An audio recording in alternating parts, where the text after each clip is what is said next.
Hey chat, how's it going?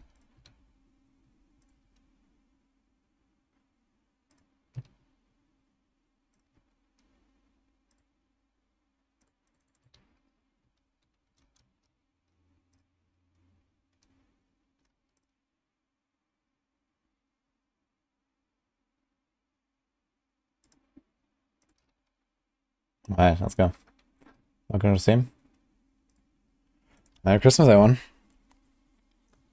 We're gonna go on a Necro today.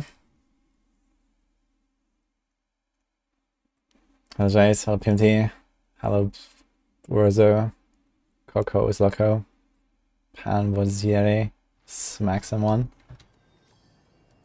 Who else is here? Bradley, Average, Beazle Bubbler, Arian. Oh, Streamer, Привет. Dorobi, Amanita, Ali. Hi guys. Merry Christmas. So what is this build again? Bone Spear, huh? Sacrifice bonuses. What do I have here?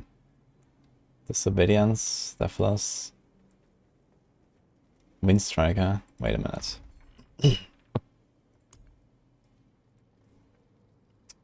Didn't I have like another amulet?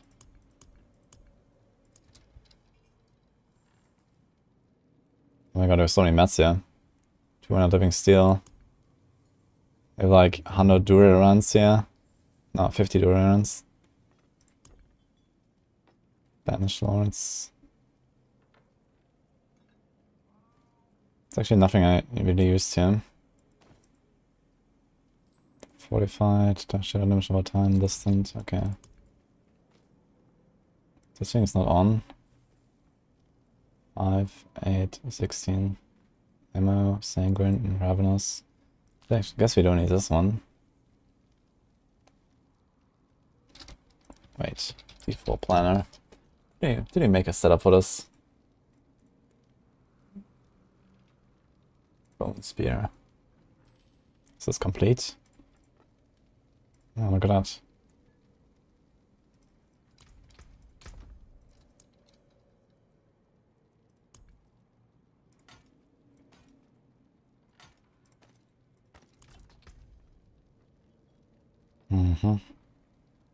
It's actually pretty good glove if I can get a better roll on this thing. 6.8 crit is a bit sad. We have only 37 million gold. Exposed flesh. Grasping veins.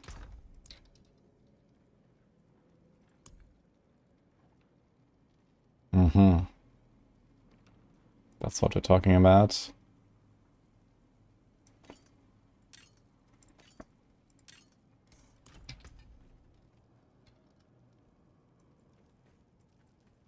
And we have 9.3k armor. Resistance is almost capped. Okay. Can we get like a res thing somewhere?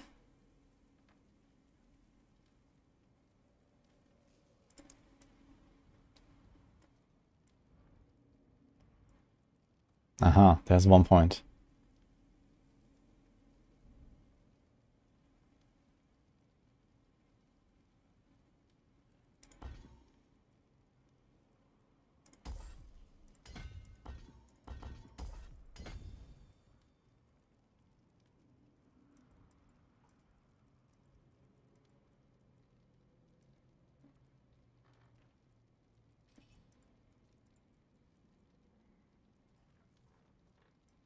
Yeah, we have to remove life somewhere, I guess.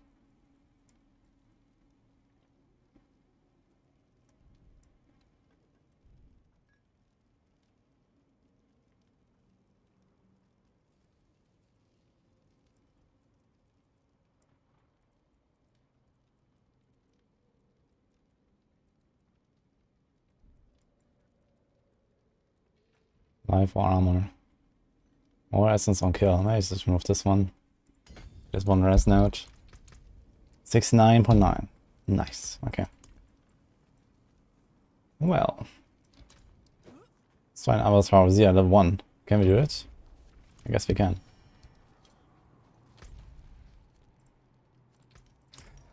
Anyway. Hallo Frau Tralafitti, nectar then. Snowdressel, Merry Christmas. Baltic. I'm always live. Although I might take a day off or two soonish. Over the new year or so. Okay, how much digital power do we have on this character? It's been a while since I logged in here. 21k, not too much. But let's do it.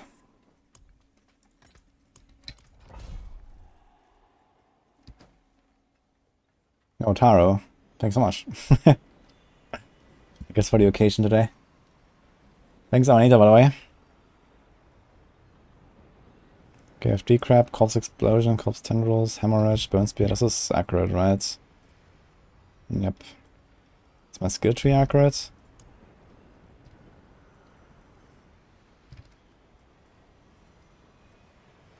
Okay, shoot flash.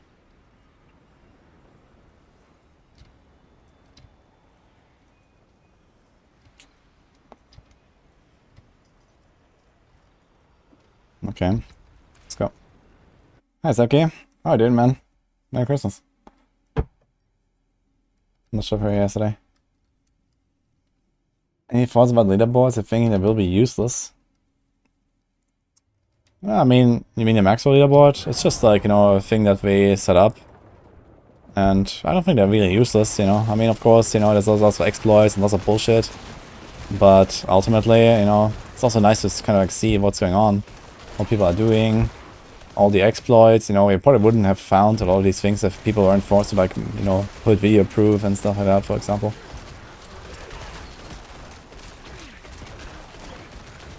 So on that end, that's pretty good. I'm waiting for loot, but there's no loot here, huh?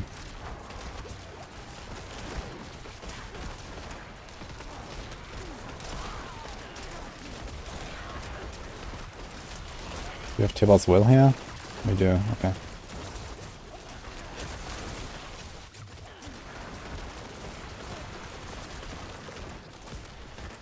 Speedrunning, man. Let's go. Oh, suppressors are bad though. Holy. Need to get him next to the wall.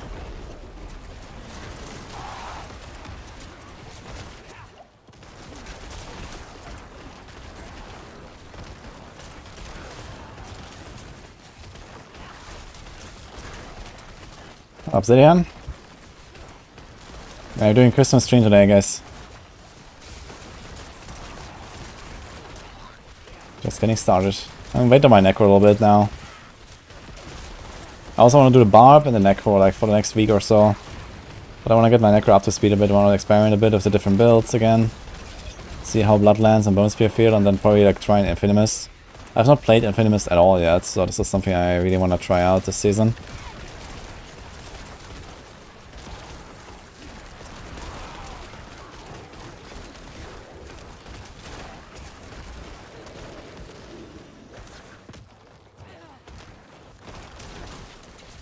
I guess I gotta be careful, yeah.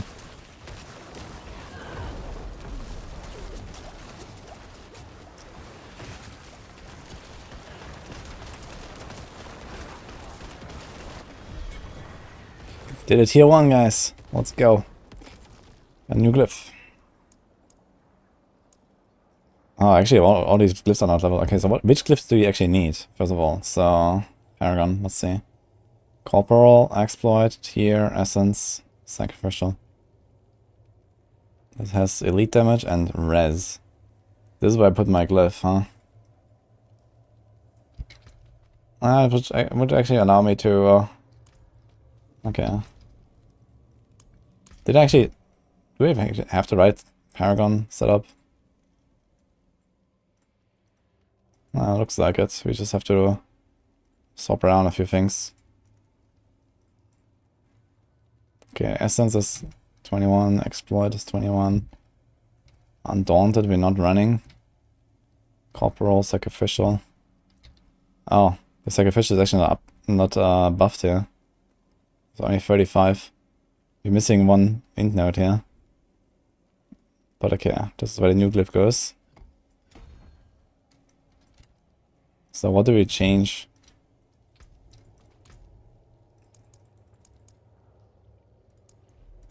as good as the 15. Anything else that you would want to upgrade here? You should like level all of them to 15 at least. At least those that I think I might use. Mustang Desert Grounds.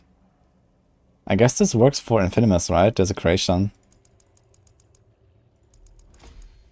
Don't level it.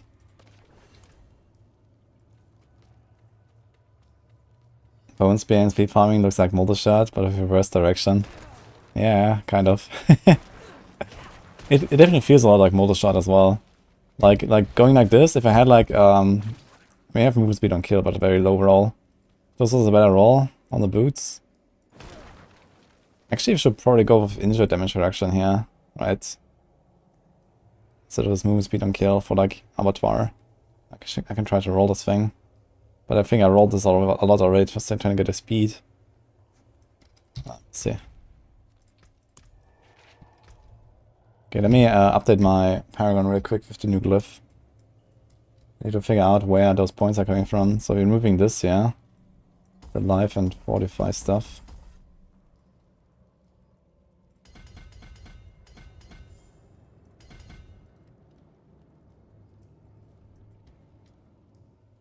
So we have 49 points here. This is accurate. Moving those 3. Damage to injured. And lots of crits. It's not bad actually, those 3 points. Maybe we can try to keep them somehow.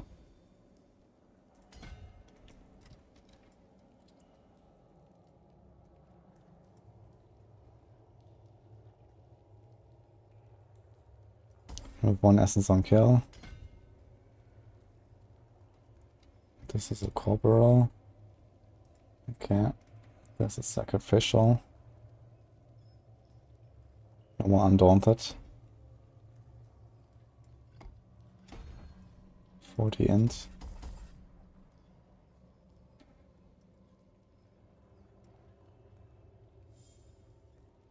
Maybe we don't need this.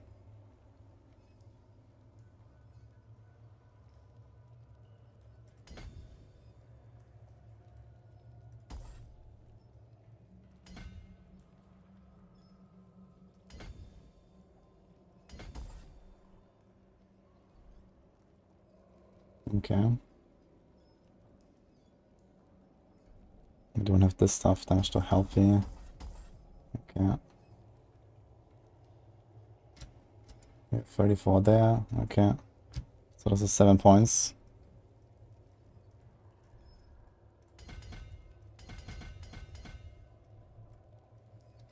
Okay, how's the rest? Ooh. So this needs another diamond in that case. Until this is higher, I guess. Because it only gives me +3 all res. If that glyph was like... Let's get to level 70 real quick. Then we would have to all res to replace the diamond with a skull. Poggers. Okay. But you're gonna feel the damage now, I guess. Oh, happy holidays everyone, by the way. What do you say,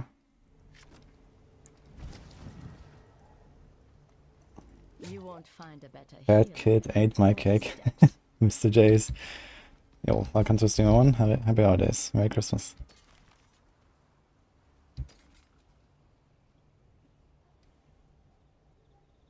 I need this. Okay, let's try it here too, guys. Let's see if there's a first tier where I will fail. I feel like I'm gonna be kind of squishy against the Bloodseekers and I have to play this like very carefully against them. But okay, let's see.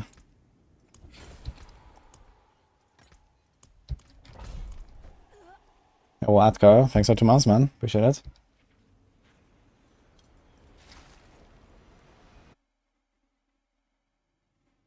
No, Universe, I can do it and teach you. I have an infinus basic gear and ready. I was so boring to push compared to the barb, so you left it living. Yeah, I don't think that I will enjoy infinus very much, to be honest. But it's like the only really good Necro build in Abattoir, it seems. I heard like people were trying to push stuff like Bone Spear and it was, you know, working, but... like, you know, up to tier 10 or so, and that's it. But you've already seen, like, I think a 19 clear from Infinus, for example, so Infinus is definitely popping off.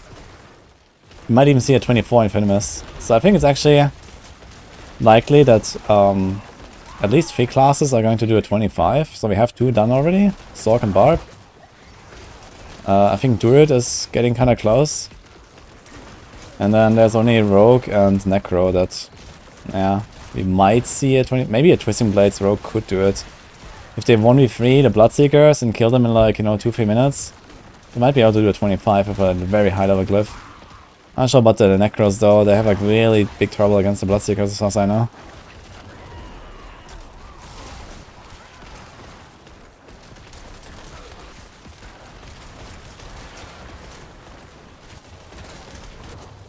Okay, how much armor do we have?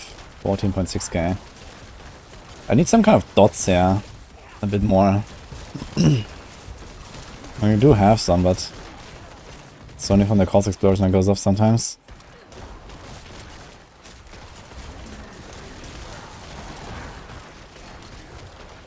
Their Christmas skin. There's like the Christmas event right now that runs until, oh, how long is longer actually, like another week or something. And there's like some weapon skins and some stuff. Wait, do I have Shielding Storm? I don't have Shielding Storm right now, do I? I have Deathless Visage. I should not be running Deathless Visage, I suppose.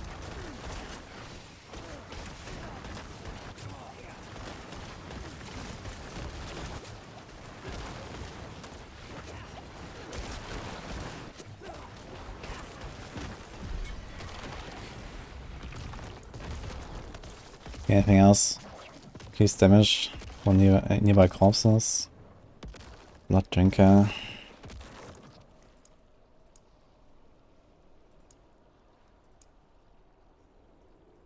Nah, we have all the glyphs you want, like all 15 at least. So let's just level the main one. It's kind of funny that they're all showing down here, and then this one is also showing down here even though it's equipped. 1, 2, 3, 4, 5. That's correct, right? 1, 2, 3, 4, 5 boards. Tier 3.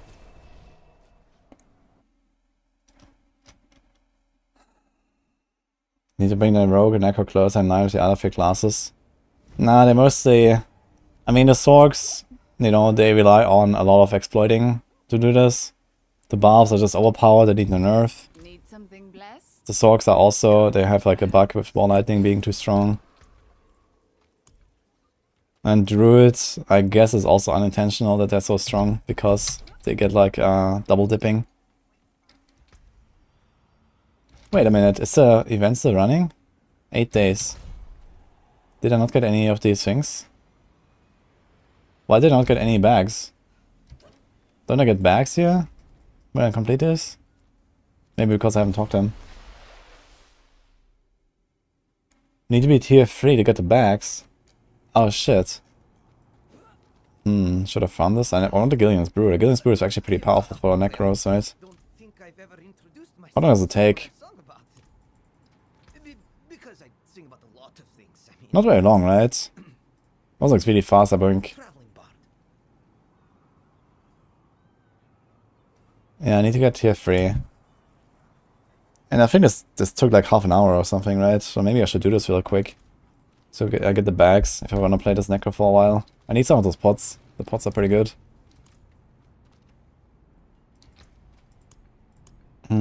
Okay. I can do that. Let's do this and this. So go for Speed Farm Amulets.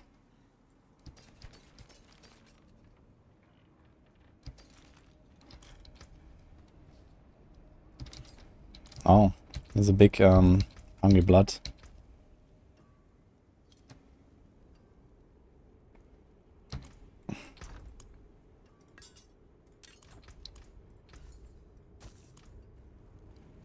Okay, I think I'm gonna do this for a little bit.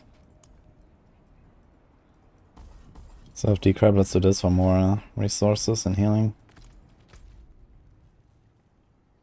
Okay, so what was the route? Here, here, here, here,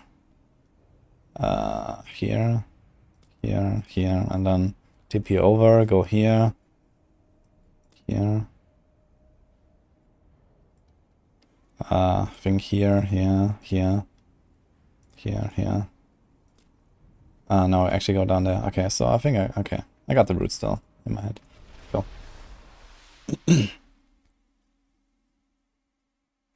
Cute guys only on alt.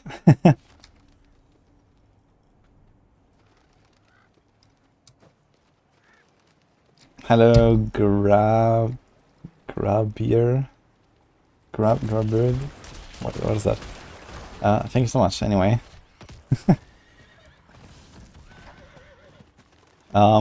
This shirt is something that I got from Nini a little while ago. I like it, it's one of my favorites. I'm not sure if it's like a particular pattern. It seems like some flowery stuff.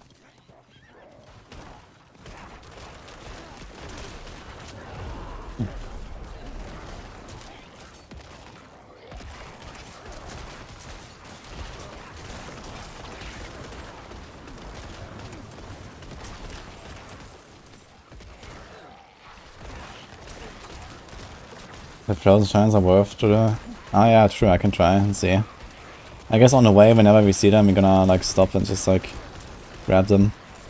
Should be pretty fast. Let's see how long it takes. It's gonna do like one round for the zone. And then we might have it even already. How much did they speed it up actually?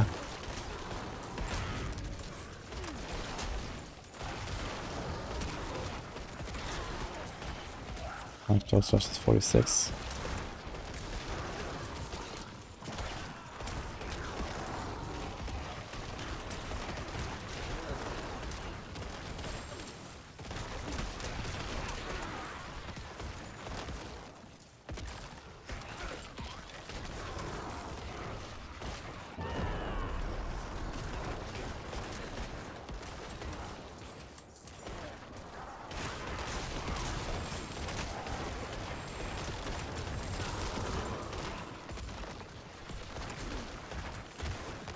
How do you solve resource issues on Bone Spear? Metamorph plus Tipper's Will makes everything very easy. And other than that, exposed flesh aspects. And also, Grim Harvest with the Sacrilegious Rings is constantly popping corpses around you. And you can spawn more corpses with Hued Flesh.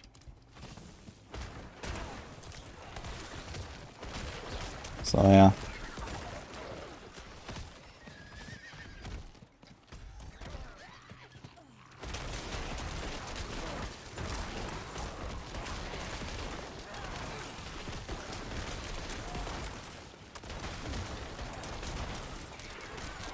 Oh, more frigid husks.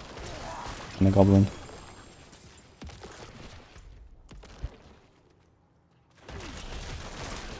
Oh, Kazakh, thank you, man.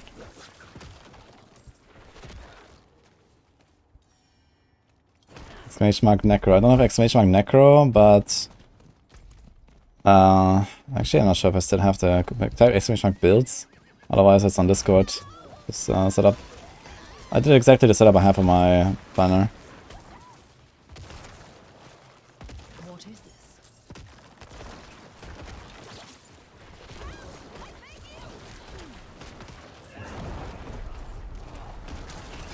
Because you've only got a bite berries over 1k. Damn. Very diligent. I got like a few hundred here. But I mean, since I'm done with the T20 push now, I also don't really need much more. I mean, okay, I might pop some more when I push Barb or something on hardcore, but outside of the Barb, I don't really have any real plans for Abattoir AoZ anymore. So I think once we're done with the Barb and all that, we're just gonna like level another Druid. I wanted to try like one more Druid this season. Try some tornado stuff, try some shred maybe. And I think then we're actually at a point where I'm kind of happy with my overall, like, you know, builds I've played so far in D4. And let's see what next season brings.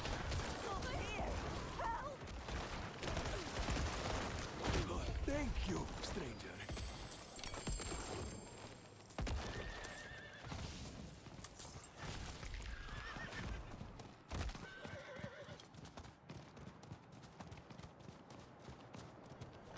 We have a buff idea for Bone Spear, make every projectile return and fly forward again. But also each split in 3 new projectiles. Yeah, that seems balanced. I mean, Bone Spear has really good damage output. Like, I think the damage output is not really the problem of Bone Spear. Has good resources, good damage, it's like a nice build, you know. They have like a really long range. I don't think this build really needs much. All it needs is like maybe a bit more consistency when there's like suppressors and stuff. It's like very annoying. But this might be more of a problem of suppressor and not so much of the build. I think just suppressor needs like some redesign at some point or so.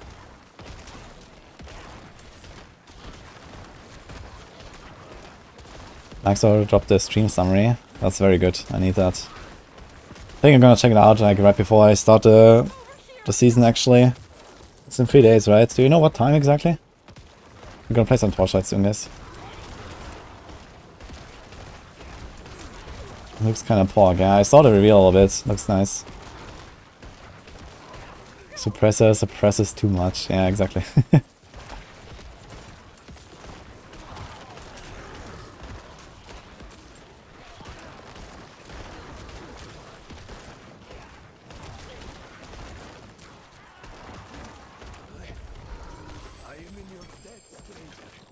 I'm gonna get a lot of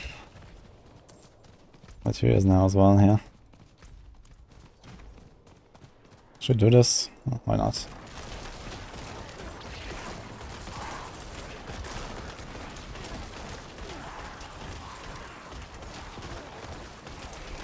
I see, even without pressing metamorphosis, you can kind of keep up our resources. Almost. Do we have resource cost reduction? Yes.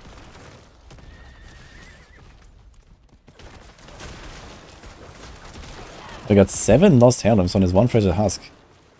Wait, it dropped double. Interesting. It's like a quarter of a midwinter proof right there from one thing.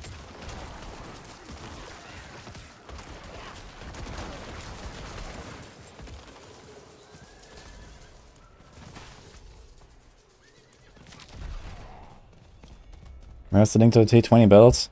I have to go over it again one more time and update the plan a little bit, but it's in the description on YouTube. In the description there's all my planners for the season. Otherwise on Discord I have a channel with all the planners as well. It's the PenRF build.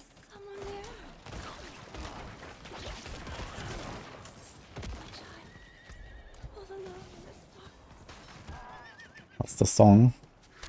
Dynatron Aurora Nights.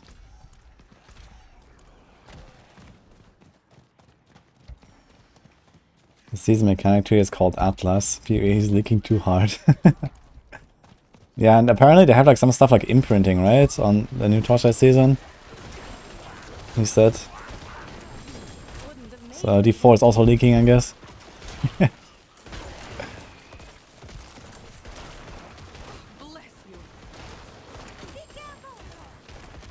And hardcore and SSF mod. Wait, really? They're bringing a hardcore and SSF? Oh, that's kind of cool, actually. Maybe I'll do that. Could be fun to try hardcore in Torchlight.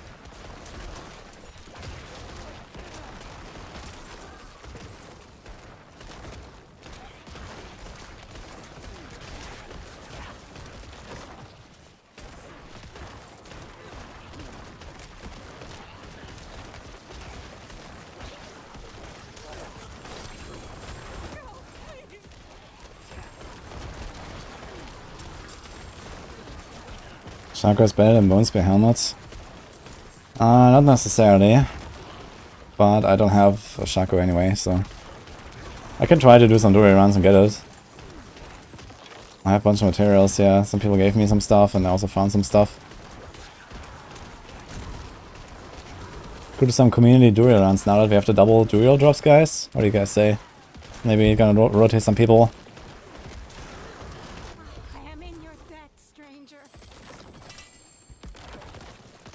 Trying to like warm up again to the Necro a little bit right now.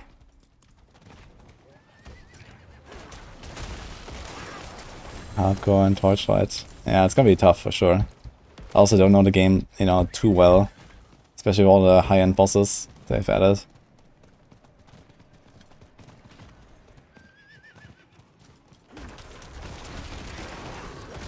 I vote yes. Out of no personal gain.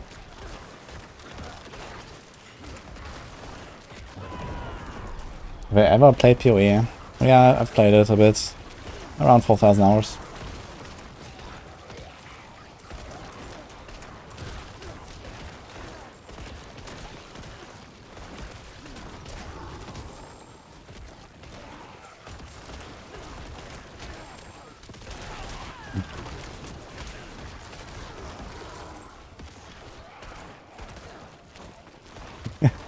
Smile.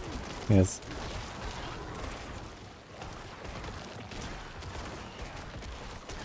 Yeah, I know PoE pretty well.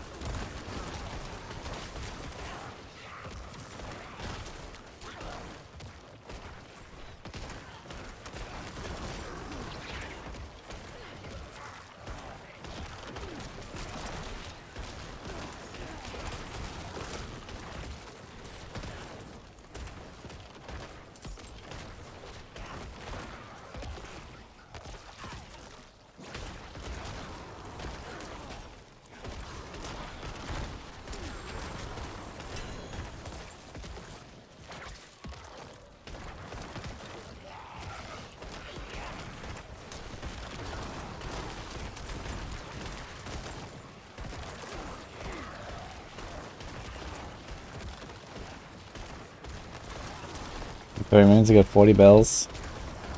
Yeah, let's see. I started, I think 11 minutes ago.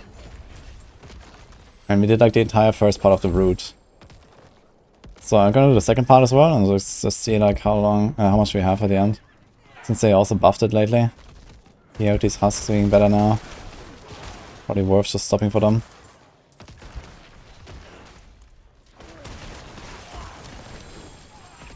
Oh, getting quite full.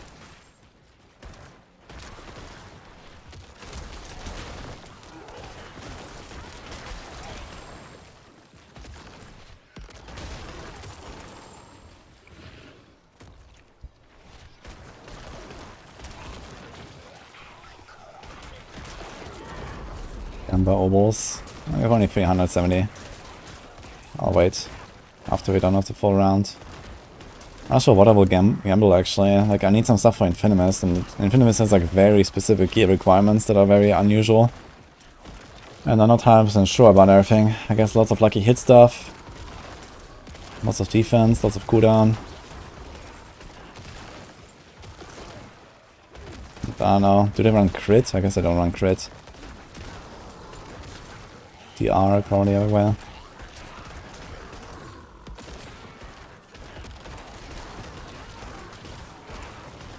What about should we focus on crit chance and damage or overpowered damage? As a Hoda Barb with the Red Fury ring, you don't need that much crits really. In fact, if you play this Whirlwind Hoda thing, I don't think you need any crit. Because we will always crit basically with spending 100 Fury. And then overpower damage. I mean, overpower damage is nice and all, but you have so much additive already that it doesn't matter too much. So mostly what you want is like all stats, strength, restores, damage while berserking. So these are the most important offensive stats.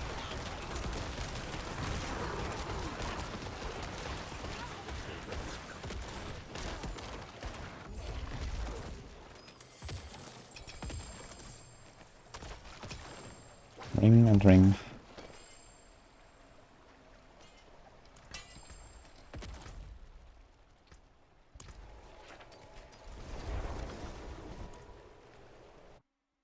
CD, lucky hit barrier, DR shadow, yeah, exactly. Do I have Black River for Infinus? I think I do have one. And I mean, it's not hard to get, right? I can just like farm some boss. Here's the other injured. Dodge against distant, okay.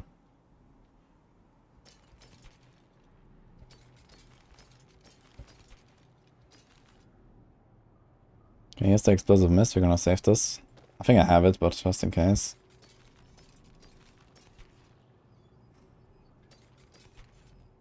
What's my ring like? Oh, my ring is actually extremely good. I just realized. Okay.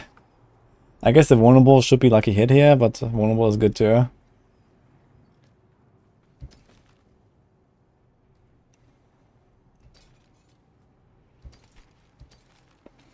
Do the Necros actually snapshot anything? I guess not, right? Is there anything to snapshot for them?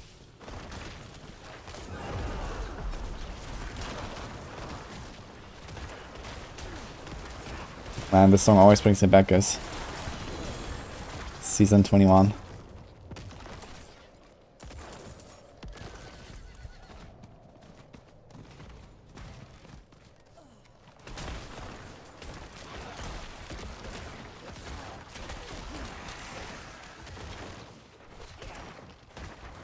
Is Diablo worth playing at the moment? Yeah, the season's pretty good. That's what people like it. They also added some really high endgame challenges. Someone there? Please, I need your help. Yeah.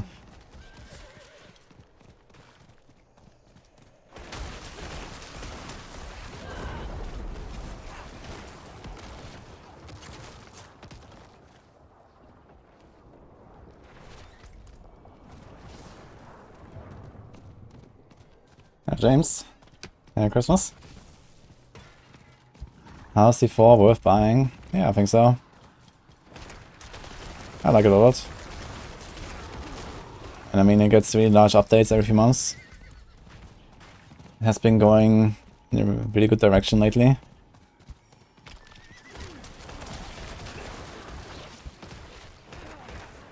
Oh, here's the first time I get Blighted Revelry, man. After all these events, man, it's the first time. Okay.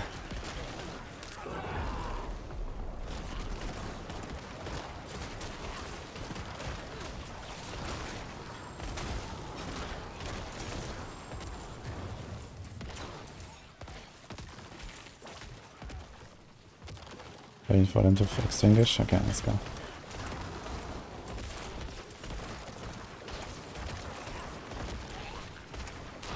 You need to find a good Paragon board setup for your Blighted Necro. You can clear tier 8, tier 9. I feel like you should be doing more damage. Yeah, I mean, it's mostly the Bloodseekers that are a problem, I think, on Infinus. And the main way to do this is to just get lucky forehead and then have only like 3 melee Bloodseekers that you can just kill together. Because you get more lucky hits and more procs and everything. And just try to kill them at the same time and then finish them off with a Blaster Shrine or something. So I think this is really the strat. Not that much you can do about it.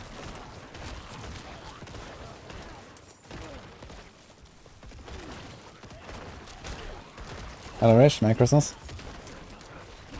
Isn't it on sale? Is Diablo 4 on sale right now? Yeah, I heard about it actually, I'm not sure. But if it's on sale, then I would say definitely get it. Nothing really can go wrong, I think, if you like ARPGs.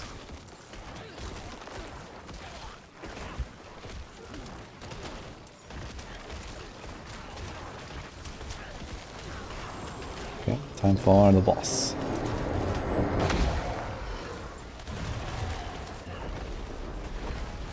Okay. Oh, I forgot, when I farmed this, I was like level 60 of my sword, right? And like super undergeared and stuff. I remember.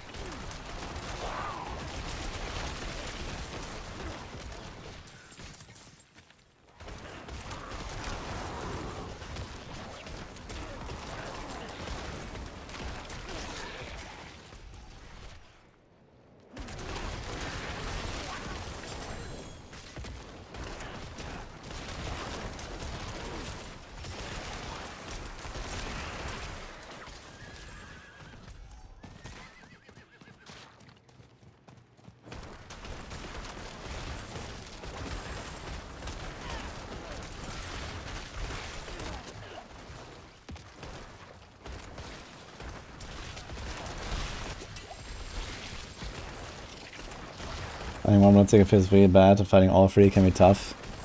Yeah, I mean, that depends on the build, right? Some builds are tanky enough to just like fight all three together, or like at least if they're like not super dangerous. Sometimes they're just really dangerous and they just kill you. And that's not really that much counterplay, even on tanky builds.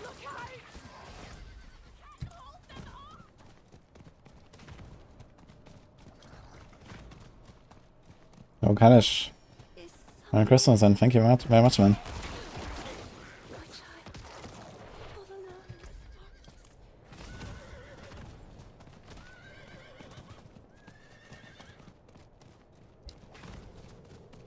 So first RPG, first Diablo again, having a lot of fun. Ah, good to hear, man. I think that's a new aspect, Shard of Dawn. Yeah, I mean you can run it while doing this midwinter event, but in 8 days this event ends and then this aspect is completely pointless. It's not 100% pointless. There can still be scenarios where... Like how long does it last? Like 7 seconds or something? Or 12 seconds? I think 12 seconds, right? So if you like make some kind of build where, you know, you wait for the right moment when this buff overlaps with the elements aspect, and then you know kill stuff really fast. But I mean, practically this doesn't really have any real purpose. So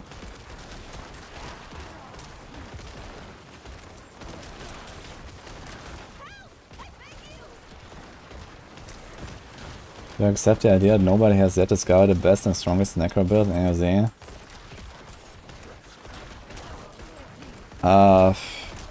I don't know. I haven't really followed the Necro meta, and I also know the least about Infinus, to be honest. Like, it's like the one archetype of builds, I guess, that I know the least about, outside of like minion stuff, maybe. So I don't know the exact nuances of, you know, all the different like Infinimist versions that like, people are playing. But ultimately, the Necros must be really close to the best build. I mean, the shred stuff is also not necessarily really like a huge innovation. All they did really was like put in the pull ring and then some tweaks, and that was it. No, I mean, it's not really anything super crazy that changed in the build. It just made it better. So, I mean, the build was already there, Poison Shred, we knew it, you know, the general concept of how everything works, which multipliers you're going for, etc.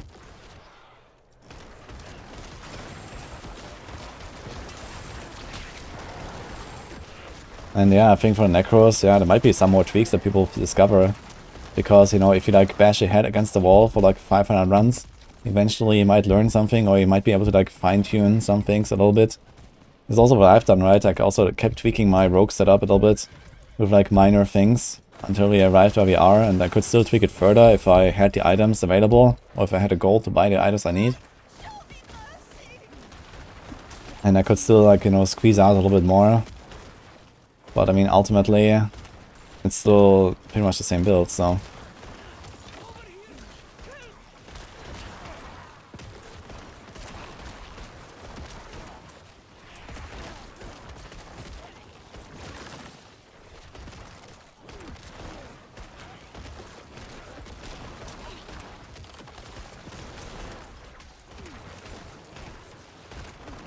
This or you end up with concussion.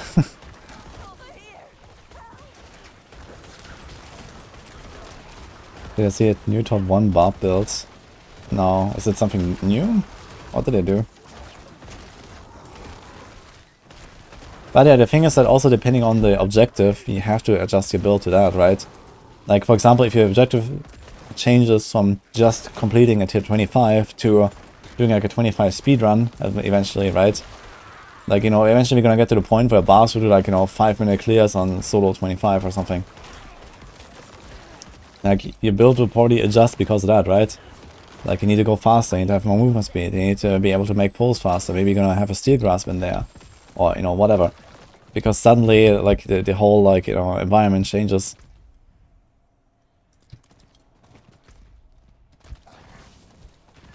Yo, Stowed. Merry Christmas.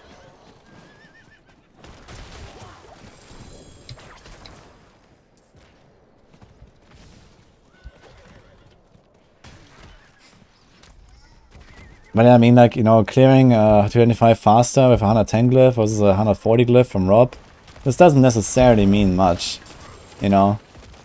He might have just had a much better run, or he might have played a run better, or both, you know. Like, just because this guy cleared the 25 with 110 glyph, you know, it's clearly possible with 110 glyph. You know, you don't need to have 140 glyph, right? If the run is good enough, if you play it well enough, you get lucky enough with the Bloodseekers, etc. Yeah, you can do it.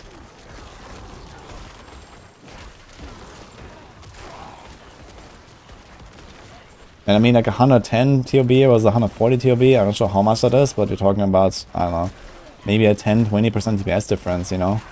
Something like that, I imagine. So it's not like the craziest thing. I mean, this obviously makes it significantly easier to do a 25, but yeah, I mean, I can definitely believe that, you know, even like a 100 TOB or something like that is like, you know, enough. So the question is, did they actually change something important about the build that makes it much more powerful? Yo, Orthodox, thanks. Merry Christmas. Use circuit fortified gems and for the build. Yeah, okay, so Steel Grasp doesn't. Yeah, okay, so you actually use Steel Grasp. Yeah, that makes a lot of sense to me. You know, Steel Grasp is a really strong skill, and I was actually surprised to see that no one really bothered to use it that much. And with the Whirlwind Hoda meta, it definitely seemed like, okay, you don't necessarily need it, but Steel Grasp is very powerful for, you know, something like Abattoir AoZ. So it does make sense that Steel Grasp is involved. I was actually going to try that as well. Like, I have it on my double swing build, and you know, why not also have it on Hoda build, especially in a scenario where you don't actually need triple shout, right? You don't need triple shout. 205, okay.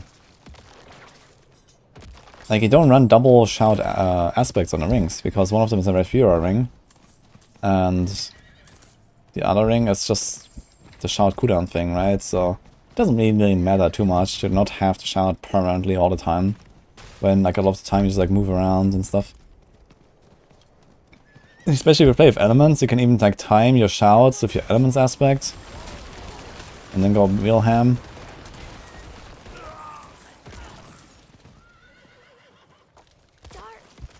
Wait, I need to go down from the horse to talk to this guy. Okay.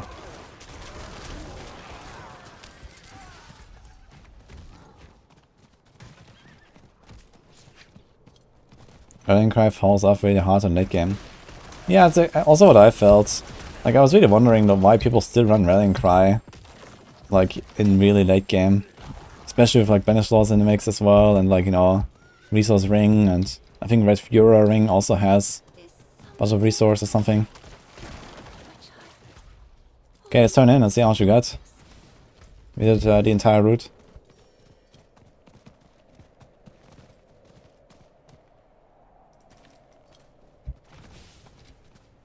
Before Druid struggled even getting T10, it was literally the lowest class leaderboard.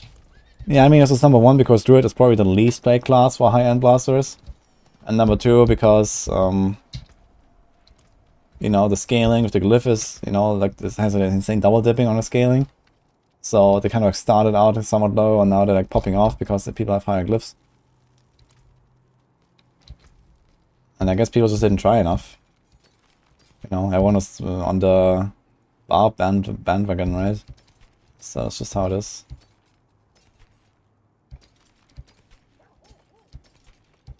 Like a lot of the streamers also weren't playing Druid.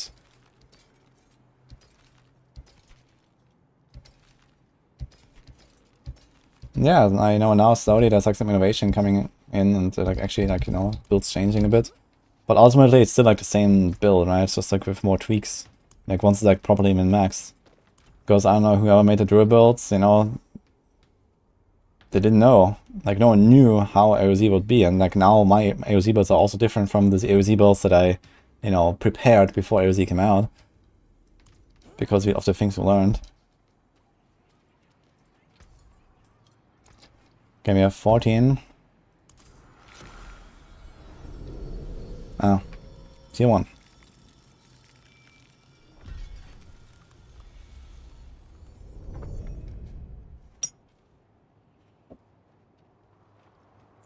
Has T4 changed the endgame? Yeah, for the rest of the season there is Abattoir AoZ, which is basically really, really high-end greater rifts.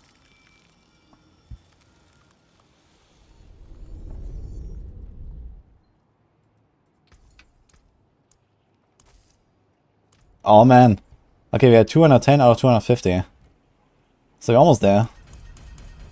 I guess like 1 or 2 events. Let's go. Let's turn this in as well, I guess.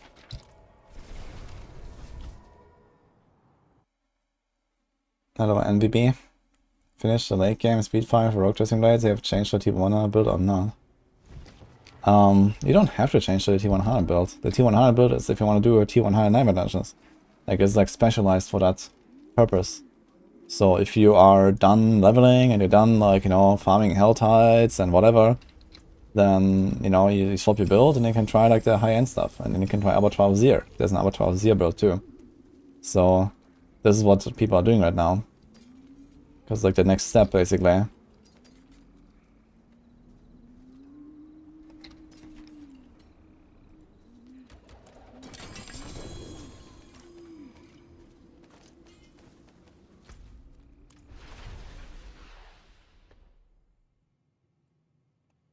Druid made T24 a couple days ago and very soon 25.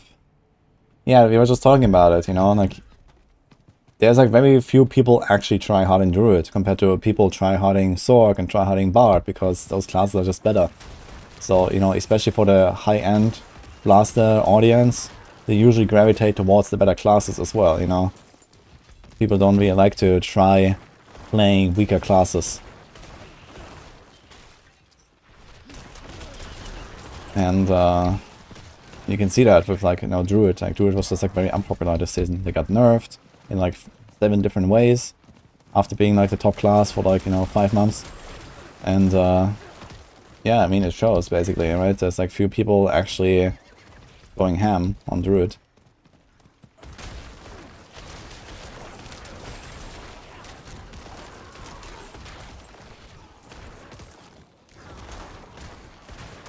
I mean, for the casual audience, it doesn't matter too much, I guess, you know.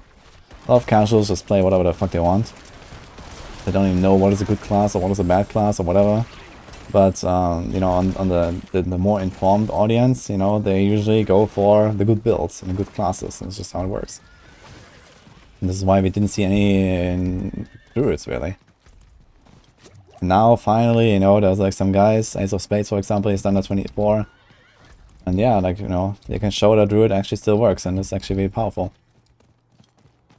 And if you're gonna see a Druid with like a no level 100-ish glyph actually complete 25, I mean, that's pretty badass, you know, that's insanely good.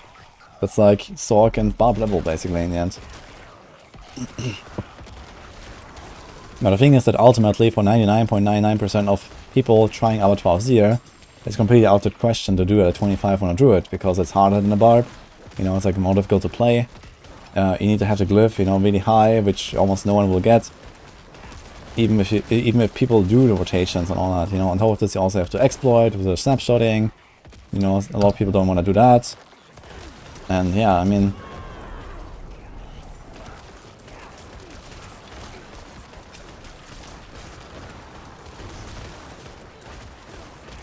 yeah, I'm not sure about the gear requirements. I guess one downside is that you need to have a very specific Uber unique, right? You need to have Andarials, else you can't play the build properly.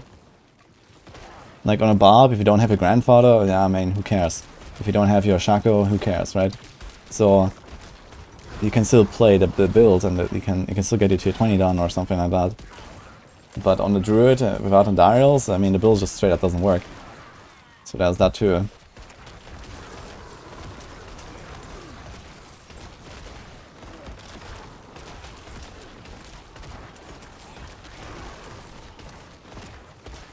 How do I change the base skills from Blade Shift to Puncture at the bosses? It's like way easier to play with Puncture on the bosses, to be honest. It has 2 advantages. I can run Hectic instead of Play on the Weak as the Vampiric power. So when, for example, my Poison Immune goes on cooldown, I can get it back real fast. And the other advantage is I can like attack from range when there's like, you know, explosions going off or when they teleport away and all that. It just feels better to me instead of Blade Shift. Like, Blade Shift feels so clunky on the Bloodseekers.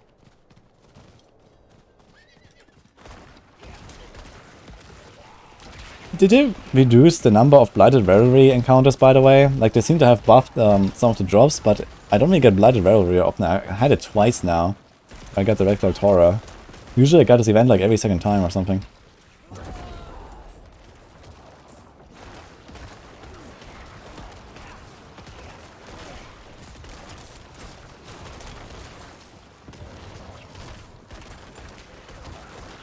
Then Maxwell gives an F tier rankings.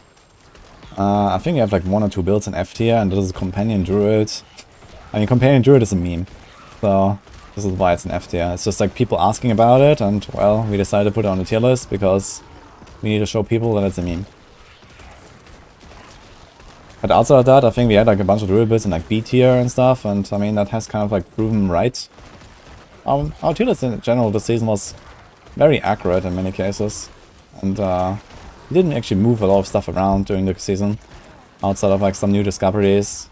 Like Tibbot's Will came out at some point, you know, these kind of things. I mean, of course, there was like a pretty big meta shift on many builds this season with like the crit changes, the wound changes, the new uniques, Uber uniques accessible for the first time, etc., right?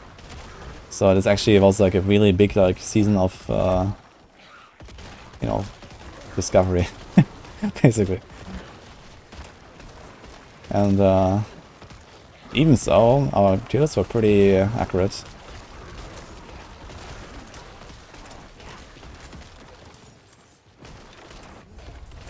Companion build is a huge miss. Yeah, companion build just does not exist. It's just a thing.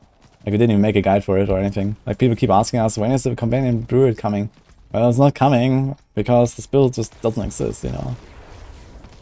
It's just a meme. How long can it take to get to level 70 in this season? 70 is a very interesting level breakpoint. If you're really good, you can probably do it in like 6 hours. Wait.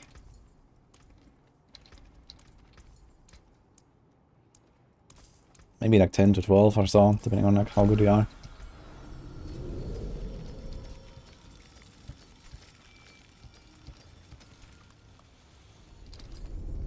Close, distant, calls explosion, 45, huh? That seems actually pretty good.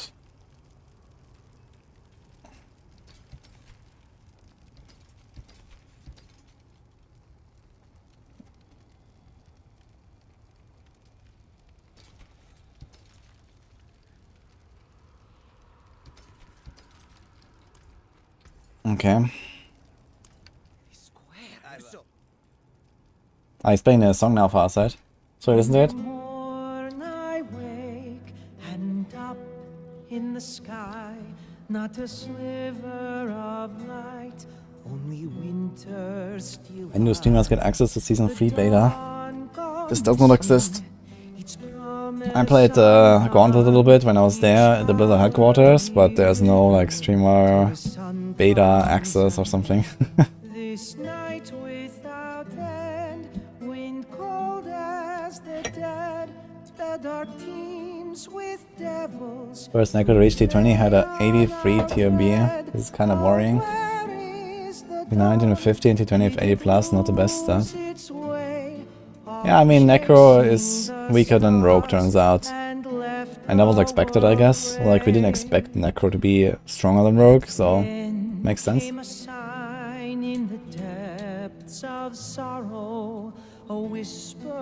Bard, new secret class, yeah. This is Minion Necromancer? Hell no. Although AoZ have a finish at Bone Spear, I've done a tier 2 so far, James. When do you get access to the season to make content? I got access to the season on the January 23. That's when I start making content. Well, like a day later, because first of all I have to get World First 100, and then I can start making content.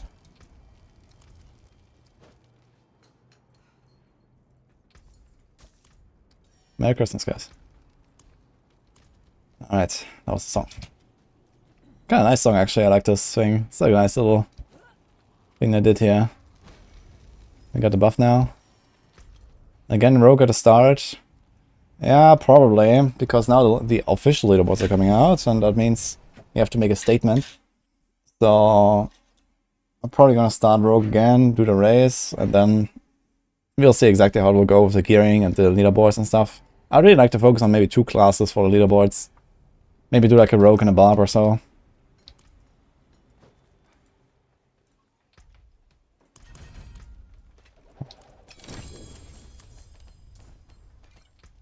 Oh, my ovals are full now.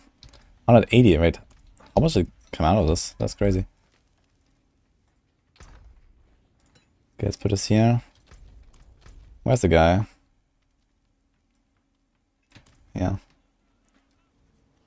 AoZ will not stay for Season 3. Okay, just gonna have a few amulets. Not sure what I will actually need in terms of amulets or something. These are disobedience.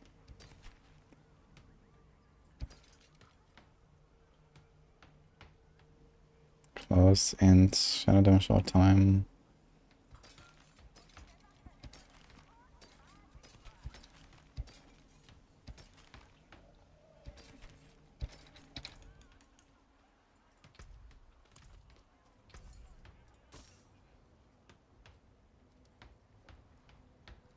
Damn. 806 life and 6 lucky hits. Crit with bone.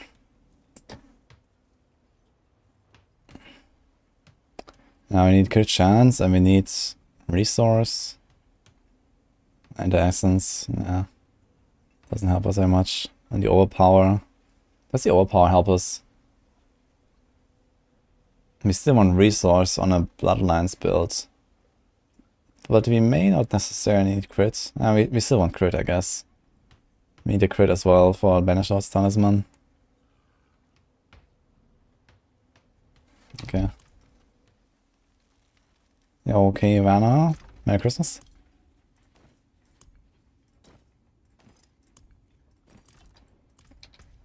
Alright. We have 2 pots. Well, actually I have more pots if I buy more. Let's get some more.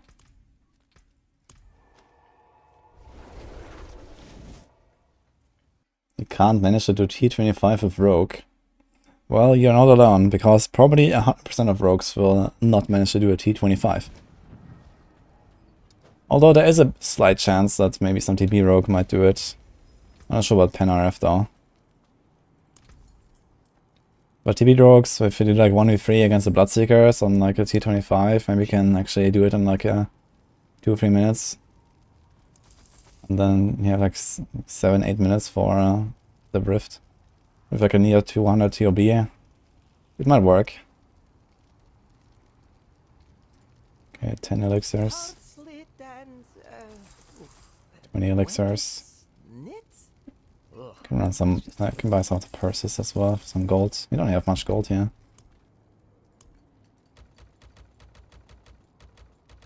It's like 800k each, right? Here we go. Oh. Wait, what did I do there? What did I remove?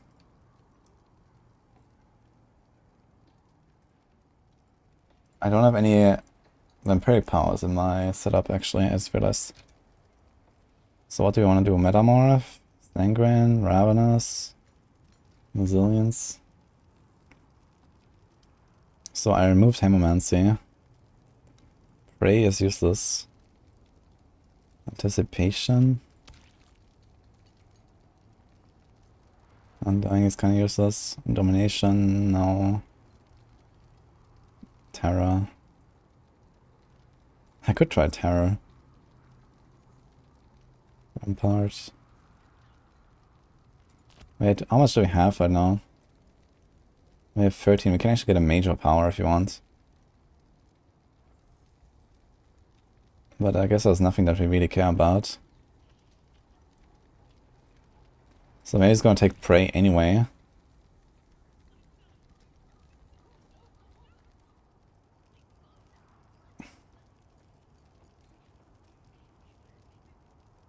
Or Anticipation for a cooldown.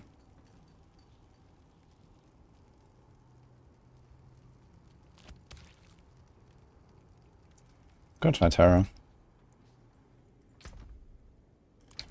We need 1 divinity.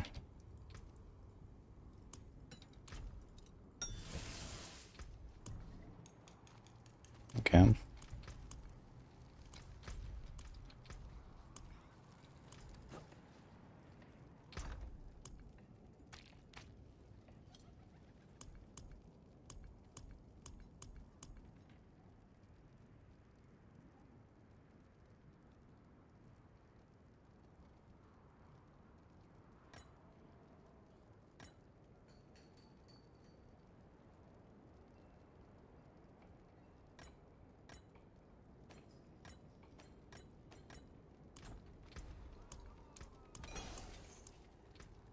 Ah, good fortune that is. Oh. We already opened it apparently. 16k life.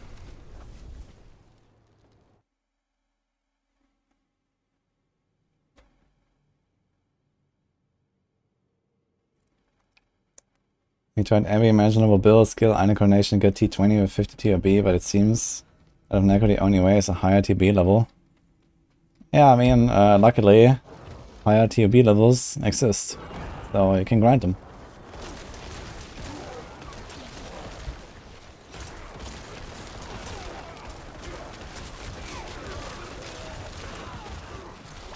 I'll see when I start dying, yeah.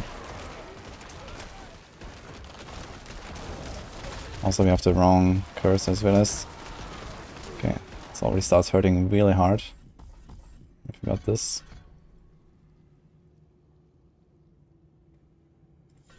Also, I saved the wrong amulet. I have Windstriker amulet and stuff. Oops, and no shield. F. Very bad.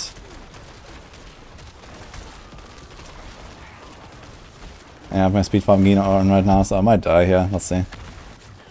That's fine, let's try. Don't even have enough armor. Actually we do. For this tier.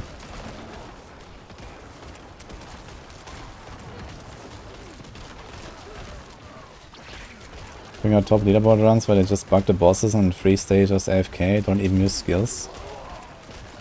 Is that a thing? Can you show me? Which one? Sure, I've never heard of this.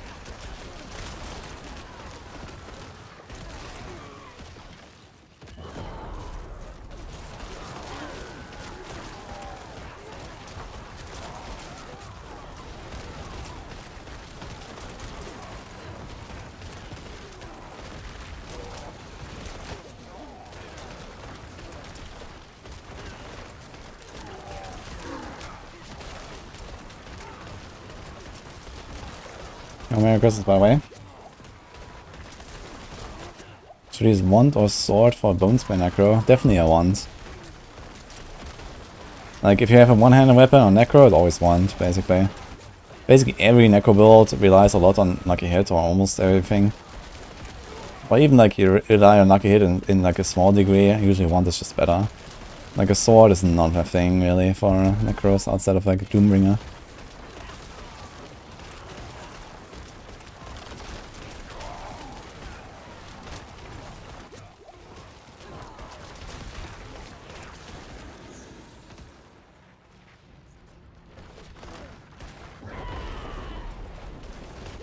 Oof.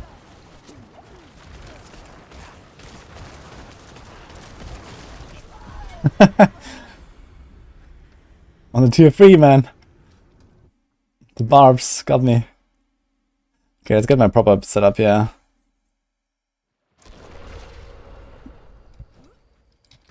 So, first I need the Lidless. And this necklace. Also, you're lacking 5 auras, that's very nice. So let's change that as well.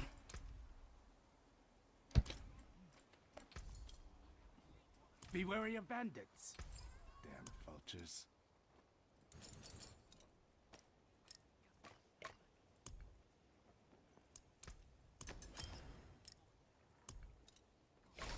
Okay. Good thing I have another tier 3. Yeah, I still don't know what to do about the shielding storm aspect. Because running Tibbot as well. Maybe I should try to get away without Tibble as well. I'm not sure if we'll have the resources on the bosses. Or should we just get rid of the Deathless? I mean, it has essence, which is good, but the physical and the crit is nothing crazy. The R is nice. The effect is basically useless, besides a bit more exposed flash procs, a bit more disobedience procs. Should probably just get a normal helm. You have like lucky hit Barbarian, essence anyway.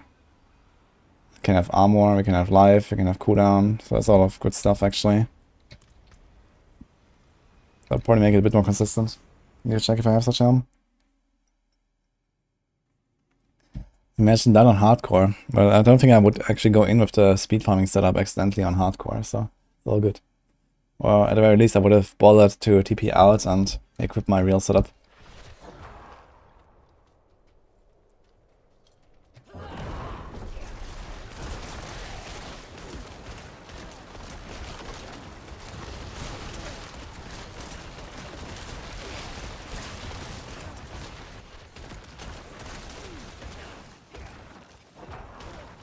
Have it in offer to 20 clear ones, but top Sorc there is just versus 3 bosses getting perma bugged AFK.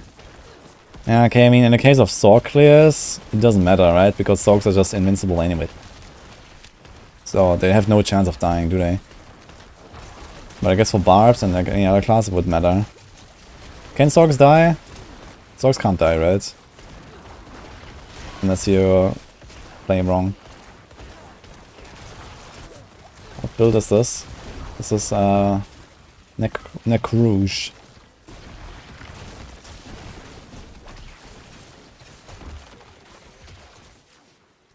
Sorc dies easily? Yeah, but only if you are Pepega, no? Like if you actually press your buttons every 3 seconds, you don't die as a Sorc, so... Can they die like through the barriers, even if they play properly? I've not seen that before, but maybe.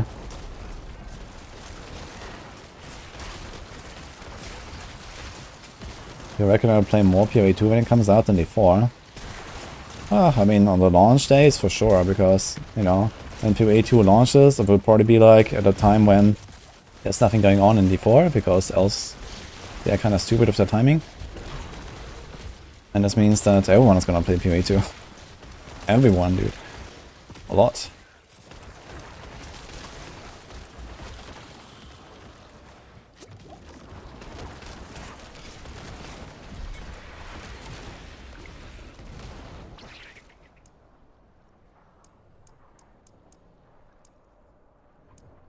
So blood level 2. Poggers, let's go.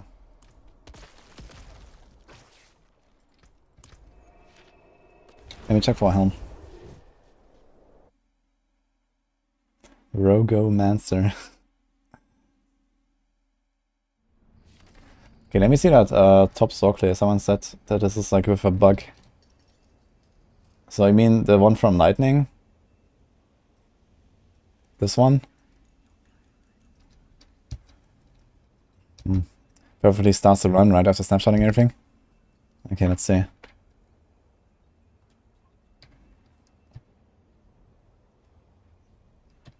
Okay, these guys don't seem AFK. They're doing their stuff. So what do you mean a top Sorc clear? That's like perma AFK, guys. Ah, now you... Okay, I see it. So did this bug out later or something? What exactly happens there?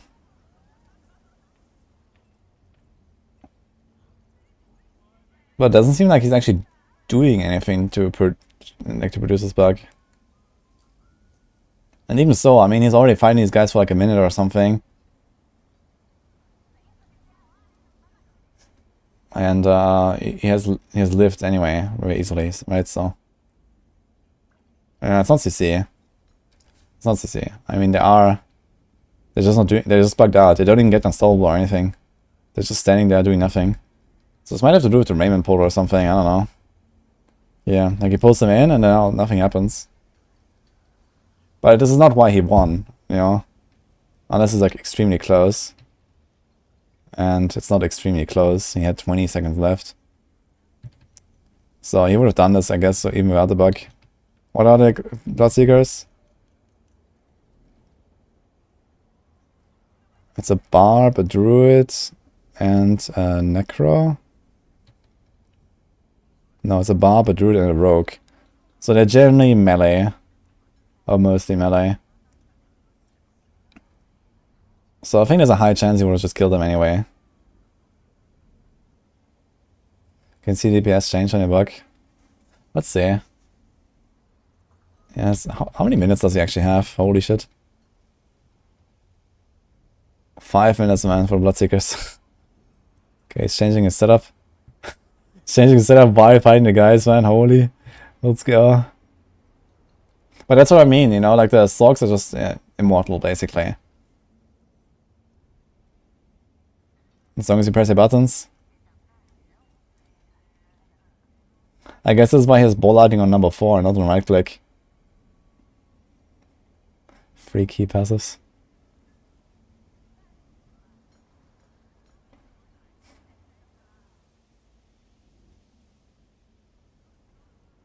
What else is he changing?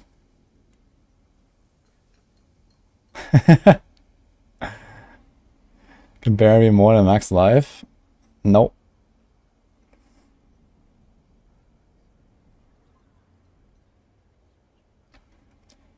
Okay, so when is he done with all the switches? Let's see, here. It's like 4:30 and the guys are like 95%. So how much does he do in 1 minute? Here, this is when they start bugging, and he was fighting for like 45 seconds and he did like around 15-20% of them.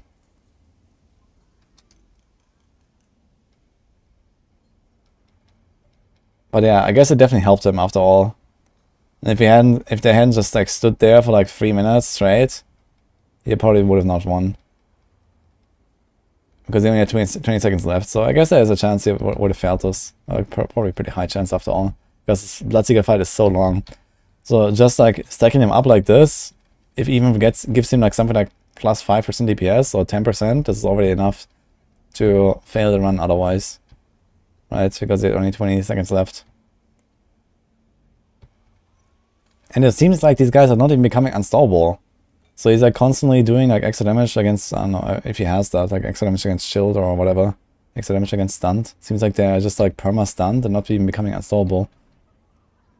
So he probably has like all of his multipliers active and stuff.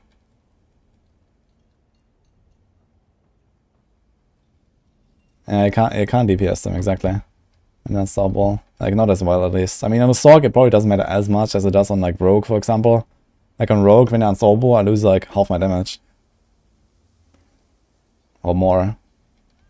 But that's probably not the case on the Sorc, but they're gonna do a lot more stuff basically. Interesting, I've not seen this bug before. But I don't think this was intended. So I wouldn't really like, you know, disqualify him or anything.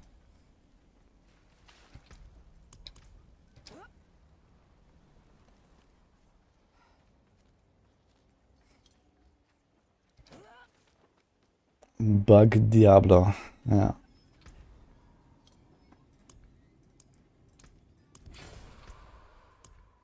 Oh, you want to check for a helm, right?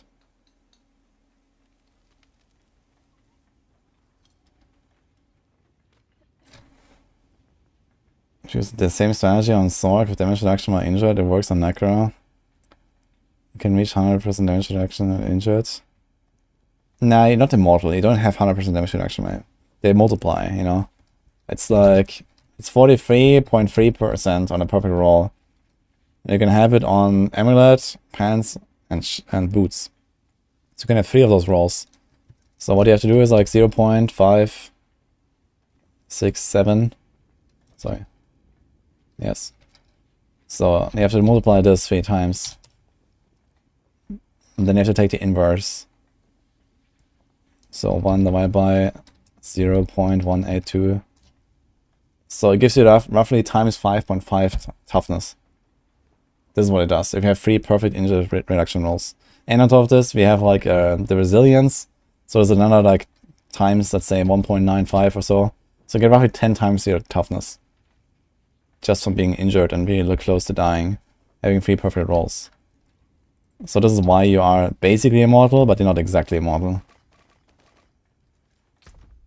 But you just have so much damage reduction that basically nothing gets through your shields. And you could probably do something like that on the Necro as well. Question is like, can you keep a barrier up as efficiently as the Sorcs? It's kind of scary with Littlest Wall, to be honest. But maybe. The thing is that as a Necro, you always have to like keep stuff in the same place, but at the same time you can't do that, because then Littlest Wall will not produce another Bone Storm and you die. So that seems like extremely scuffed to try on a Necro. Now damage reduction doesn't work. No, injured doesn't work on chests, right? Does it exist on chests? I don't think so. Ah, here's my helm, by the way. Line 25. Cooldown life essence. Int. I need armor on that thing though. This one has armor, int. Dude, everything is arrow to int here. Okay, let me see this chest real quick. Yeah, it's boots, chest amulet, exactly. I have 3 rolls. And resilience. I'm back on Flurry I have after season 3. I mean, with the Omega nerf, poison imbuement, and twisting blades, then maybe. But I don't really see that happening. Okay, how much gold are these to roll? Let's see. I want to use either of those 2 helms. This with cooldown, or this with armor. They're both pretty good. This one is 3.7 million, this is 2.6 million per roll.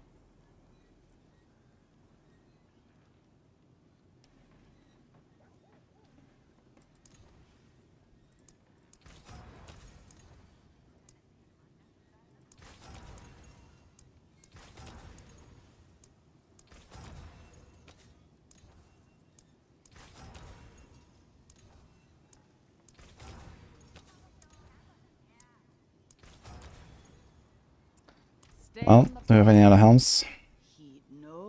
He has all stats, armor, cooldown.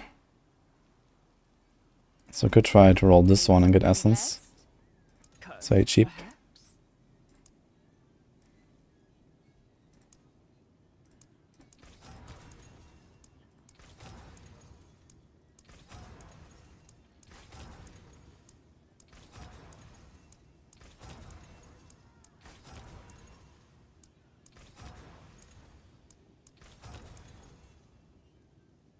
Eight maximum essence, huh? Is that even worth it? Oh. Wait, what did I choose now? I pressed B to close my inventory. It closed my inventory and automatically reopened it for some reason, but it closed my occultist window, and I was still unable to see how much essence I had. Interesting. So I like the minimum roll there. Do we care that much about the essence? I mean, I don't care about Bone Spear that much in general, I guess, so I might just like equip this thing. But I want the cooldown on it, man. We still have the same problem if I play Infinus. We need that helm. Yeah, we need this helm with cooldown, basically. This is the helm. Or this one with, lucky if I have a barrier.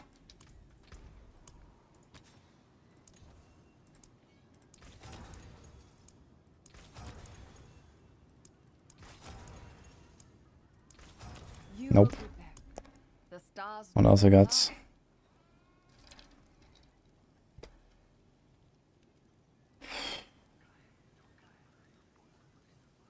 Second random stuff.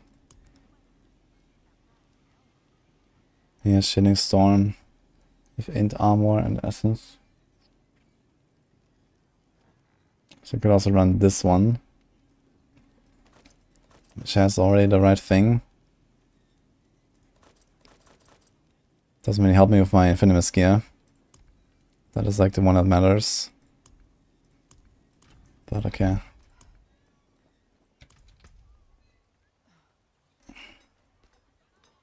So here, instead of int, I guess you want essence.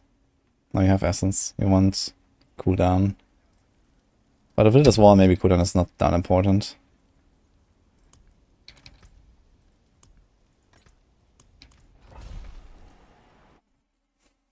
Merry Christmas, guys, by the way. That's better for speed farming, pull for Shrednator. Shrednator? That's definitely not a speed farming build, I think. I mean, it's either like pure Tornado or like, I mean, Shrednator was only used for like one-shotting Lilith and these kind of things. But people will just play pure Shred right now with Andarius Visage, Poison Creeper and stuff like that.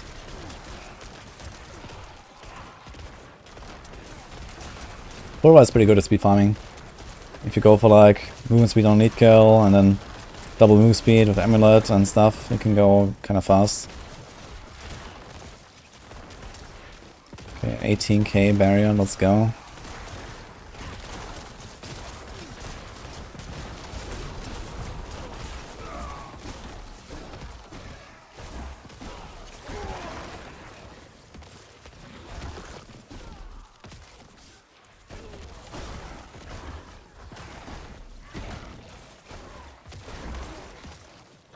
Merry Christmas, fuck.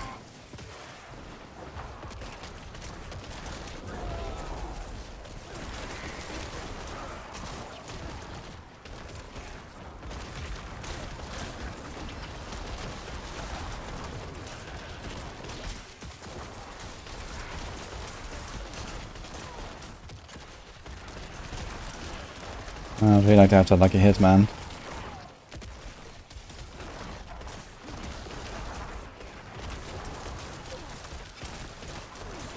I don't think Andarius will show up as a new boss in Season 3. I'm not sure about Season 3, but very soon, I think. Can I have your gold if I need?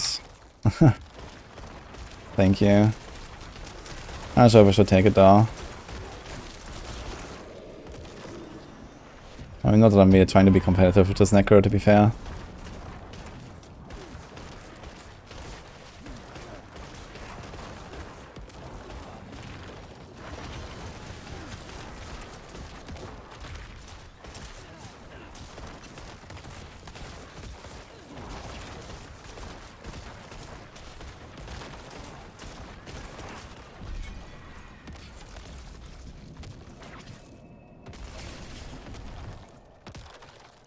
Merry Christmas, Sebastian. Why Sorc a Wardlift Barrier? I just did a calculation. If you have 3 damage reduction by injured rolls and resilience, you have more than 10 times the effective EHP, effective hit points. So you just like nothing just gets through your barriers. You know, you just press your cooldown, like any cooldown every 3 seconds. And that gives you a 30% barrier for your life from protection, and there you go. You just don't die, because you have so much damage reduction.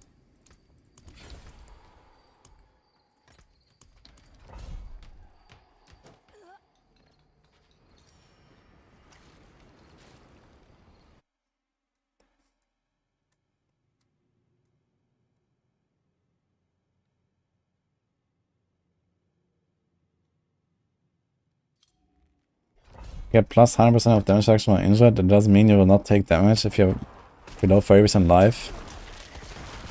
No, that is not how it works.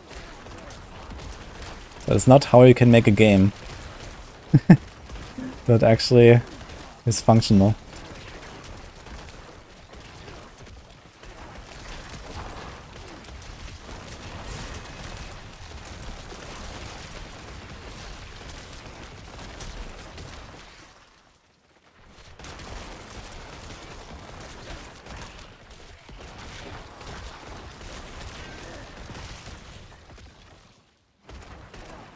Get 2700 MS in tier 19. What build are you playing? That's so laggy, Brandon.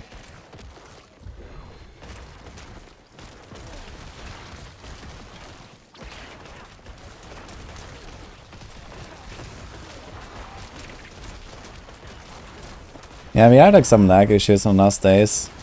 But I guess it's mostly like the ball lightning Sorcs and the pen shot rogues that have problems with the lag, after all.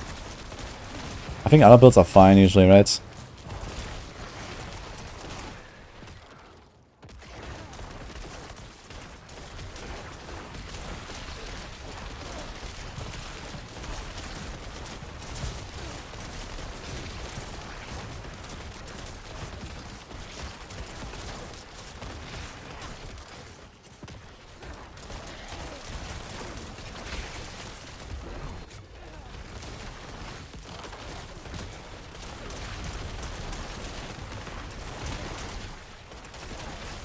Oh, so far these lower tiers are going pretty smooth though.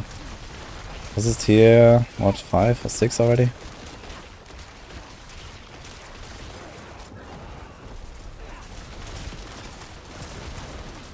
The Shielding Storm feels way better.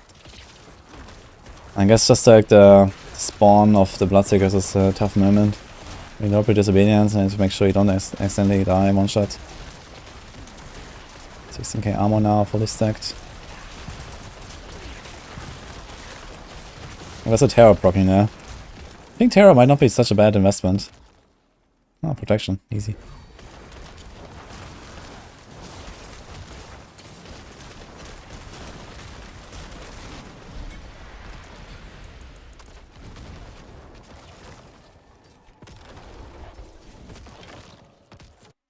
Alright, Ravensaurus, Merry Christmas.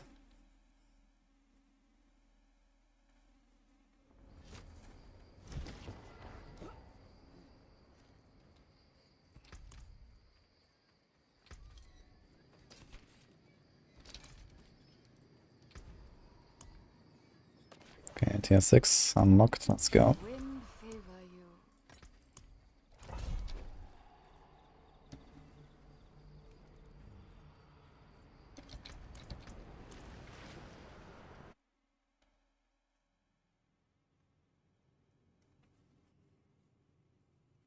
you. Necked it in.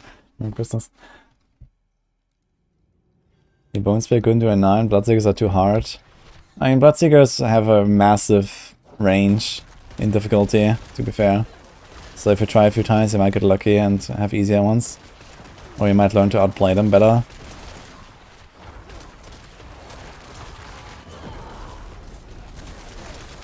The HP is getting up though, I can notice.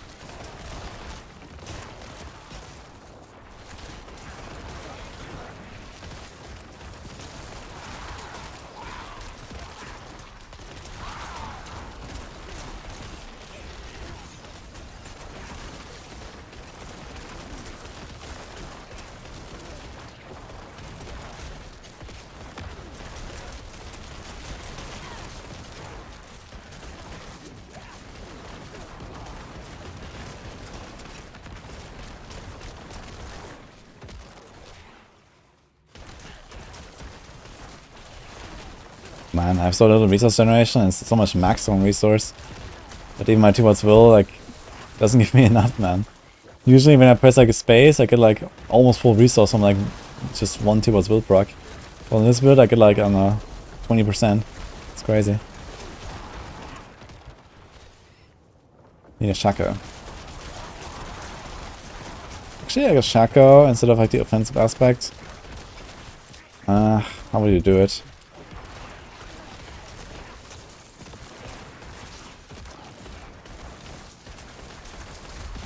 We'd have to put like Disobedience on the amulet. Equip Shaco.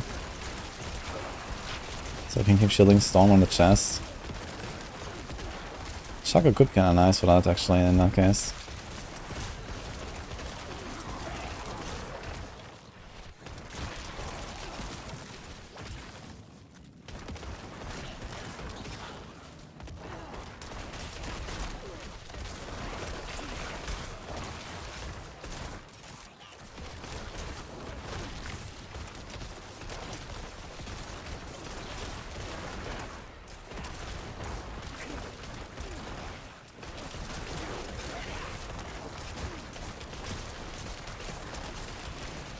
Bone Spear feels so good to play, man. It's a really fun build.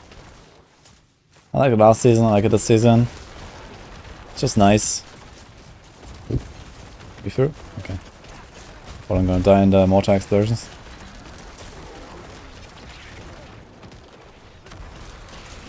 Hey Rodok, Merry Christmas. Do you need to equip the Tears of Blood Glyph? Well, I mean, if you wanna be like, you know, double, triple, quadruple, whatever, as strong as normal, you need to equip it. If you don't want that, then you don't.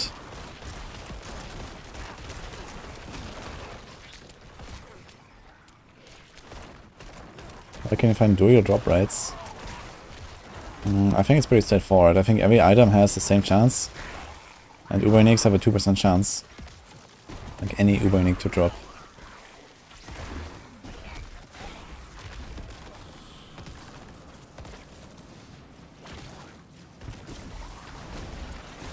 easy. Just get a counter it, I guess.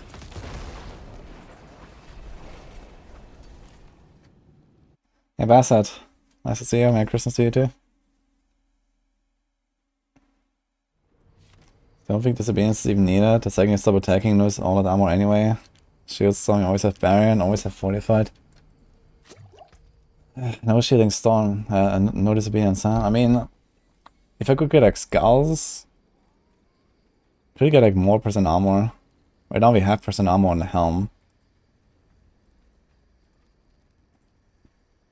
I mean, no disobedience would make sense if I go Shaco, but then I have Shaco. I have even less armor. Although right now we don't have armor on the amulet. So yeah, I could go to armor here, armor there. Maybe somehow figure out how to get 2 more skulls, and would be... If we had like 12k plus armor, I could definitely see how I could get away without it. Maybe that would be fine.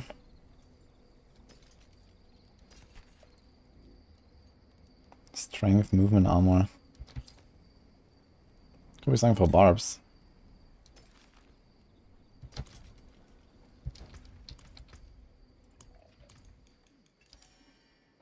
Try no disobedience. I mean, disobedience will just be down sometimes, I guess. Such poor equipment. Let me help. I need to get another amulet here. We need to get rid of the movement speed. And probably the distant. Get like armor and maybe pure DR or something. That'd be better. T7, let's go.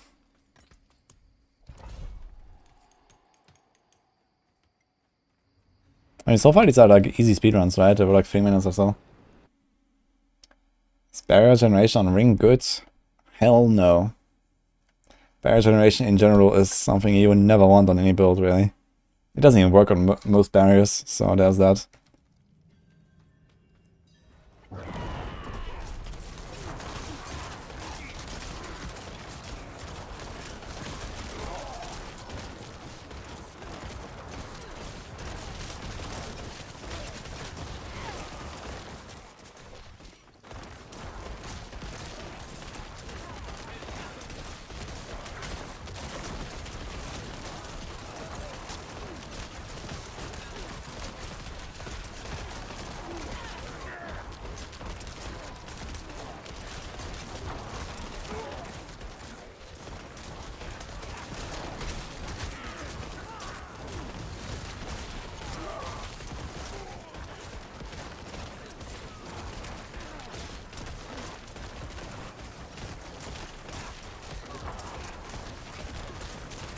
Yeah, I wonder if I could actually just like pull everything next to a wall and just like shotgun into the wall.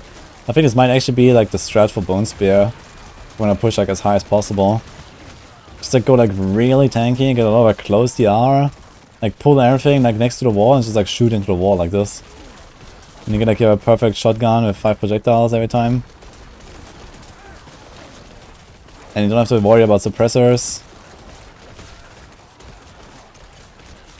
Like this, yeah.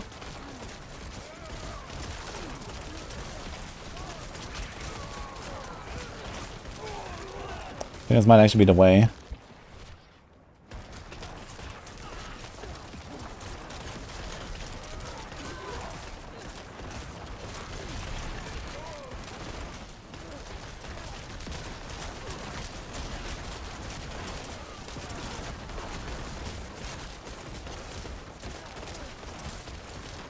I can't see the damage. It's too high, man. These are numbers that human beings cannot comprehend.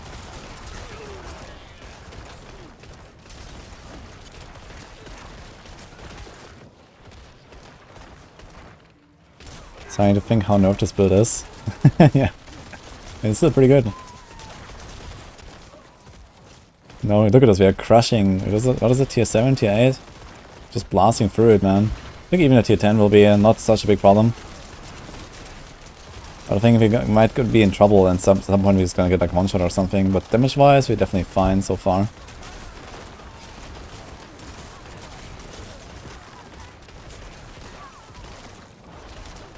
Would have been like 8 times more damage. Yeah, would have been actually, I think without all the nerfs this season, would have probably been like a pretty good contender for one of the top builds even in AoZ. Probably not like Holder level, but Something like rogue level, maybe? Oh. Explosions.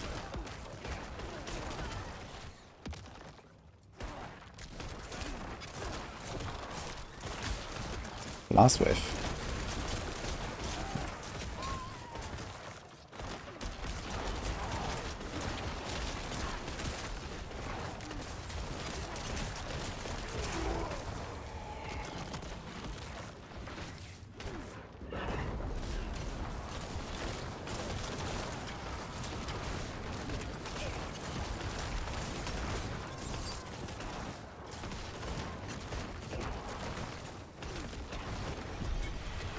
Okay.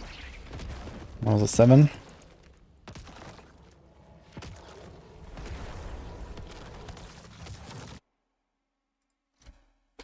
Sacrifice one Glyph and Paragon board, put Tears of Blood instead, main Paragon board, and my build takes the most advantage. Yeah, pretty much. Plus you also have to, you know, make up like some other like 15 points or so. You need to get like all the points here in the radius. It's important. You want to get every single point in the Tears of Blood.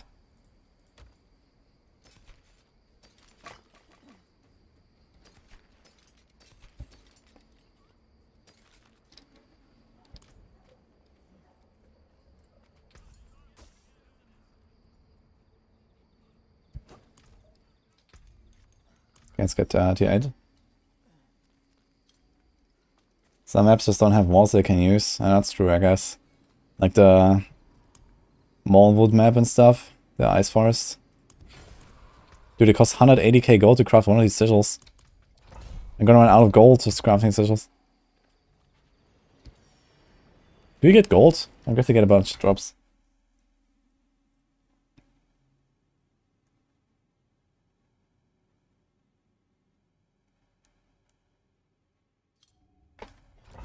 Is there a planner for this build? Yes. I'm playing exactly what I have in a planner actually right now. Might be on exclamation builds, otherwise it's on Discord. Or on YouTube. If you go to the YouTube live stream, I also have everything there in the description.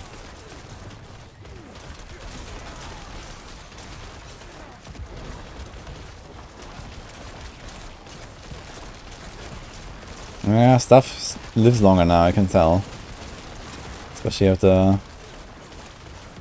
suppressors and stuff.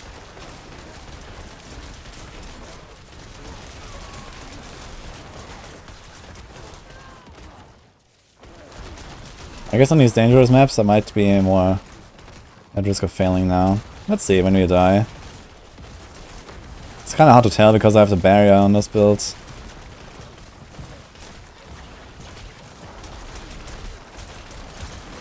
Yeah, the shotgunning is real though. Yeah, look, when you shoot in the wall, kapow. Like, I think that's actually the way how to play Bone Spear. Like, you just got these walls here and you just shoot into the wall like this. And you just die really fast. Like, if I had the gear for it, I can check if I have like maybe some amulet that has like close damage reduction and stuff. Maybe like DR. Resource. Maybe I don't even need the passive. I mean, there's no passive that's like really strong here on Necro, right?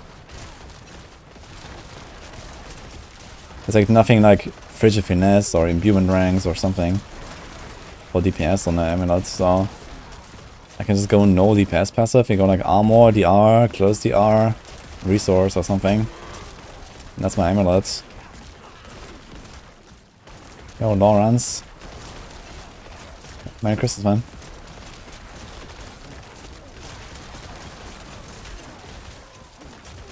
Sound effect from hitting enemies is really cool with Bone Spear. Yeah, I like it as well. Nice.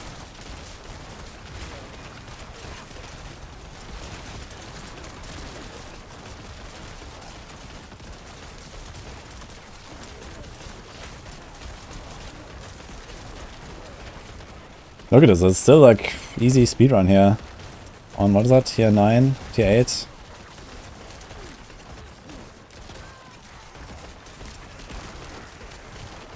Yeah, so I can easily like grind out 9s, I guess, as a Bone Spear if you want.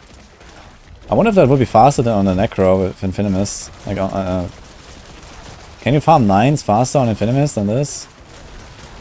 With like all the ramp up you have to do?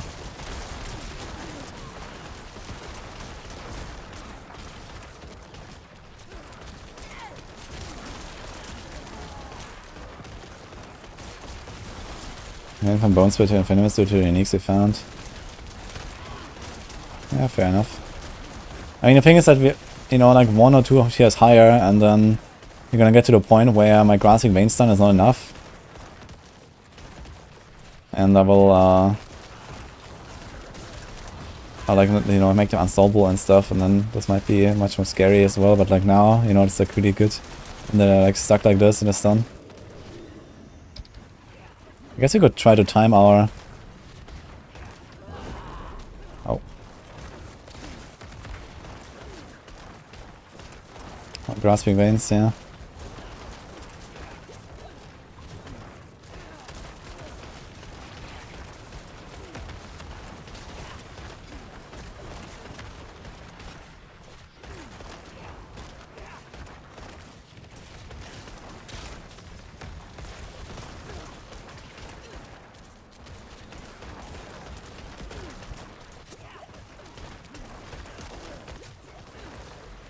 Okay, we got this. Side for the Bone Storm. Get some resources. Oh, it's coming. Oh! Dodged.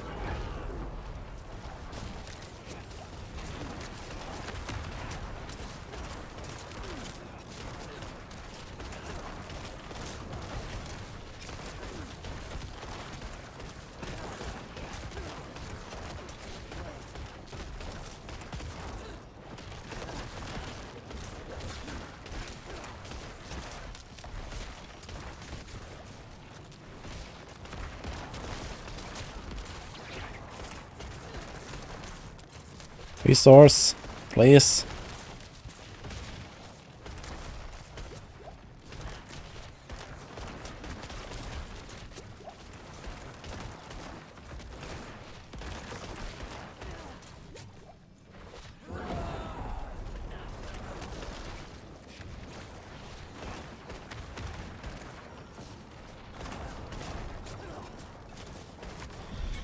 Okay. Yeah, resources are a bit of an issue, man. Only 16.7% resource cost reduction, which is near minimum. This can't be improved though, and this also can't really be improved. Need a Shaco.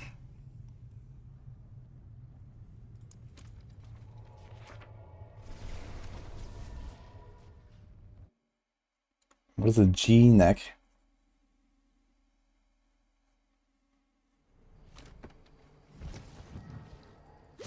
Yeah, fighting 1v1 against the Bloodseekers is definitely a bit annoying though on this build. At least when it's like a dangerous one.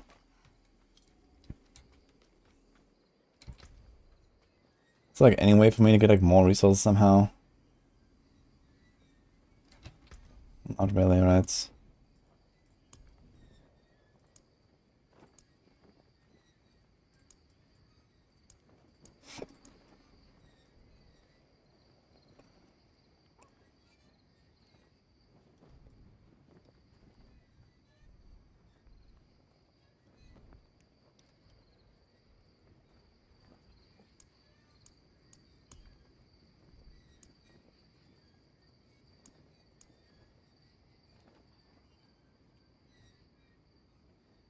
I could left click a bit, actually. I don't think I've done a single left click this entire run, I just realized. So maybe I should do that sometimes. Or just Reap. Especially if you play like this melee version of Bone Spear, I think Reap would probably be pretty good. It also gives you damage reduction. Gives you corpses. Like if you actually get to the point where you can like face tank these guys. Okay.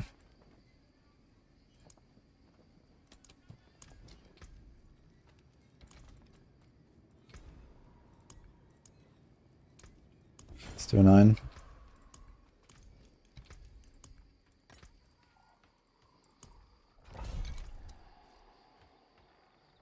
So we can get the max essence for ossified. We have this. What else do you want me to get? There's only one essence cluster and we have it, so... What other essence are we talking about?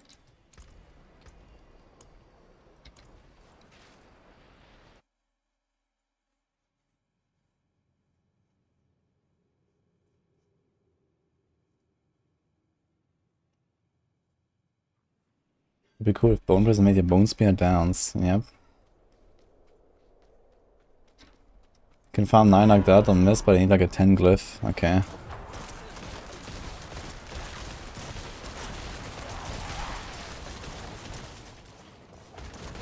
Sorry, Liz, what do you want?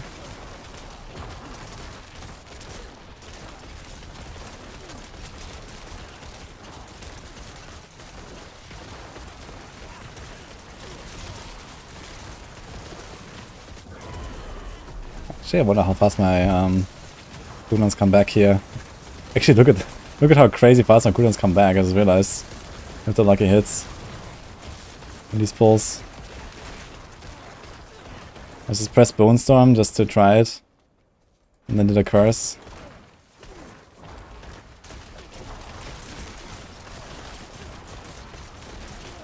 I see the chat list. I have no idea what you want from me.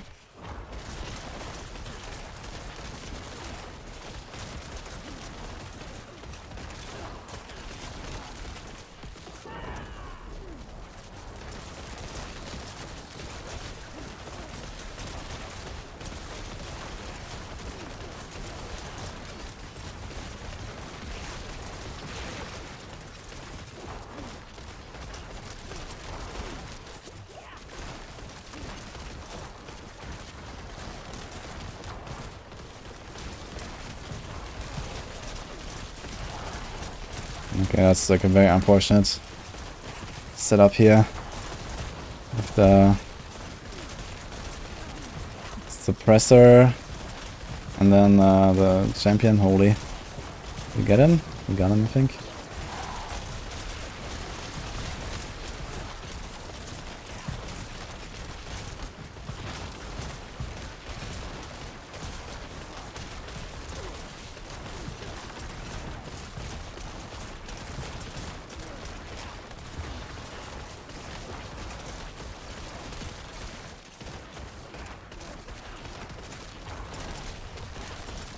This, I don't know you. I don't know what kind of shoutout you want.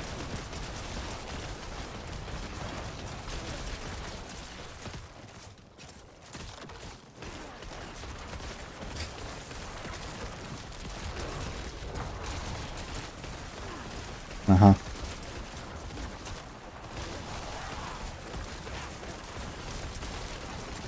Gotta take better care of your phone next time.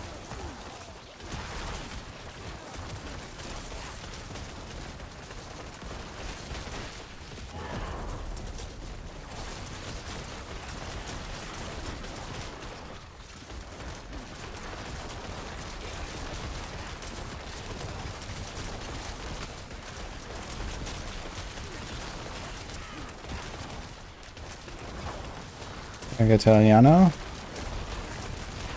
Merry Christmas.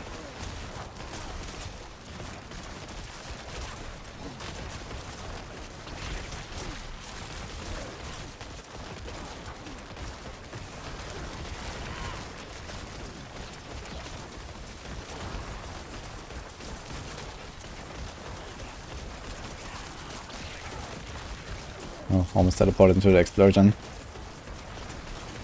Let's see how hard the T10 will be. I think T10 is like a nice little milestone already for Bone Spear, is it? What is the highest Bone Spear clears that we have on the leaderboards, I wonder? Need to check some Necro clears, but I guess most people are just playing infinus. But looking at this here, T10 will not be hard.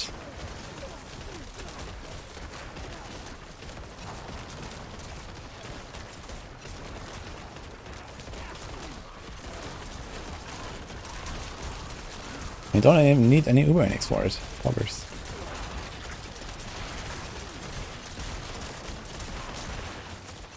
Maybe I should have waited for the Blast Wave Shrine for the bosses, I guess, on this class. That might be a pretty good idea. Ah, here we go. Maybe.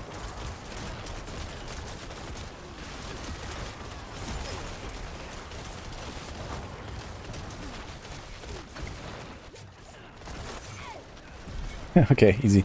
Blast Wave for the win.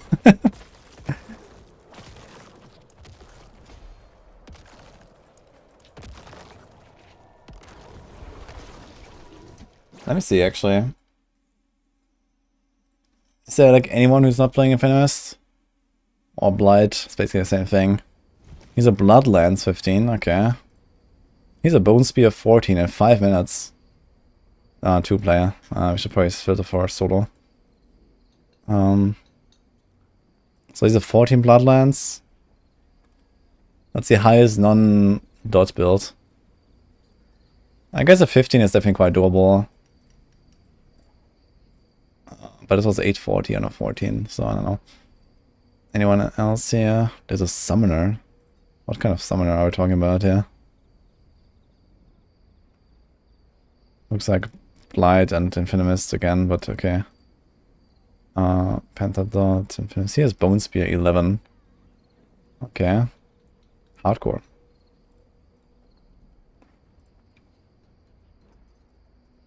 Same ring. He has the Deathless Visage though, and Lidless. Oh, he doesn't even show the clear itself. He just shows the zero, but okay. Let's just assume that he did that. He has Bone Splinters. He has Blood Mist. And no Curse. He's only no Curse. He's a Bloodlands in 630 on 10. Man down. Bone Spear. Here's a tier 10 Bone Spear. He's a tier 10 Blood Surge. Okay, not that many that have really submitted any runs. So let's do the 10.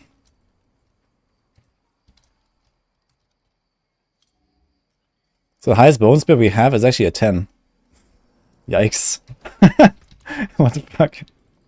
I guess some people like maybe did Bone Spear at first and then like did a higher clear of Infinus. Summoner. It's not actually a summoner. Like this was a Infinus build with Blight and some minions and it's not a real summoner build, I think.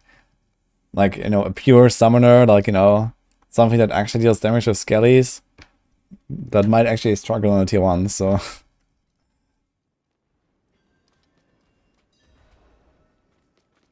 Don't feel bad, Liz, it's all good.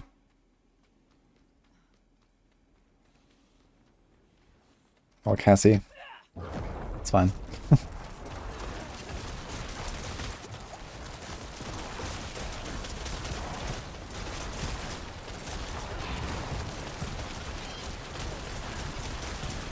Just a little confused and, you know, I don't like when people spam stuff.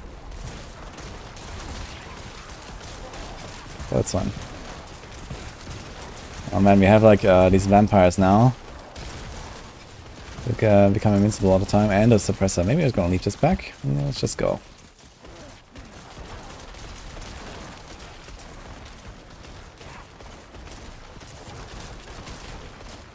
Can do 19 as Bloodlands, good luck.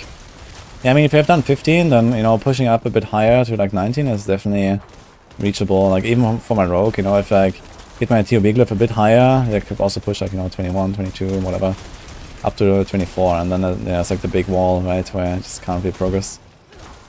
I'm lagging. What's going on? Like, really laggy this run.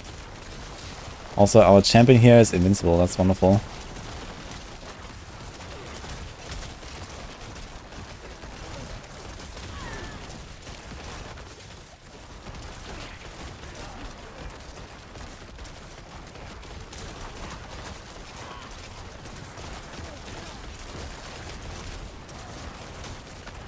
Well, you asked me where I'm from. I'm from Germany. And you?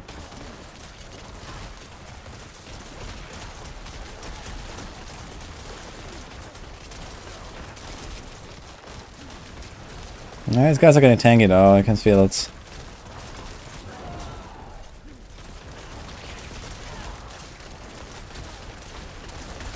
Like if I can't just like stand there and like shotgun properly with my bone spear, doesn't feel like really great damage anymore. This works though. Okay. We're behind. This dungeon is a nightmare. This is a really bad one. This is Snakes and Vampires, which is actually a F tier monster dive and one of the worst maps. So I should not be playing this if I really want to have a chance on like a push tier. The question is tier 10 like a real hard push tier? I guess we're getting to a point where it gets difficult for Bone Spear.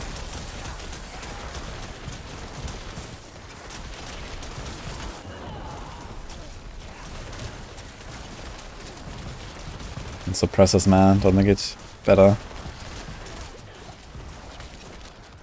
So I might just try another one, to be honest. Might even die here, actually.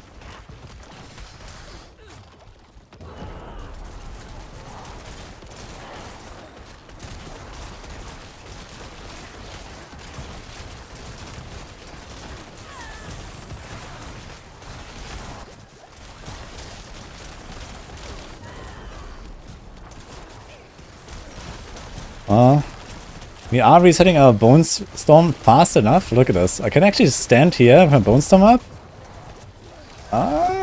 Okay. It kind of works. Oh man, I'm running out of potions there. How long does the curse last? It's only 10 seconds. Okay.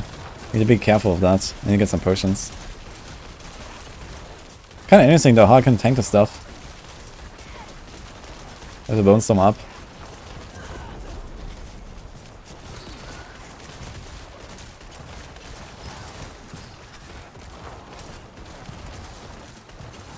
Is he coming or what?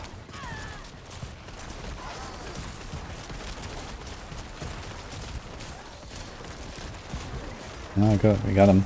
But he's falling way behind. I'm just gonna leave here. Let's try another one. This was terrible. 14 seems like the cap of Bone Spear. Yeah.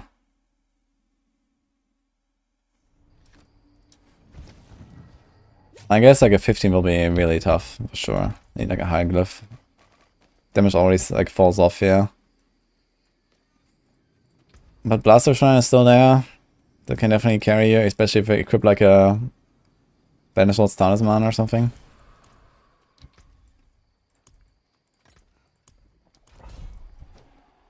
Turns out this is pretty good. Yeah, what a surprise, huh? I think they will rework enemy types to be more even. They don't have to, as long as this is not the most important endgame. Like, it's fine that enemy types are, like, unequal. If, you know, Abattoir is not, like, the one thing that defines everything. You know. They could definitely, like, try to even it out a bit more. They could make you, like, you know... They could force you to like fight more different monster types, so like even it out in like a run, you know. This could be like not just 2 monster types combined, but maybe it could be like 5 monster types combined, and you can always like have combos where there's like good stuff and bad stuff or whatever. Alright. Could be like a lot more like wild basically.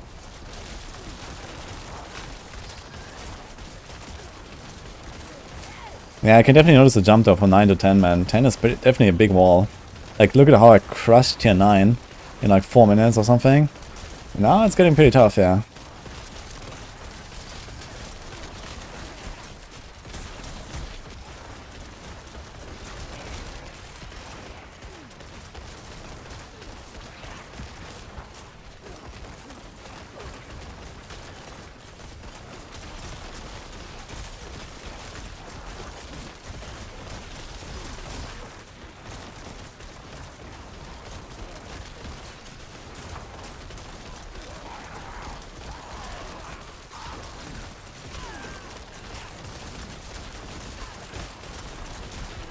Can they get all these elites?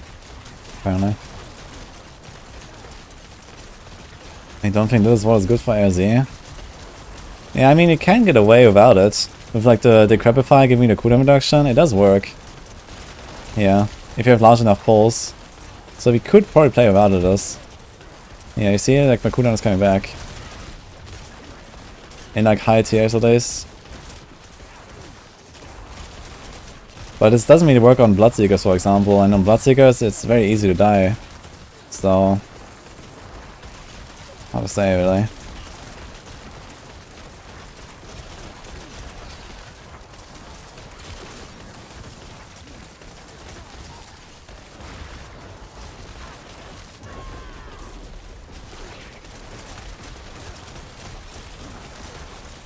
Look at the cooldown coming back, man, on Bone Storm. It's crazy.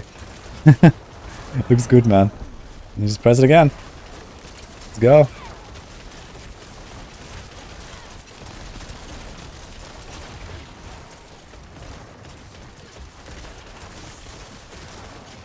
Why do you have to keep finding these snakes, by the way?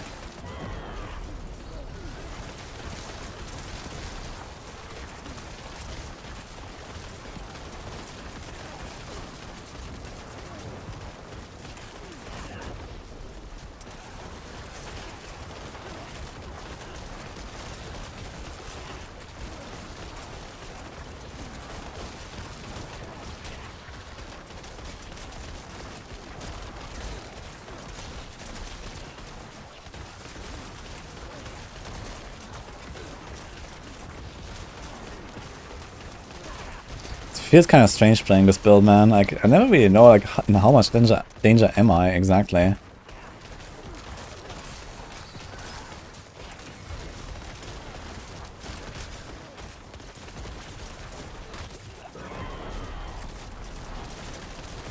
I guess sometimes I will just die. Boom, that's it.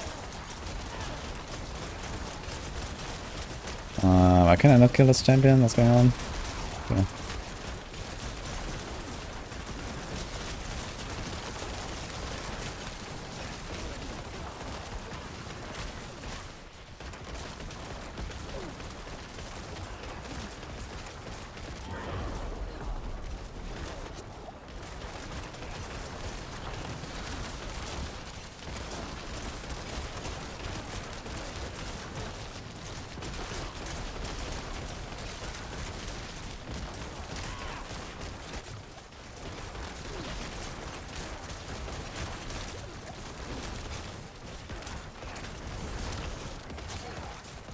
We're just on time. How much time do we really need for the Bloodseekers?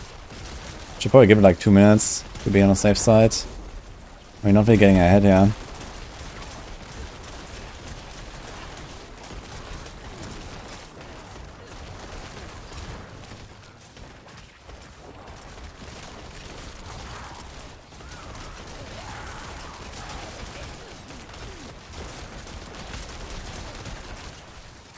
Where are the other elites? Okay, this guy followed me, but reset.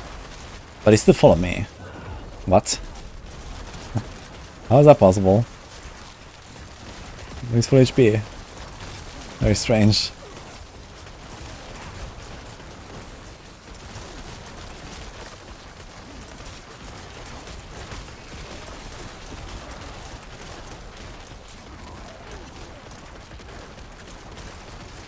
So last guy dead.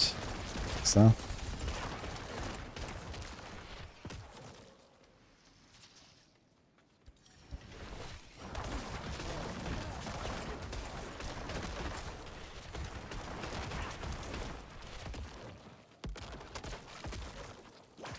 Time for some infinus. Yeah, let's do that T10 on the bone spear. I think that would be a nice little milestone.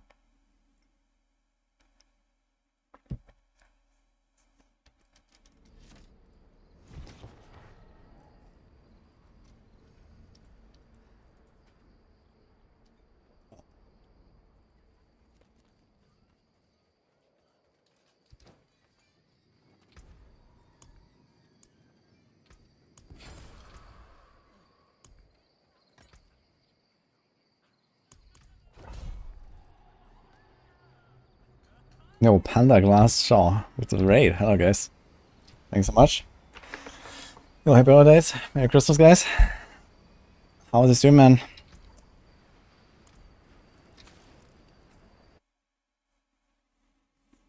Thanks, Panda. What have you been up to? Go check him out, guys. It's got a raid on Twitch. Panda Glass Shaw, he's a blaster as well. He did some of the like Blue Rogue challenge as well, like I did. Oh, we got the same map and same monster type again. Snakes. Had to be snakes.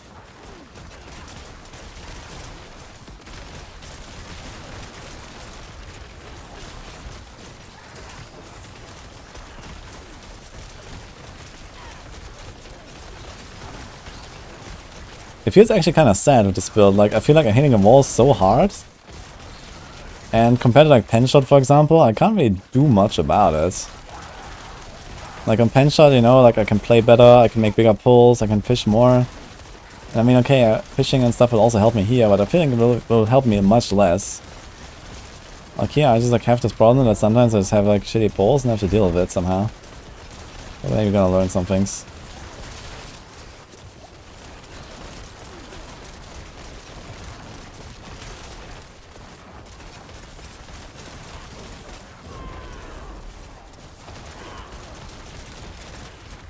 I guess I could kind of shoot backwards and kite them as we go to find more elites.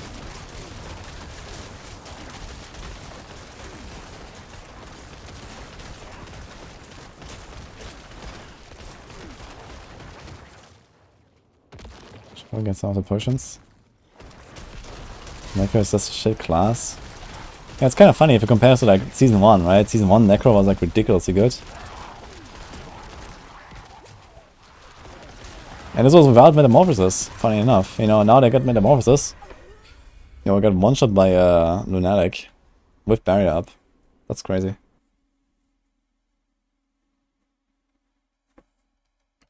Was I full?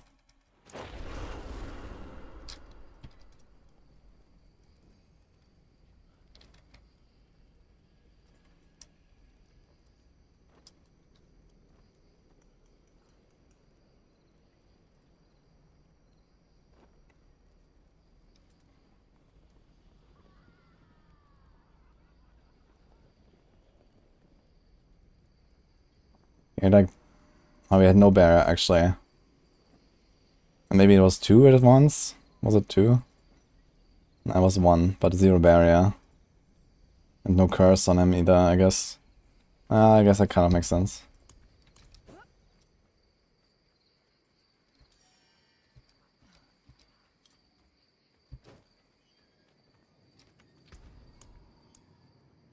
Let's try this again.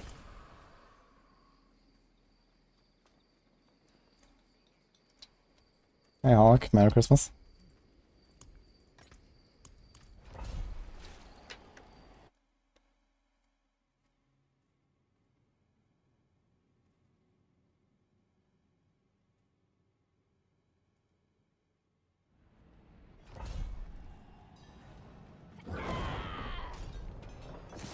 Infinus is just boring.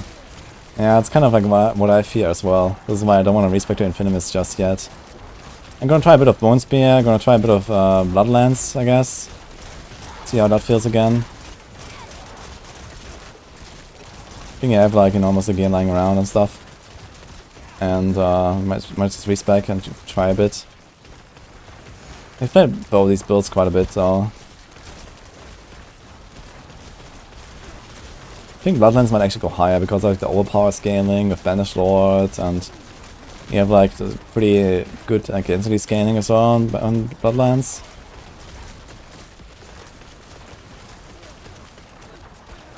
I'm going to fix the progression on the Glyph or nah? No, they're not going to fix anything. I mean, they might do like another patch for AoZ or so, but I don't think they're gonna do anything for the Glyph. The Glyph is just a Glyph. The whole idea is that you're not supposed to level it to 200, I guess. Okay, I'm just gonna keep cutting this forward. Now we get suppressors. Wonderful.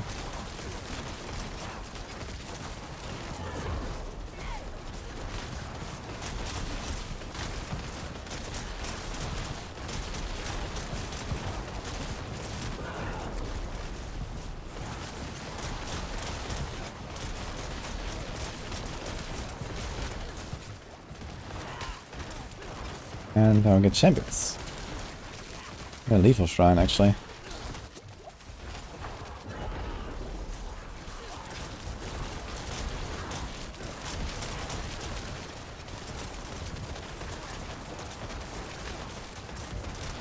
It is still a champion. Oh, it's like almost dead. Okay.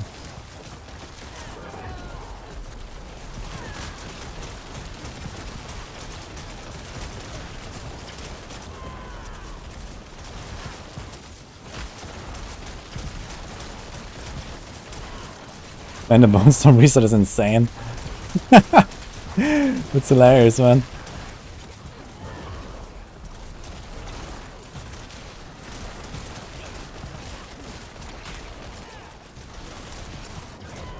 Yeah, that's what keeps you alive, I guess. Don't necessarily need that as well. But it is a bit scary here, the suppressors, man. Oh, I think my little wall ran out. My bones ran out. I forgot to press it. But try to Selic. Number 1, this character doesn't have a Selic. Number 2, hell no. I mean, you have a lot of essence, I guess, but nah, no way. Ah, yes. You seek power. You will be back. The stars do not lie.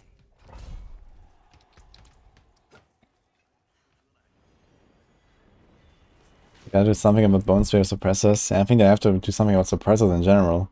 It's not just Bone Spear, like, you know, Boulder Druid also, like, you know, completely gets turned off. And stuff like that, like, it's really stupid.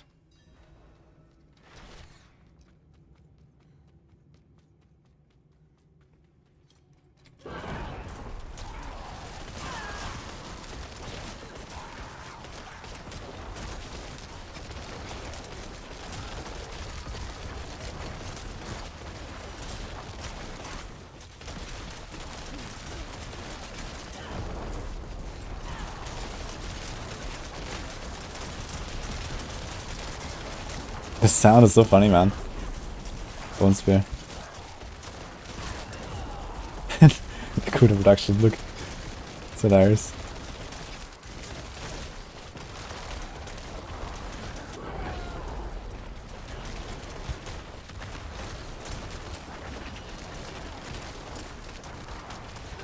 Wait, why is this guy hitting me through my barrier?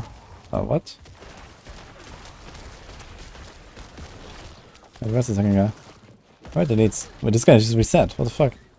I ran like one screen away and he reset. What's going on? Is that because I don't have a dot on him? Do they reset like when you don't have a dot on him? That's crazy.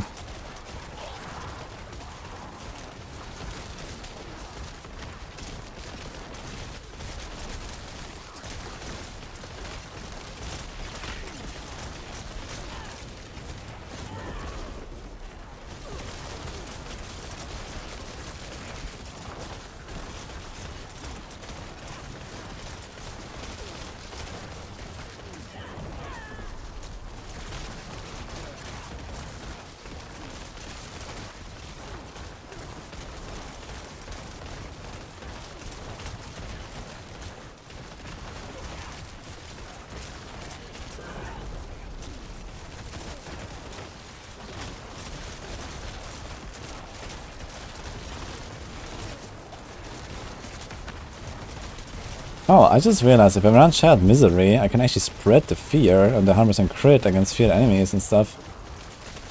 That would be kind of wild with Terra. I never tried that. It's kind of sick though.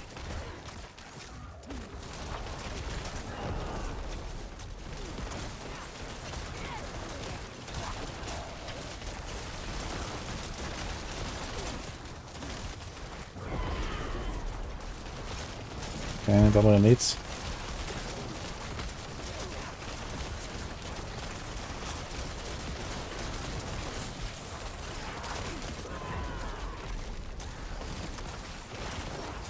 Dude, this other... I'm right here, this guy reset, man, look at this. 2 of them reset. What?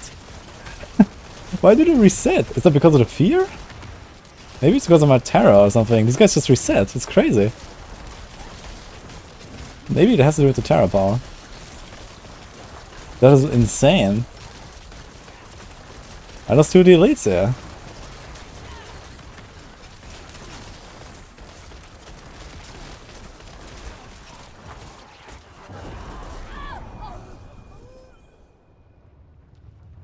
Okay, I try to remove it again. Hey Alex. Nice to see you, man. Merry Christmas. Yo, Rob2628, biggest fan. Hello, welcome to the stream, by the way.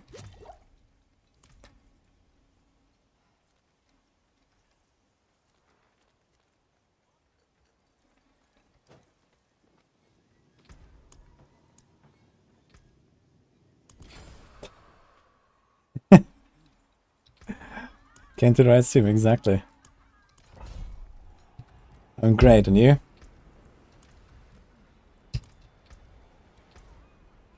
How are you, Alex, by the way? Okay, I'm gonna try to remove that one power again, so maybe this is actually not the way here. Terror. I wonder if this is why they're resetting all the time. So maybe he's gonna do Prey on a week. Keep them perma vulnerable. Can do Anticipation. For minus 20 cooldown. Anticipation might be useful as well for the lower cooldown. In this case, he might not have to run Litter's Wall, and we could run a normal shield. Although this is a pretty good shield. Has 4 good stats. And a pretty solid effect. Or is just a normal offhand though. Gives me more resource. I could try to see how it feels with a normal offhand. It says sacrifice bonuses. Essence cost, lucky hit, crit, chance to restore resource. Can see what happens. It's minus 1k armor.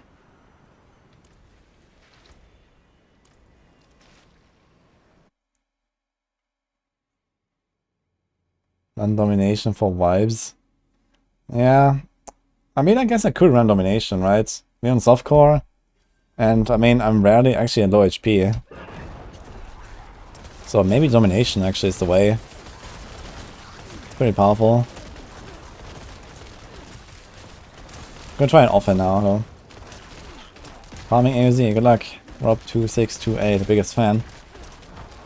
What build are you doing?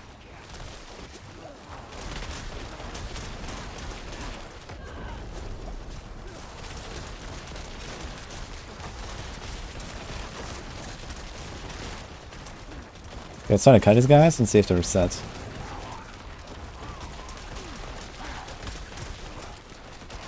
All 3 elites are here.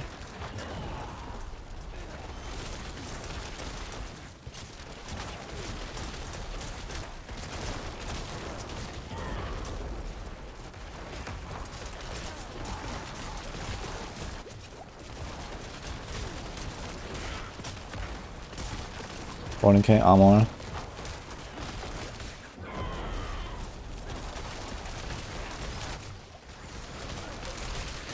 But the thing is, I actually get like less barrier now, right? Even though my bone storm is up all the time, pretty much. We still have like less barrier. How long does this last actually, a shading storm? 10 seconds, that's pretty good actually. Okay. But it only works if they're like close to me, that's the main problem. Do you want to play with you? Currently I'm just like trying like some Necro stuff, you know, like I want to do like a solo tier 10 and then probably gonna try to respec and stuff. Maybe when I do Infinus I can actually contribute to teams to some degree. Right now I don't think I can, you know. Striking on a 10.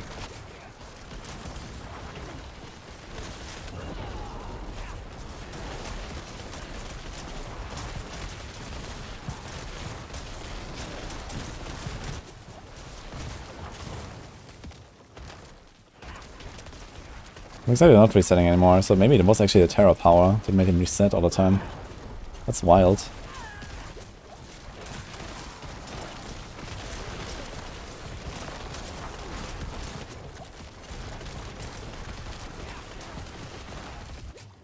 I'm running out of potions, yeah. But they are surviving relatively well.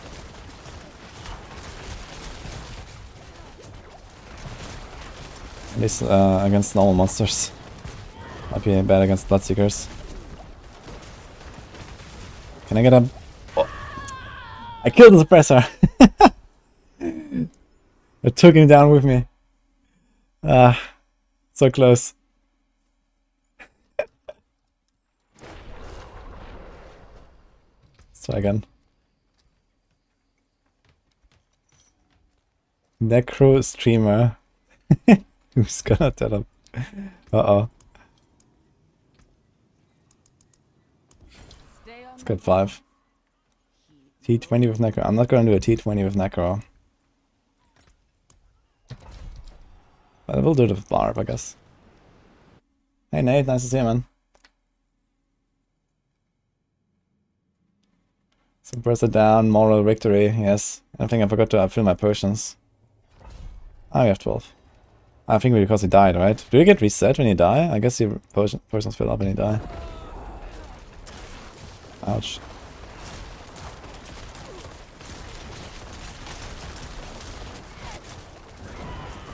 Dude, we are like omega slow. What's going on? What? Why am I so slow?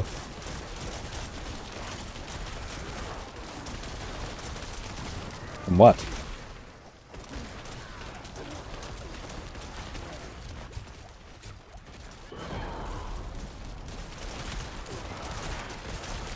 Wait, who's slowing me here? Something is like omega slowing me. Trying to understand what it is. Yeah, but it's like really the downside here, like on this build, like if I'm actually trying to like play a range, I guess you have to like just play this melee like this and just like shotgun into the walls and stuff. And just hope that our bone storm is enough.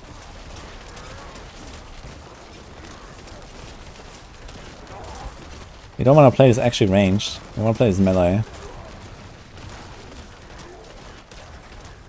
Which means we're like very squishy right now. Don't we have the gear for this?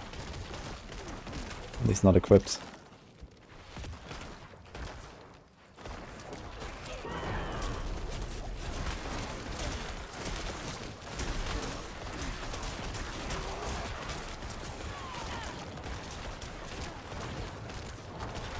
Cornet, sure. Cornet actually does something on this team, right? Hell yeah, look. Did it just one tap the elite? Really? It's kind of funny actually, pushing on a tier where stuff dies with Corny, man. So they have like pretty large like RNG with the shrines, yeah.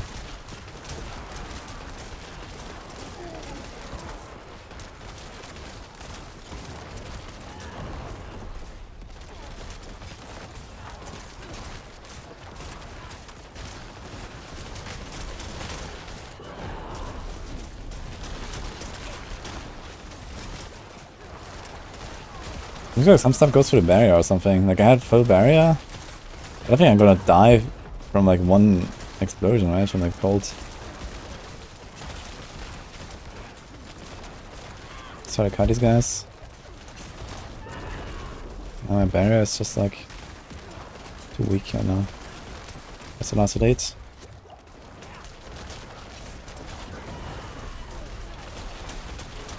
Yeah, the only way to like really be protected here is to have like a large pull like this. As long as I have that. Oh, we actually have really good progression right now. It's going pretty well.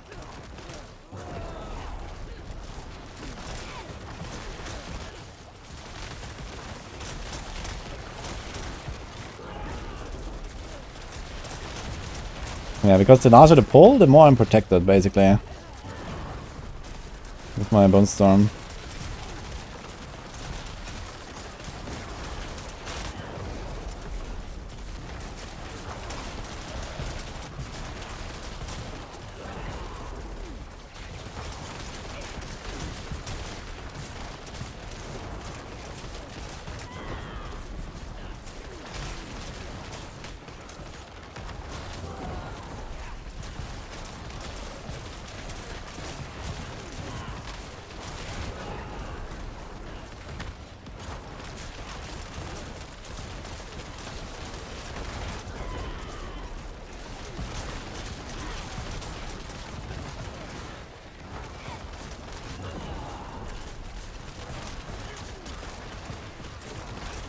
Oh.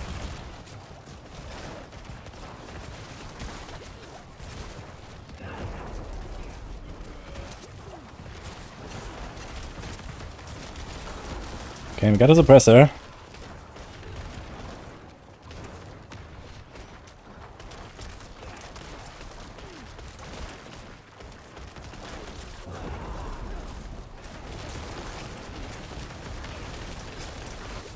Okay. Good run.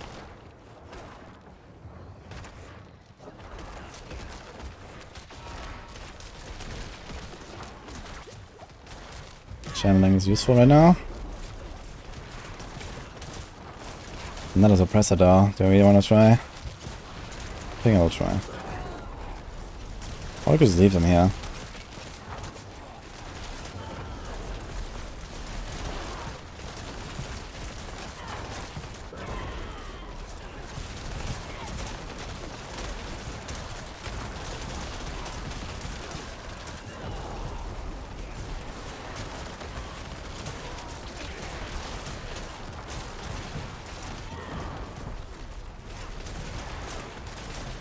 There's a suppressor and a vampiric man. And pretty dangerous.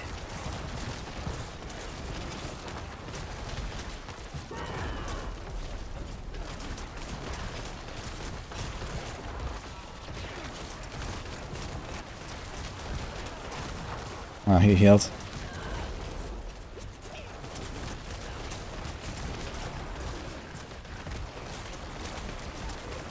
Too bad. Let's see, leave the last guy.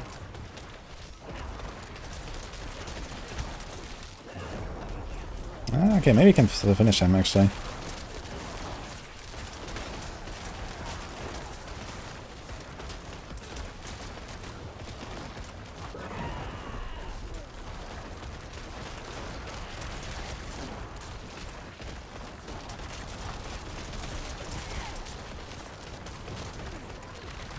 We got a nice double pack here.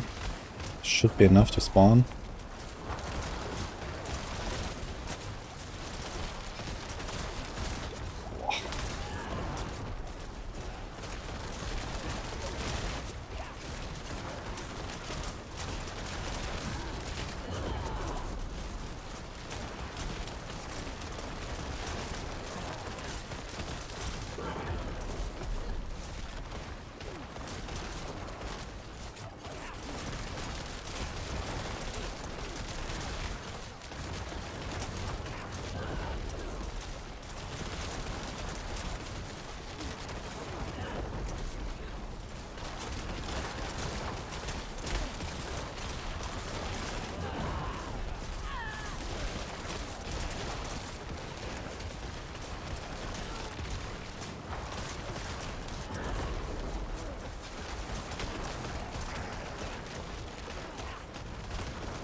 Right, man. Was that a Necro and a Sorc?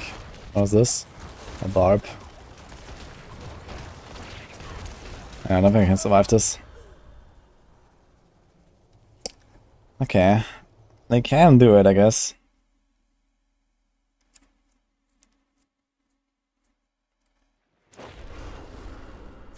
I don't have Lilith's Wall, I have one offhand here right now. No Lilith. But maybe I should swap in the Lilith for the Bloodseekers. Because I don't really have enough resets on my Bone Storm. Like, I miss a lot of shots, they're like running around, there's like 1, 2, maybe 3 targets. So I think I should probably run Lilith, because there's like so much like walking around and stuff. So I should probably swap this at least.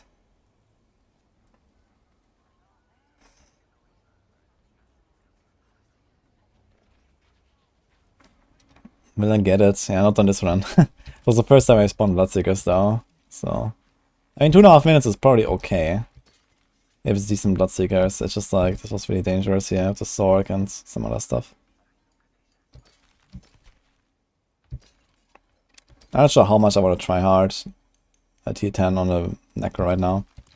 So I might like try a few more times and then maybe respec or something.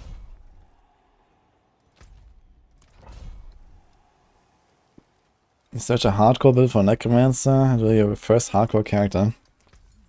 There's no like dedicated hardcore builds or so in the game really. Like every build is the same on softcore and hardcore pretty much. Plus minus like a few tweaks. You need armor? I've got it here. It's a good blood surge aspect. Good price. Domination and Exploiters would help. Yeah, what did I have here again now? Exploiters. Now, Exploiters... Actually, I'm running Ghostwalker, which is relatively useless. So yeah, I guess you could run Exploiters. I don't think I've ever saved one, but I can check. Or maybe something else that is like a good utility thing. No, you don't have a single exploiter. So I never saved one.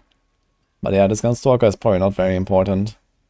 Although it does help sometimes, moving around a little bit.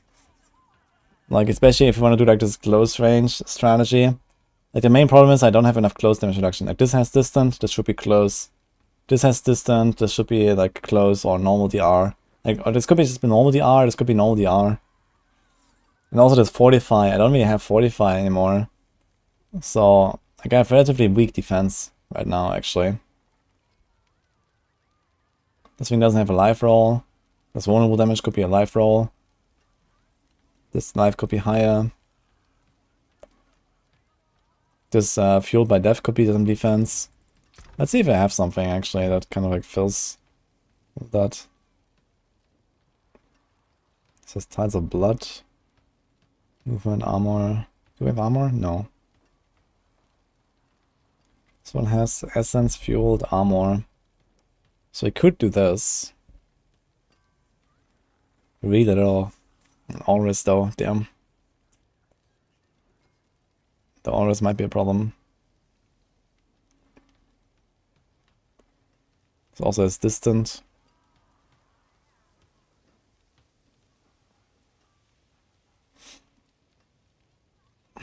He has close and distant and tides of blood.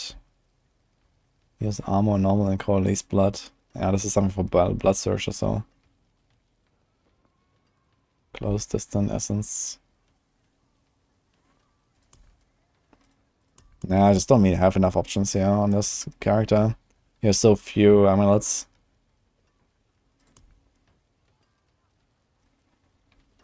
You could try to roll this one, I'm not sure how costly it is. Why I don't run boneless visage?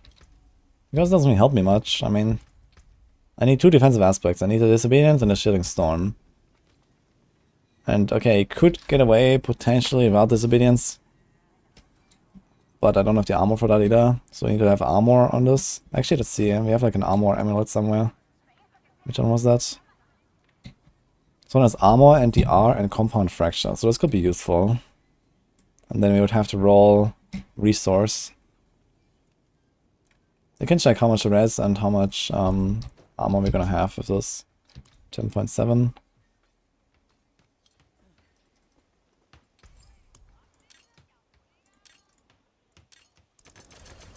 Oh, you're only 62 Forgotten Souls.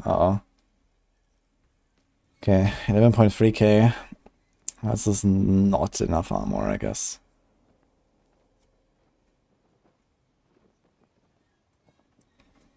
The rest is okay.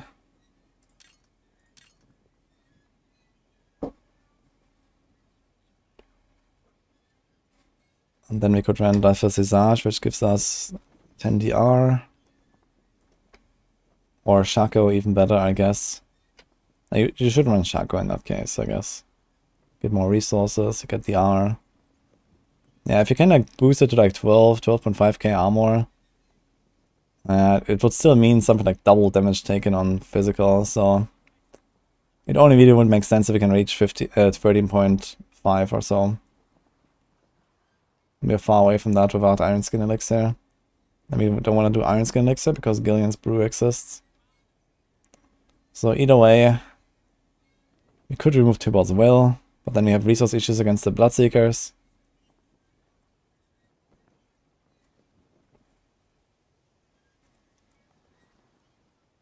I mean, this thing, instead of essence cost reduction or instead of lucky hit chance, could have resource generation, and then this would be pretty good.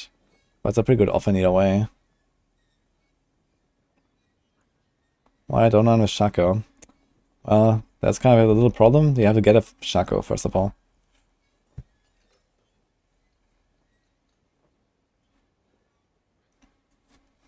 Hi, Sam. Can you keep your seasonal pass for your ticket for next season? Yes. I also have not used mine yet, actually.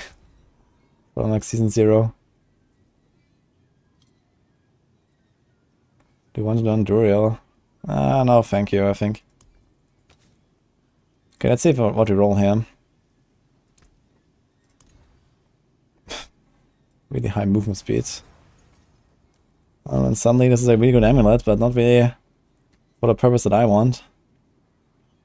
Fuck. Yeah, we really want essence cost reduction though, right? This will be a really good amulet now for like tier 100s or whatever. Compound Fracture is also a pretty strong passive. Need something blessed? Cursed, perhaps?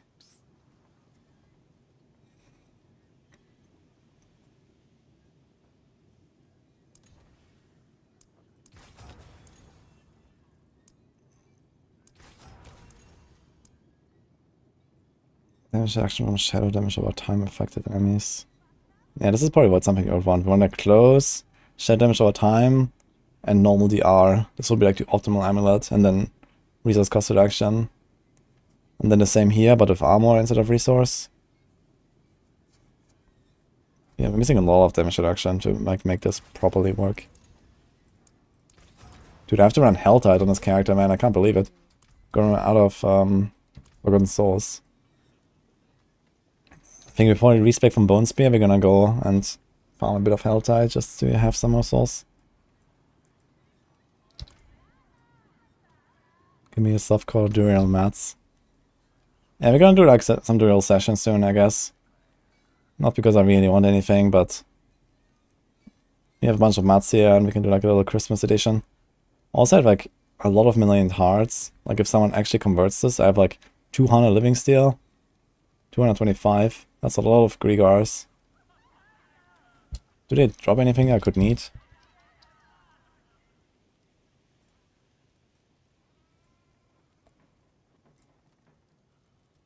Necromancer, no.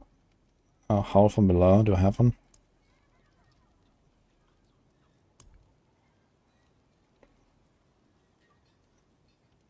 Oh, close enough, I guess.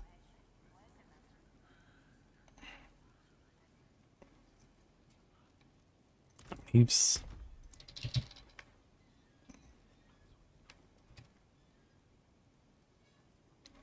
Okay.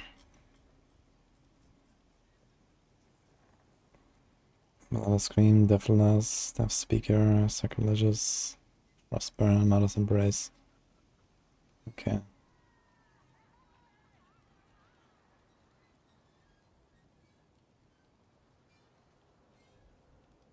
Fine. Do we have a, what is a Black River?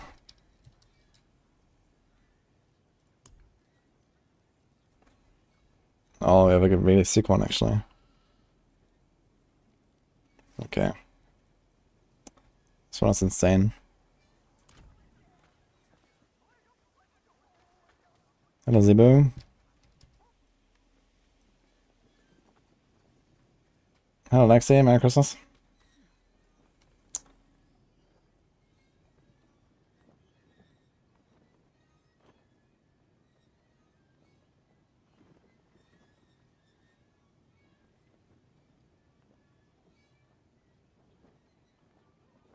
What's the best place to get gear with good iron level affixes? Duriel drops 925 only, but I mean, you can't farm Duriel forever.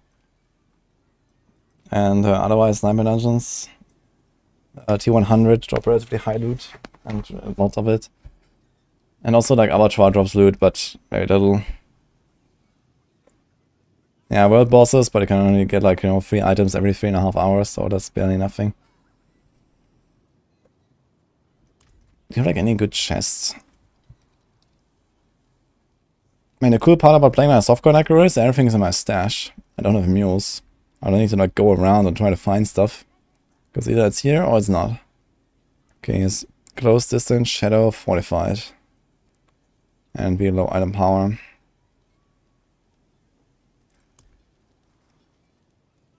Here's close armor and a really bad life roll. F. Close distance. Here's the R. Close. Oh. It's already rerolled a bit though, so this doesn't look good. Dude, this has the same shitty roll, man. What is this? It's gonna drop this. Oh, here's also one. The R close and shadow damage over time, but the shadow damage is real low. Here's close, distance, shadow. Okay, first of all, let's see this thing. 1.2 million per roll. I only have 10 million though.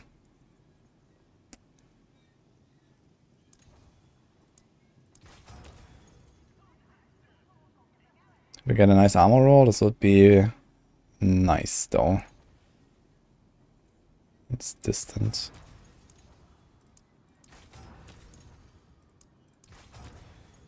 Well, I guess we're out of gold now. Cool. The stars do not lie.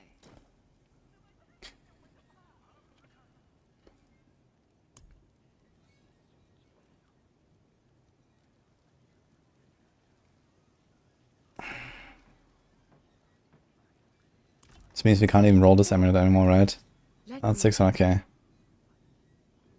Are we gonna try?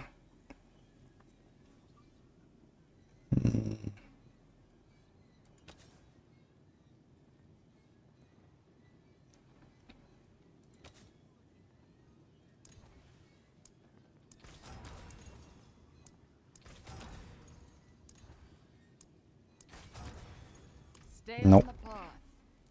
Heed no evil. Okay, we have a problem. I literally cannot play the game. I'm ready to uninstall. Well, I'm ready to go back to hardcore. Oof, man. Okay. Hello, Jackie Chan. Also, I just realized we have Death Embrace here. Let's do... we have Death Reach. Let's do Death Embrace. We're not gonna do this distance strat. Also, we want to do Amplify Damage. Can we get Amplify Damage? Somehow. We have this movement speed here, so I can do this. Let's do some damage.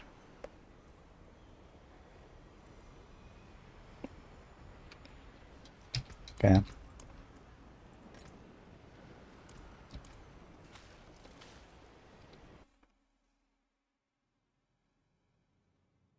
I think they will keep focusing the chance for Uber Uniques in Season 3. I don't think they will. But I think in general Uber Uniques will probably work a bit different in the next season.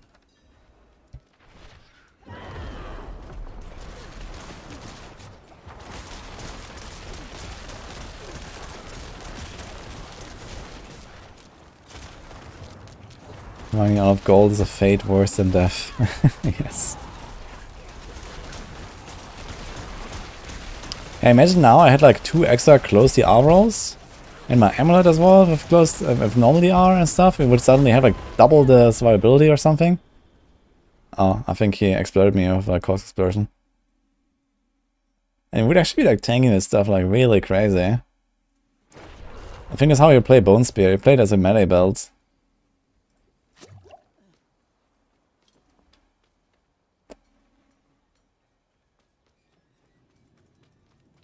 Yes. Do we have sigils? Power. Yes. Your ratio level 75 and dying management 32 dying to big crowds. Your resistance are around 50%. I mean, resistance is capped, definitely makes a huge difference. And the magic rest potion is a good one if you can afford it. But yeah, check your resistances, check your armor, make sure you have a disobedience aspect. Try maybe also get like a life roll or two, like at those levels. Like even like one good life roll can like, give you like plus 20% EHP or something. That can be pretty massive. Maybe get a crowd control in there.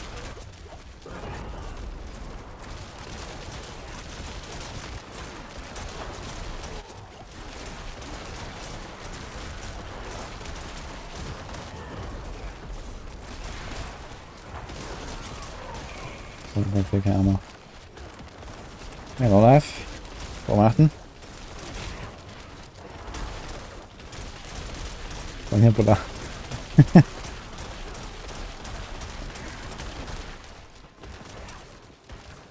Magnesium too. Merry Christmas.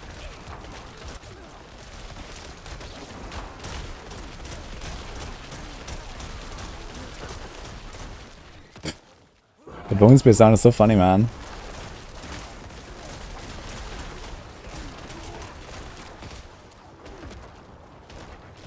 Won't be the best for AoZ? Hell no. Okay, who was that about the gold, by the way? Maybe I'll come back to that offer if it's still up. Someone said that they could give me some gold on softcore, and I really wouldn't mind after all. Because I'm not exactly in the mood to go and just randomly grind gold right now, just to like test a bit on Necro.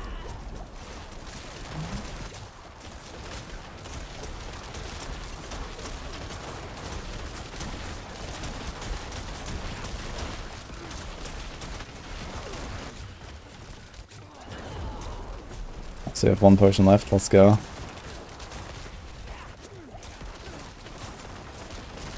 Maybe I should run Undying after all.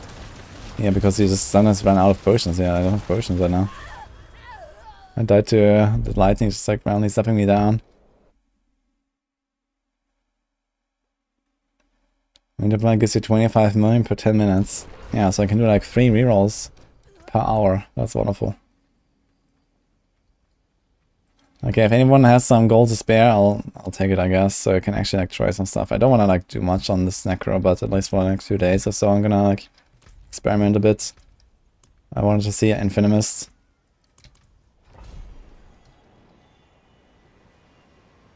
Yo, Killswitch is up, man. Thanks.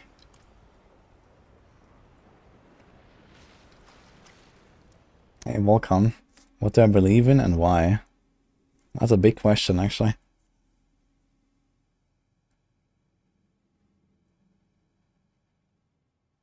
The wounds are reminiscent of T60 map and PoE. I mean, it's like a general thing, right? How we play ARPGs. Like you stutter step, you dodge. It's just how the genre works, I guess, on ranged builds.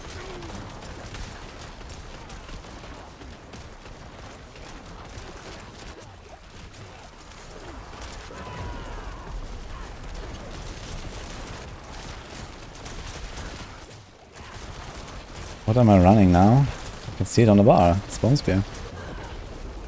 It's just on the bar, actually.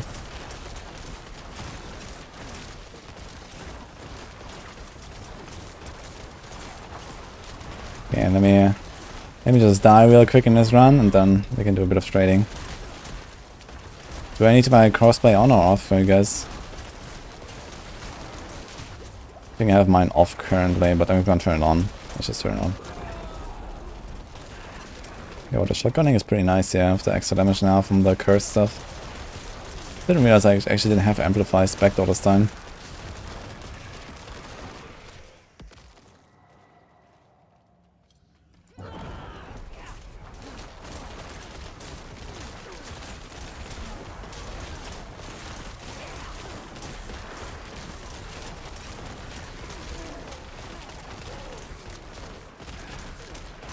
No, Dinny. And Christmas, man, fix us up. Don't want to trade console players anyway. Gold trading is... Wait, didn't it change that yet? Or is it for season 3? I thought they wanted to change the gold trading for console players. But it's not in the game yet.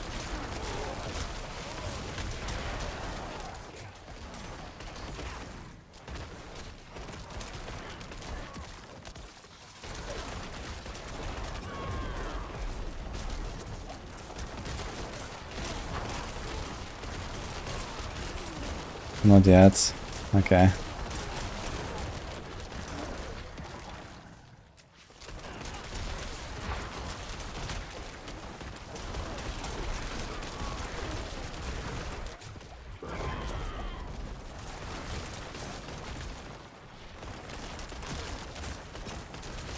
Season 3 they can trade like PC. Cool, man. In Season 3 the technology is there for console players to engage in one of the main features of multiplayer games. That's amazing.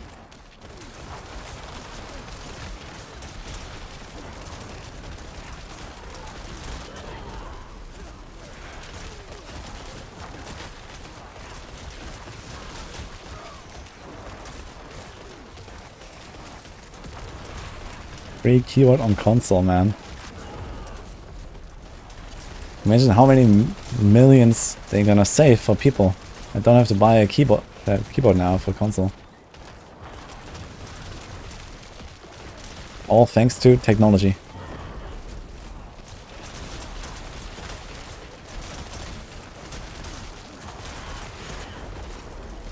Yeah, imagine how tanky I would be just like standing here now.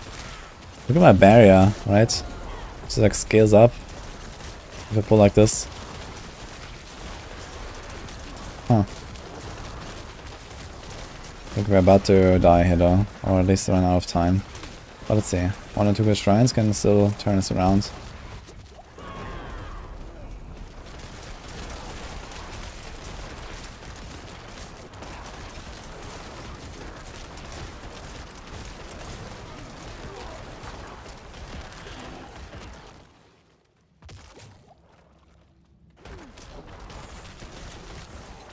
That's a good shrine. That's a good pack for it.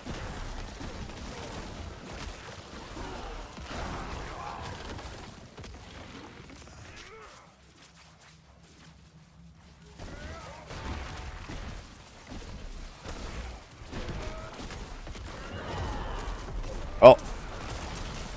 You come out exactly in the wrong moment, man. Holy. And this is such a nice pull and... Ugh. Can't.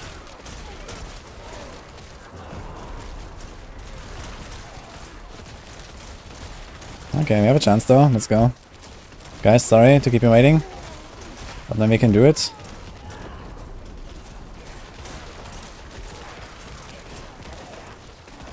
That's actually really huge packs here.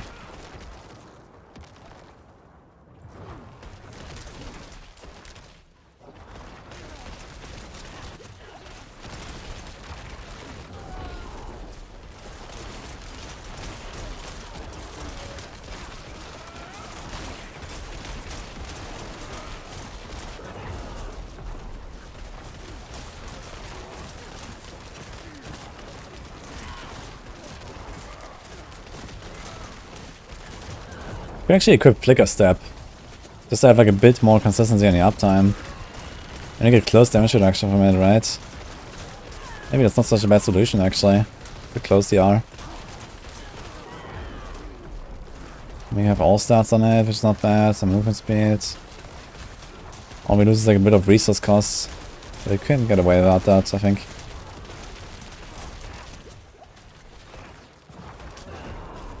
Ooh boy. Okay, we can probably spawn here though, as long as I get rid of oh man, it's a double suppressor. Okay.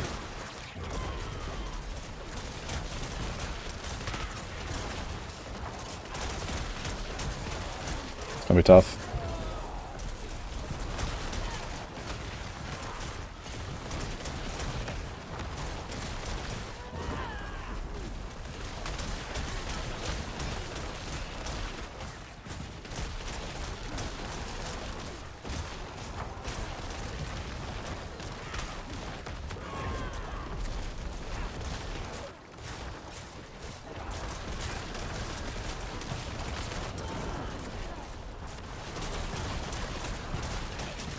Ah!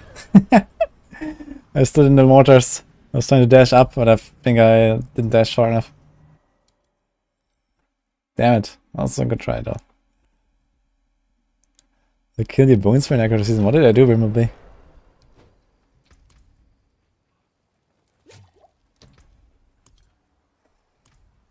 Alright, so someone added me. Who is that? Oh, 3 people added me. Okay. What's the problem?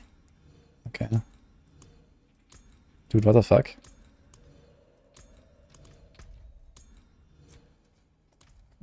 Why does it just give me an arrow 3 times? And then I close this thing?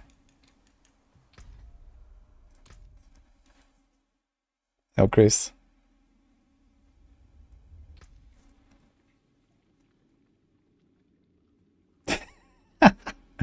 Oh, congrats for your chakra level 60, dude. Okay. Let's go. Yo, Kinetic as well. Thanks for the 1 year sub. Merry Christmas. Hello, Dodo, by the way. Merry Christmas. Did I pay for DLC?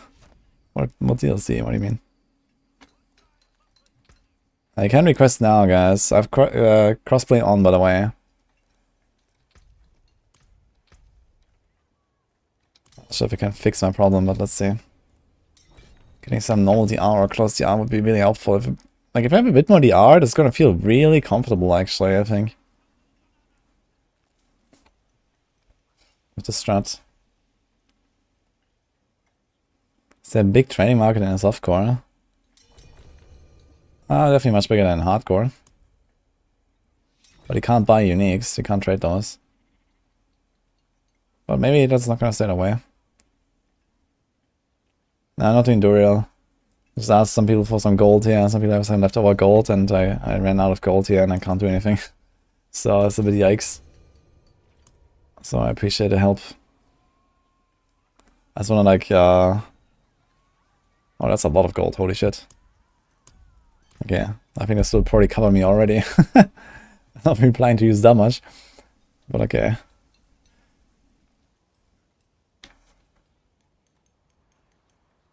Hey Oblivion, Merry Christmas. I tried Littles, why I was running Littles, but Littles is not useful really. Like I'm running often now. Yo, thanks Frankie. Merry Christmas.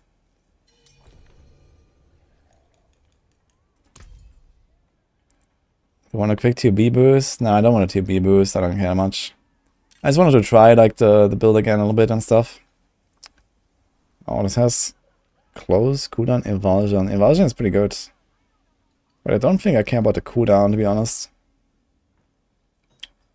Although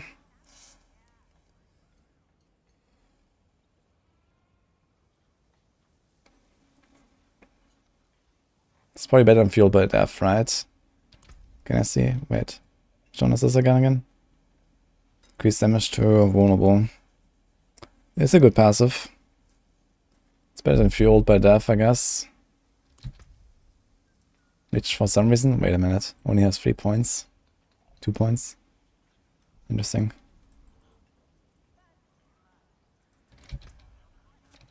Yo, Fuzzy Muzzy, thank you for the sub too. Excellent PvP with chat. True, actually, I still need to do PvP at some point with this character. Oof. Yeah, I'm on softcore right now.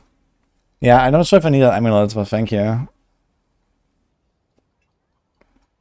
I think I was gonna try to roll this thing here.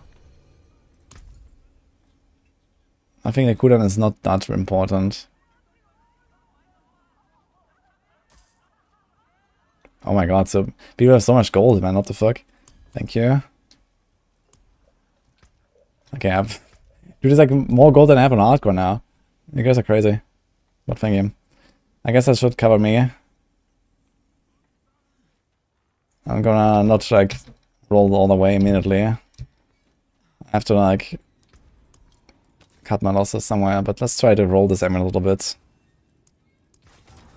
Make it close on all the R. It's at 2 million per roll right now, so we can roll a bit.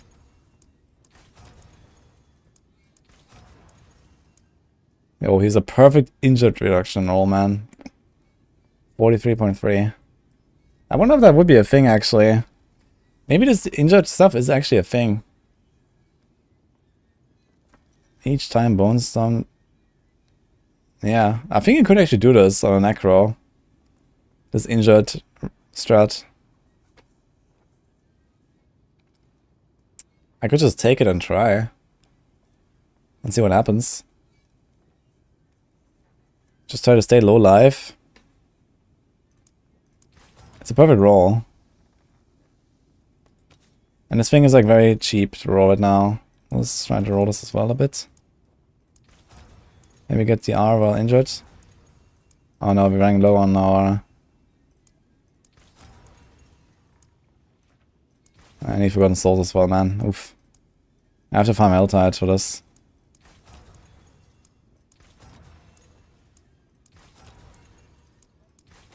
Is L-Tide up? No. Okay, wait a minute.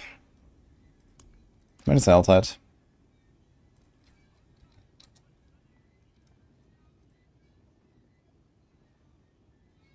In 40 minutes. Okay. Bad. I actually want to try this since I have this. I'm gonna roll these boots to injured. And then we can go resilience. We have resilience actually. We might just be like Omega tanky like this and just like stand there and be chilling. No T-bolts. We can keep the T-bolts. Let's keep it. Still gives me close. I mean, we should have the third injured there and we could get away with it. So we could potentially swap out 2 T-bolts just on the Bloodseekers. I wonder if we can actually keep up your Bone Storm permanently on the Bloodseekers. Maybe if we tank them all 3, but if it's like a 1v1, I guess you just don't have the cooldown for it. Even with anticipation and everything. Like, I don't know, maybe if we shotgun into the wall on 1 target, it might be enough. Let me see. We have a 15% chance, lucky hit, to reduce the cooldowns. And we have every 100 essence we spend.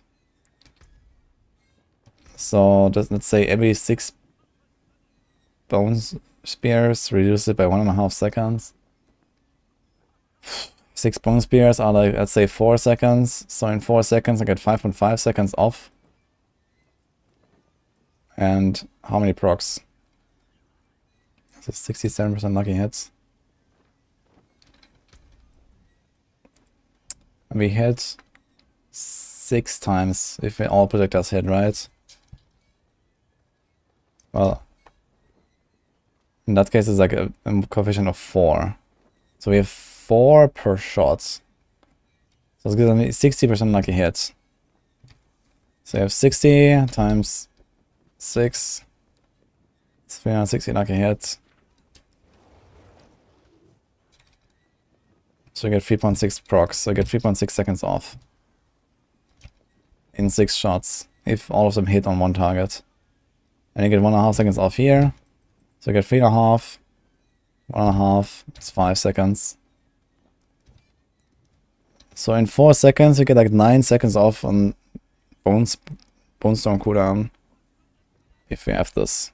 And this. And we shotgun completely into 1 target. This could be improved a little bit with like more lucky hits. Right now we don't have a potion.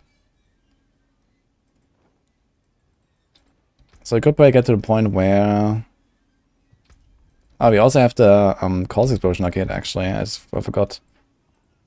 So you're also gonna get this, and when you have these running... So let's say we have like 4 Calls Explosions running. With like a hit of 50%. They take twice per second, so I get like 100% per second. So I get 15% chance, times 4 is 6.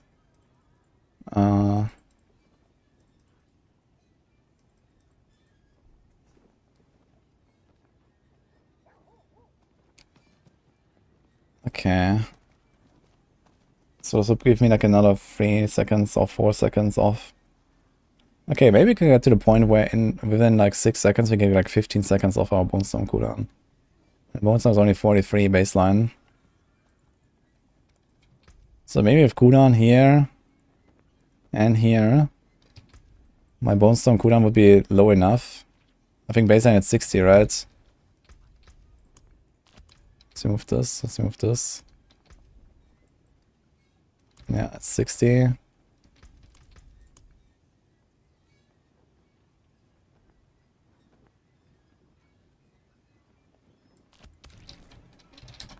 So we have like offhand again, amulet, helm, and anticipation. So we can get almost 50% cooldown reduction. That's only 30 seconds. I think we could actually get to the point where even on single targets we could have perma Bone Storm just from the curse and the passive. With enough lucky hit and stuff going on.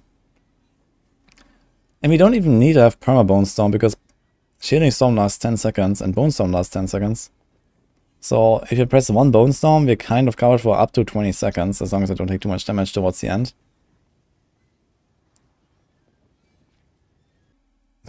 Game crashed. Okay.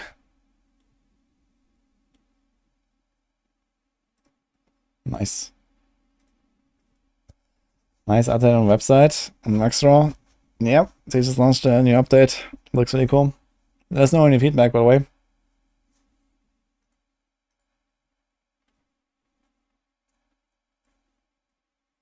Yeah, signed up for more Forgotten Souls and Merry Christmas for Christmas. And Merry Crystals for Christmas, and he didn't give me. He's down to 36. Yeah, I also have no Forgotten Souls now. I'm waiting for the Helltide.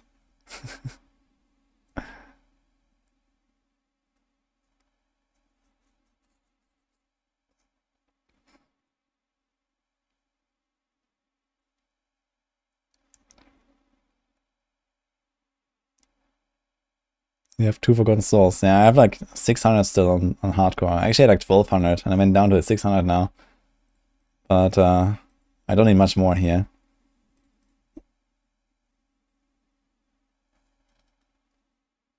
Now, what do I do though? We have half an hour to wait until the Helltide. So maybe I'm gonna go on the barb a little bit until then. What does he actually have equipped? Does he have anything? I guess he doesn't have the Shaco. He needs a Shaco. We can risk our Shaco now. That's a good thing. Like, my rogue is done. I can risk my Shaco. It doesn't matter.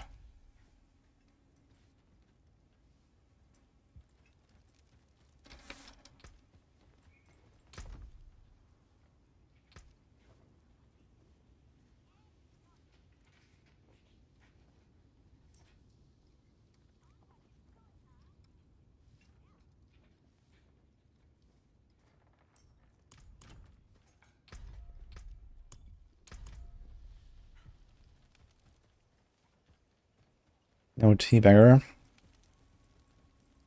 Merry Christmas.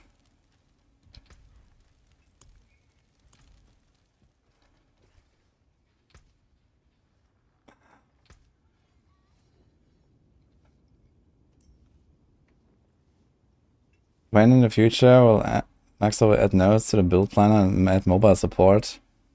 Apparently nodes already exist if you make this a public profile. So if you go on the default planner, like here, I think here, if you go on builds, like I think there are nodes here, yes, but I definitely want this to be like always there. So I need to ask Glyph to actually make this like a thing in all planners, but in the public planners it is a thing.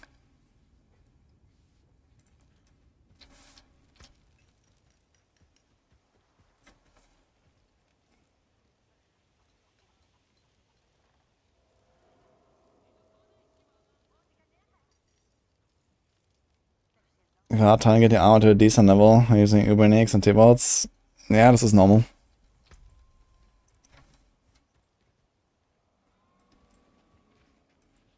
Okay, how's this right now? Cold, Poison, Shadow.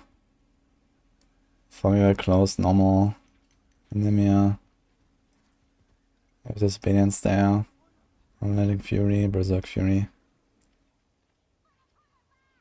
Why do I have such a crappy roll here, by the way? And also no crit chance, F. This one also doesn't have crit chance. You have like no crit chance, man, on this build. What's going on? Accelerating. Matchmaster. Doom, Ramadani, Grandfather. Yeah, this was like my setup here last time. Okay, first of all, do we have better rings? I guess you want Resource, Crit, Fury, Life. Ah, but there's also damage while berserking, actually. Maybe you don't want Life, actually. I think you can get away without the Life. So he has Crit, Close, berserking. Let's see. He has Resource, berserking, Life.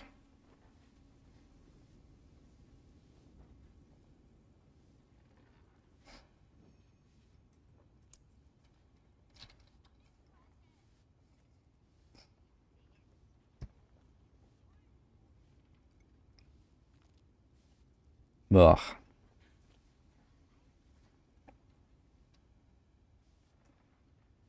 Current resource life, no fury. How much fury is this? 220. How much does extra fury actually give me in terms of damage? 0.4% per point of fury.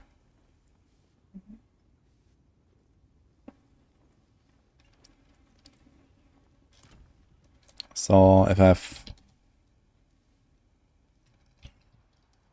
So 96. It's 188. Okay, it's actually not a big difference for like one Fury roll. It's only 3% damage. Okay, Fury is actually not a big roll after all on the ring for this build. And it still gives you like more recovery. You have 5% chance to restore resource, 5% chance to restore resource.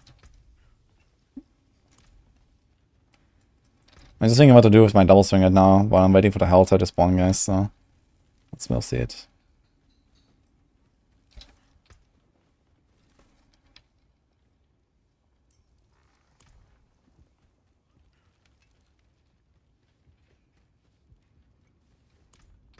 Top ring looks like it would be really good for Thorns Barb. I don't need resource on Thorns Barb, do you? Or Fury.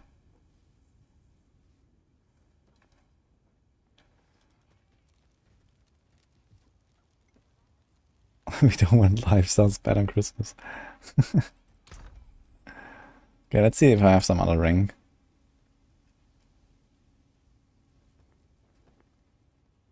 Close, crowd, lucky hits.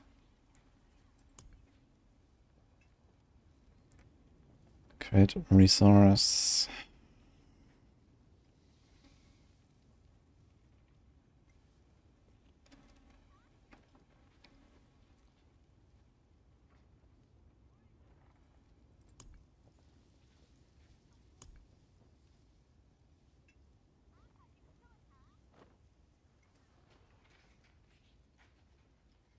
So something like this is definitely not bad.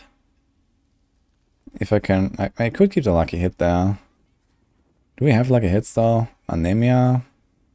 And a chance to restore resources, I guess.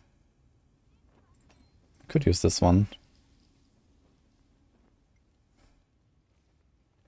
And this one. Although really low resource generation, we want better resource. Go check my mule.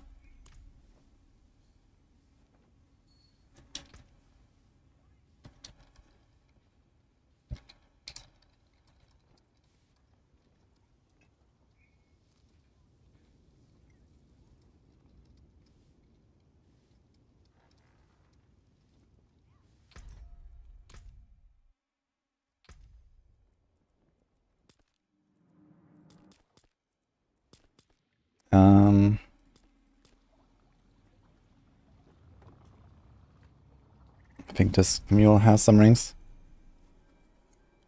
So Valerie runs Salek with DS Barb. I mean, you could, but it's a relatively resource hungry build, so you don't even want to like waste the resources even more, basically.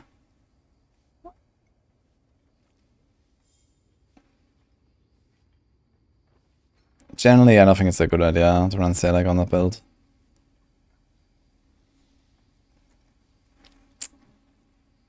No, we don't have a ring.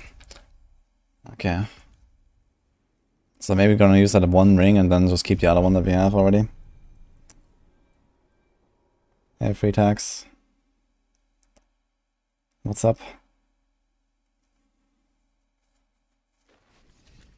What are you saying? I don't understand.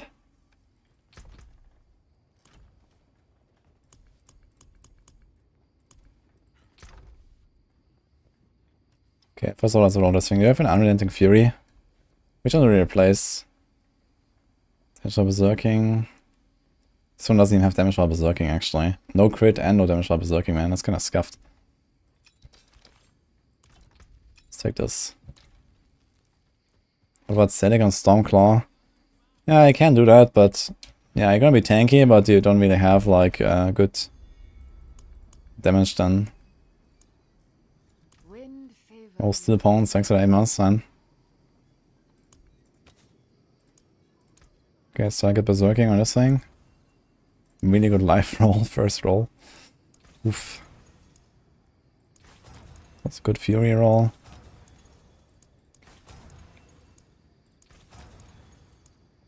%10 damage while berserking. That's relatively good now. That goes to 14, okay. Crowd control only goes to 12, and damage while berserking, which is way easier to keep up, is 14. Interesting. Okay, do I have an Unrelenting Fury? Only this. we have one here? Bold Chieftain, Bold Chieftain. Okay, we don't have an Unrelenting Fury, it's kinda sad. Need something blessed? But it's in the Codex, I think.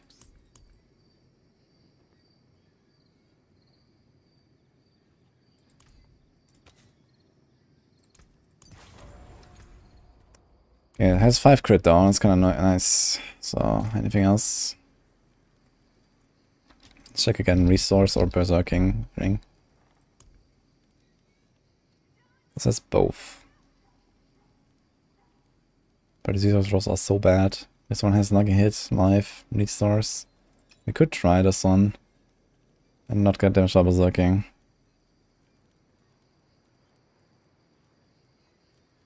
Actually, I have this one. Wait a minute. Crit resource. Oh, this is the ring for my video. Where I accidentally rolled... I remember this ring. I accidentally rolled a 12 resource. And I was like, fuck, I can't use it on my rogue. I guess I could use it here, but it doesn't have berserking, unfortunately. I kind of like damage by berserking, but okay. So much like a hit now. And we also need a Berserk Fury. Uh-oh. Go check my mule. I'm running Doombringer, I am. Merry Christmas, Inspec. Inspector. Gadget. Hello. Ooh. That was good. Thank you. Merry Christmas. Okay. Get Umbral.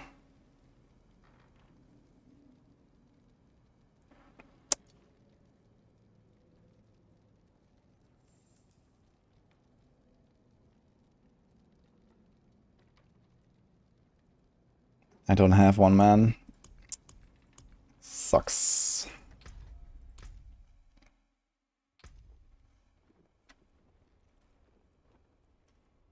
Do I have any other mules that still have any items? Maybe this one has some items.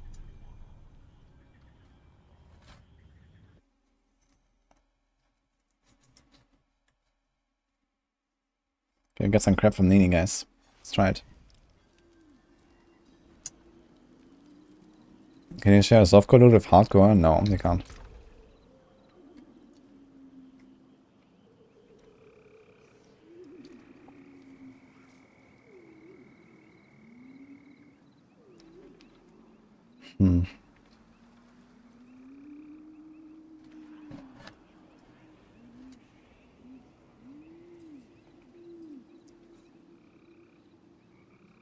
Yeah, I'm waiting for Altar right now. I'm out of souls completely. It's a nice viewers give me a bit of gold so I can roll some items, but now I don't have souls, so F. But yeah, I'm gonna try a bit more on the Bone Spear. I'd like to do a tier 10 on the Bone Spear. That's not gonna be too hard, I think. I wanna try like a low life build with injured damage reduction. See how that goes. I think that could be pretty nice.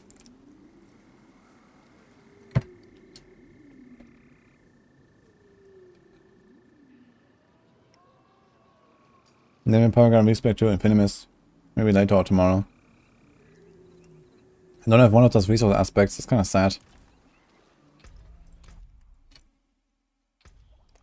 Why do I have 3 bandage slots in a stash? Because this is hardcore and you tend to lose your items.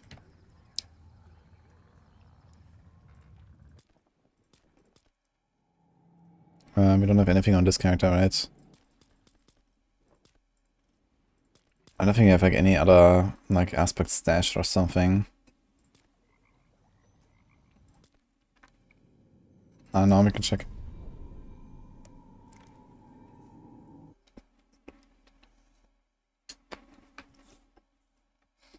Can live out your bones by dream vicariously through me. Completing a tier 10 Abattoir is definitely a dream, right? I got a lot of stuff here. Exquisite blood. Still fear. Okay. Nothing that really helps me though.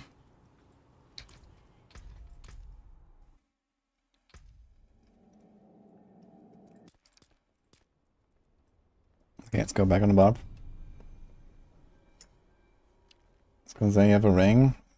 If I could give it to somebody in a clan or something, I could switch to the hardcore player. No, it doesn't work.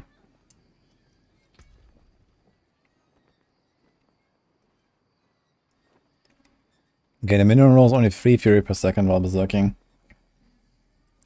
So I think we're gonna keep this ring. Not go with crit after all. Kinda sad.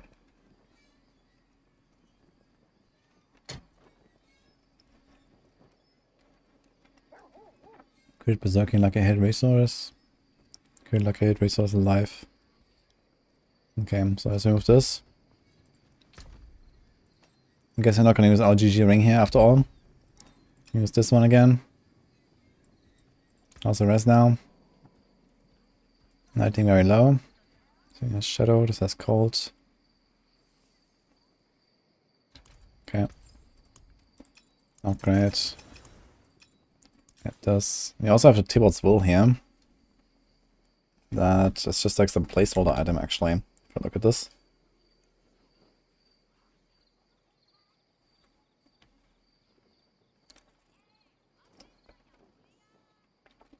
How's my day? Pretty good. And you?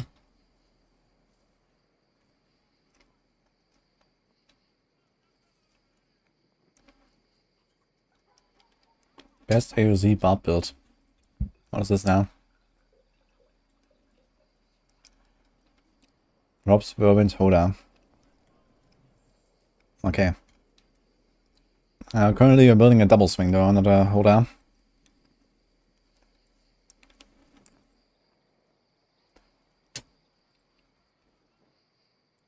Goodbye then.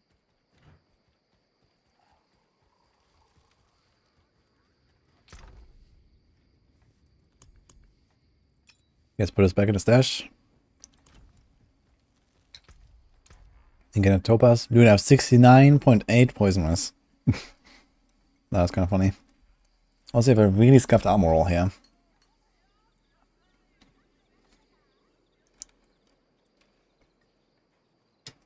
Well, okay. Are we buying or selling? Good fortune.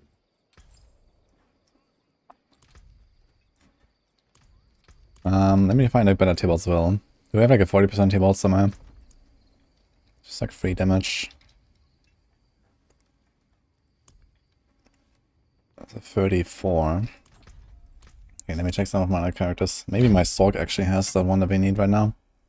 Not gonna touch the Sorc for a little bit anyway.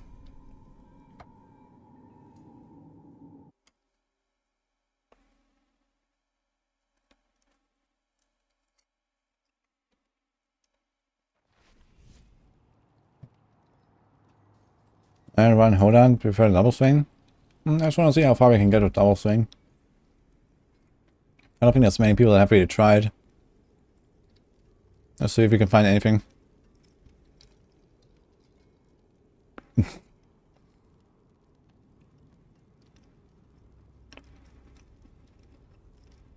Wait.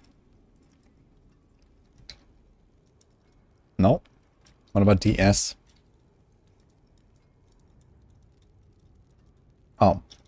Goes DS/Hoda. What the fuck? Ah, I've seen it some contests actually. He was playing some really weird hybrid. Yeah, either way, I mean.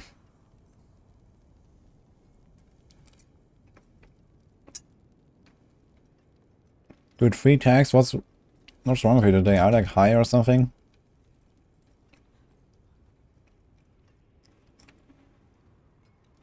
Okay, that's a pretty good tip. Let's use this one.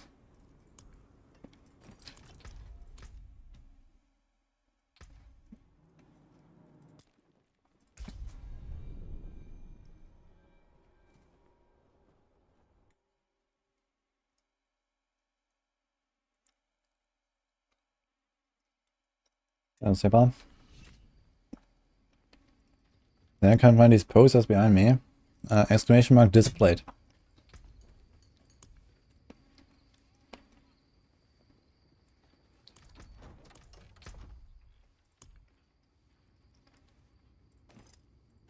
Okay, let's do this.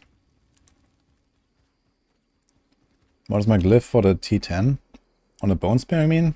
My glyph is like level 4 or something. 4 or 5.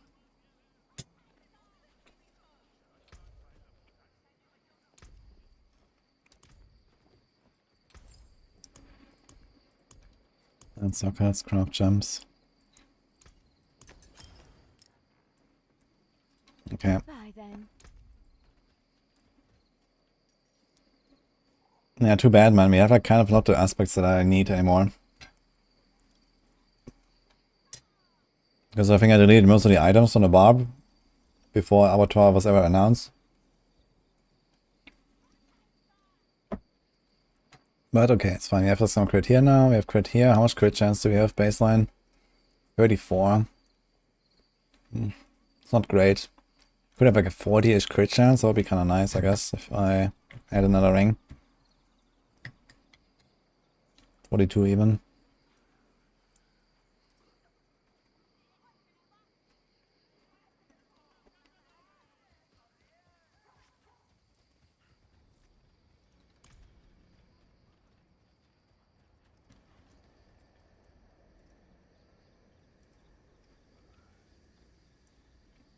Okay, pre-tax. I think I'll see you tomorrow. It's getting a bit far here.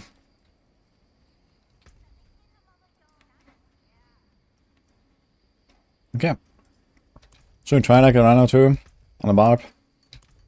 Actually, yeah. It's 30 minutes until the Helltide starts, so I think I'm gonna chill a little bit. And then we can do some stuff on the Necro, and then maybe I try the barb. Just trying to get it ready. There's my double swing set up here. You should have Ghost Walker on the boots. You probably don't need it. It's gonna be the Exploiter. I think on a Barb Exploiter would actually be kind of nice. You'd probably even get extra damage while they're unstoppable, instead of less on the Rogue. I'm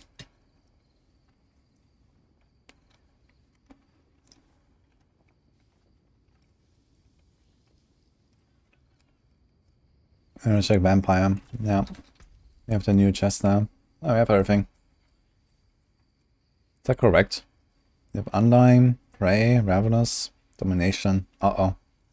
Uh-oh. I was actually running with this apparently. Uh-oh. So I guess not, unfortunately. I should run this, but not on hardcore.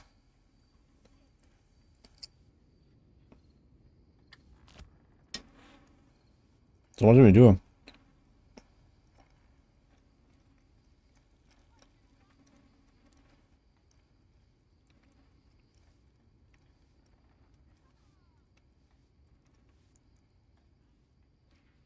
We could just run the resilience or something.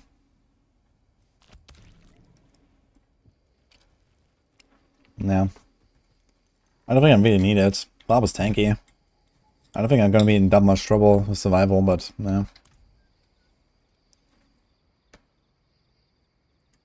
Best way to find gold is Tree of Whispers.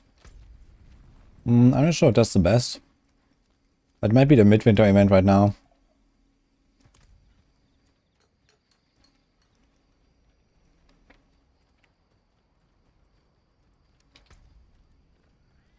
Oh, you're right. We don't have attacks reducing weight cooldown, right? We probably want that. On my boots. So this cold, poison, shadow. Oh, you just need like any free resistances that are not fire. Because they have it on a chest. So let me check real quick. Just get us another pair of boots. And then run Exploiter.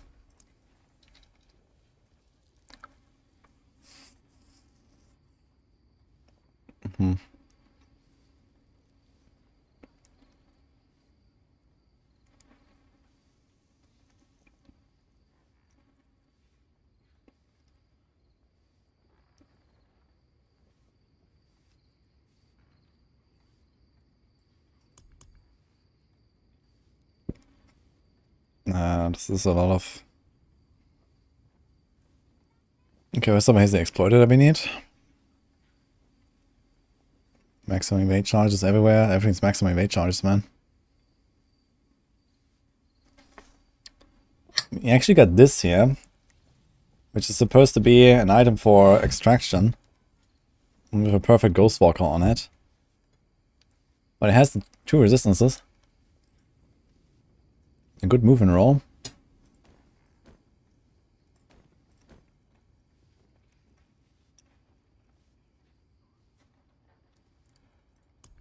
It's kind of funny. Cold poison. How much cold is this? It's gonna be tight actually. If I upgrade this, you're not gonna be capped. It's too low. It's a really low roll.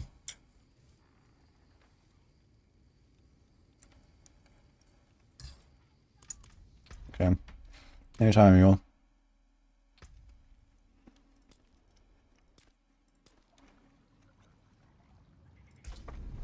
And Hodabab wise might prefer our disobedience.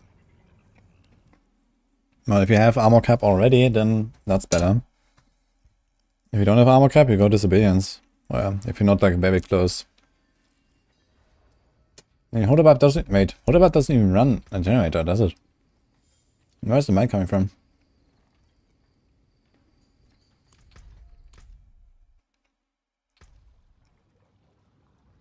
Quadres boots.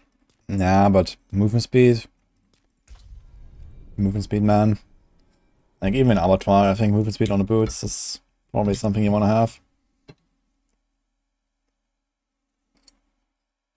Also with Ravenous aspect and stuff.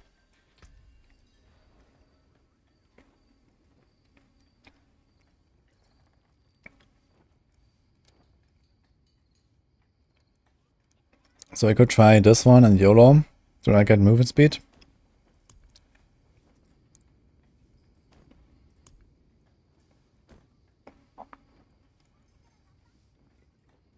This has movement speed mod F.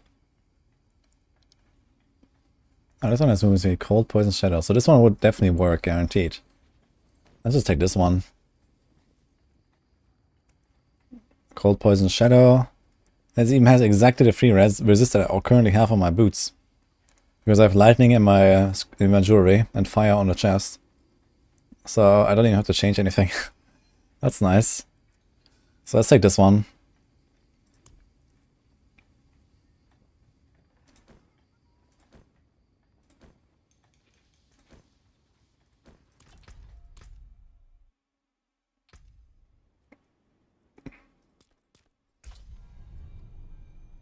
Get started with an exploiter aspect.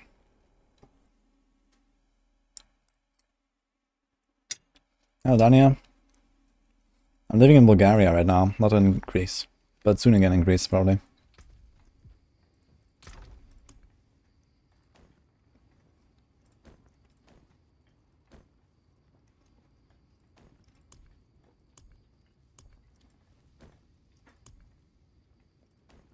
So it's this one, right? We just upgrade this, we have to poison us, easy.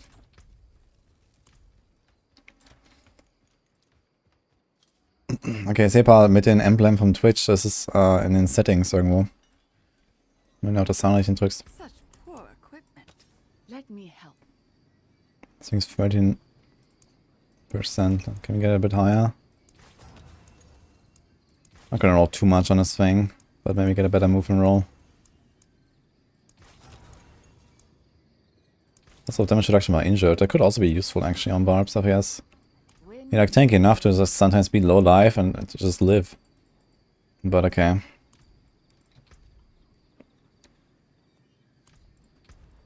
Let's extract this.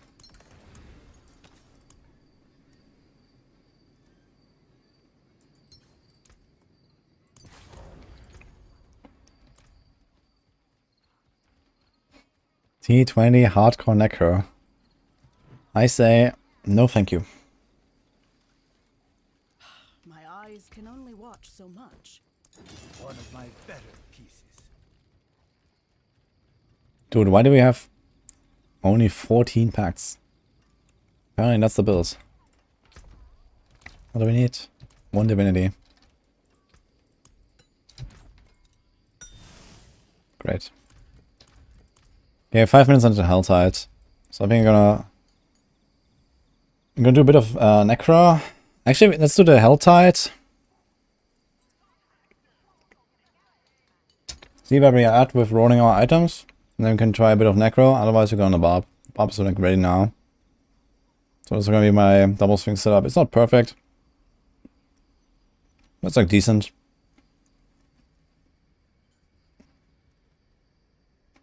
I could run a Shaco actually. I should put my Shaco, I guess. So if the task come.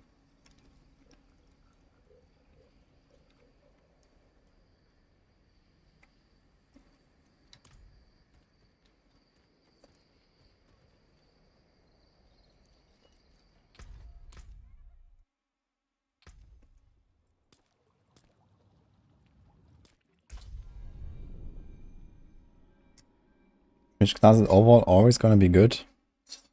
Always overall good. You're asking quite a lot there.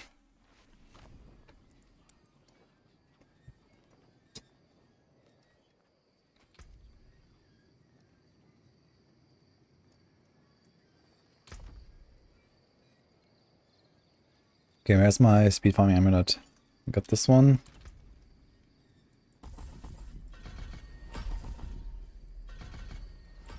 Okay. Got the offhand. Got the Ghost Walker. Okay.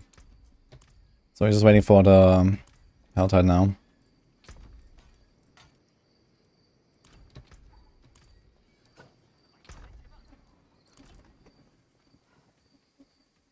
Merry Christmas, Shameback, by the way.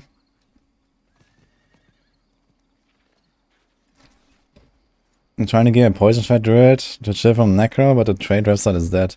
Yeah, I also tried to buy stuff from some people and so on. Both on Crimson Market and on Diablo.trade, and I just can't find anyone to sell me items. Like, I get like one item out of like 8 people I tried to buy from or something. I mean, yeah, we're like 2 months in the season, you know, it's always how it is. Like, trade is just dead. People are quitting and waiting for the new season and stuff. At this point in the season.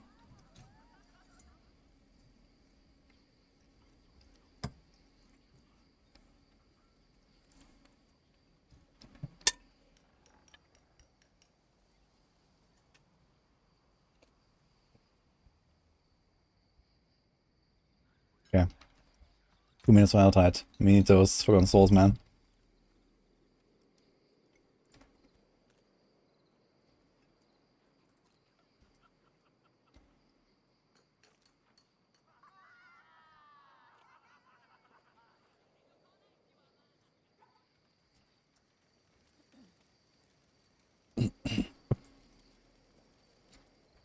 What am I eating? This was a crab with Nutella. Panini. Was very nice. Christmas imp. Which one was the T20 build? The Pen RF. Oh, I still want to go over it and actually like tweak the setup a little bit.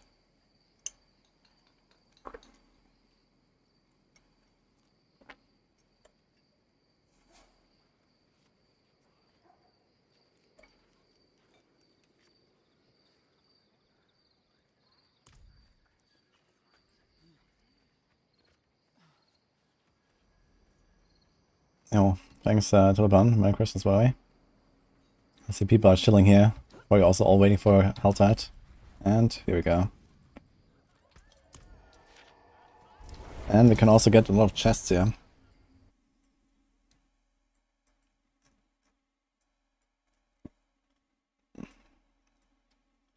Helltide?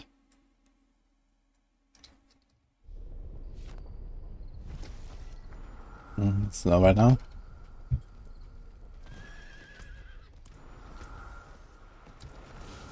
There were also fresh whispers here in that zone.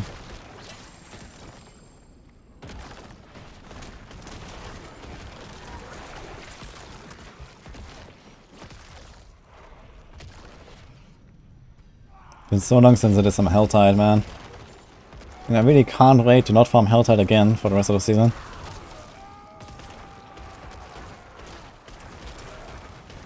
see if this is good enough here. Yeah, our map is bugged out. It's not updating.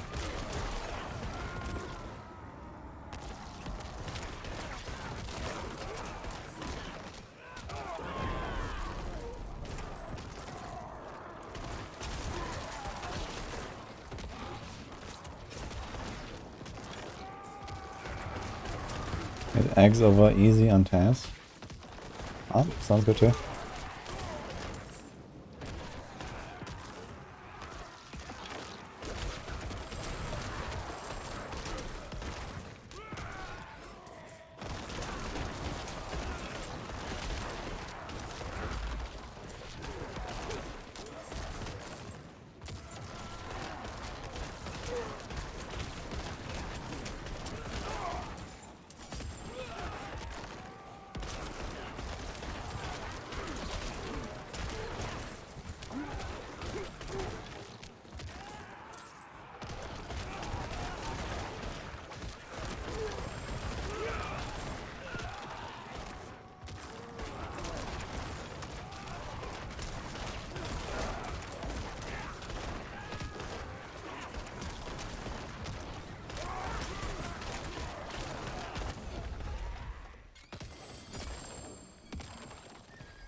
Guess you don't have to pick up that much like random loot. Maybe gonna pick up emeralds. When I see emeralds, I'm gonna pick those, and that's probably it. Also, I realized I could run some instances. I haven't done any instance on my Necro so far on the tier 10 attempts. Should probably do some.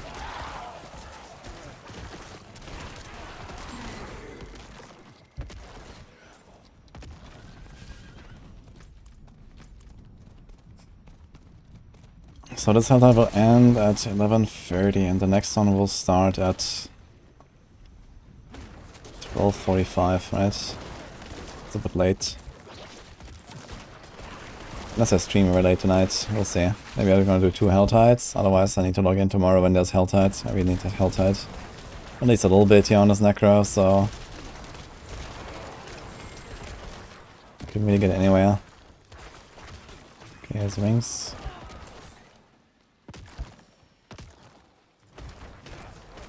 What kind of item I'm looking for? I'm not looking for an item, I'm looking for Forgotten Souls. I need to reroll some items. Because I wanna respec this character to infinus soon.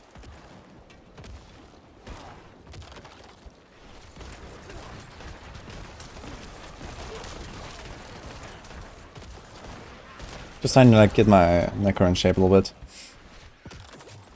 And I wanted to try infinus since I have not played that build at all yet. Well, actually I remember like Macros has made some video on it recently. I'd actually like to listen to that. I was like doing some infinus beginner guide or something. Frankly, I don't know too much about the build, so... Oh, here's a living steel chest. We found one. Is the map working now? The map is not working.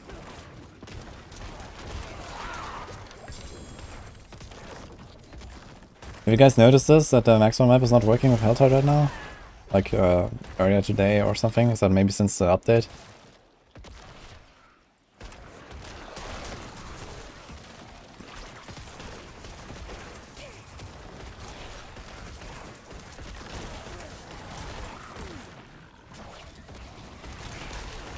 Bloodmist plays different, it's interesting. Yeah, it's like, you know, you just chill in Bloodmist and then you deal damage, right? It's like very counterintuitive feel. Let's see how I like that. Do I ever play with viewers? I have, yes. But in general, I mostly play solo in D4.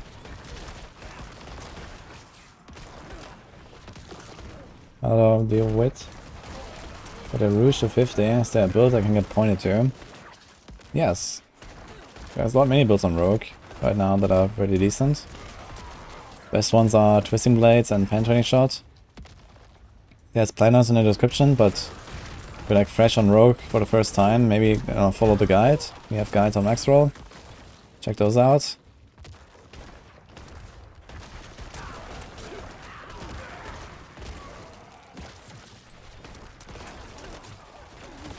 Main thing to know about Infinus, Sweat Ballista loves to shoot the very moment he comes from the mist.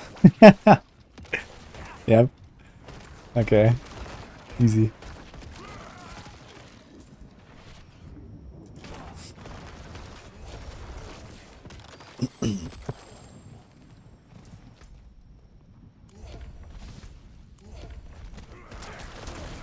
Screaming Hellline, and he does. Actually we could like... I don't have multiple characters here. But on my hardcore at least I could go there and like open with like multiple characters, right? I have a Black River, yeah.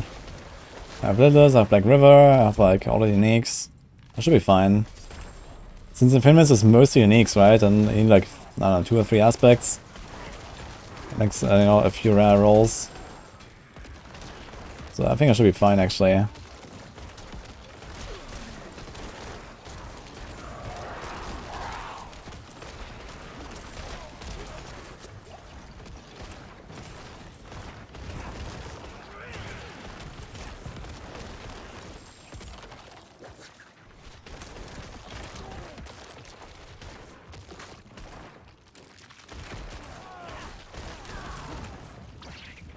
Show me the builds from Leaderboards. Is that with Blight or is it without Blight?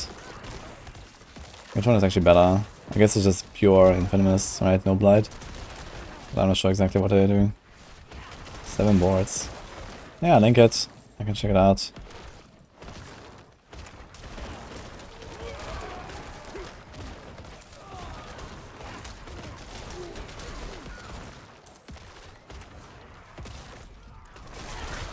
We can open a first chest.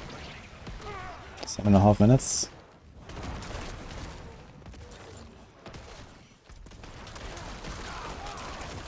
It's not too bad.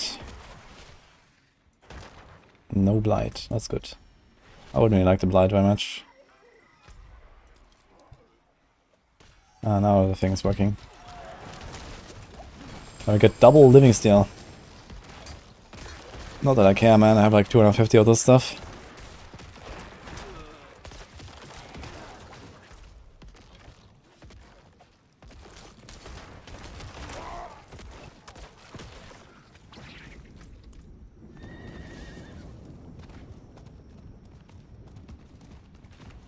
This is Bone Spear belt. Will you help me, stranger? My savior. Okay, thanks Kaddish. Cause explosion, endgame. Okay, that's a public build, I see.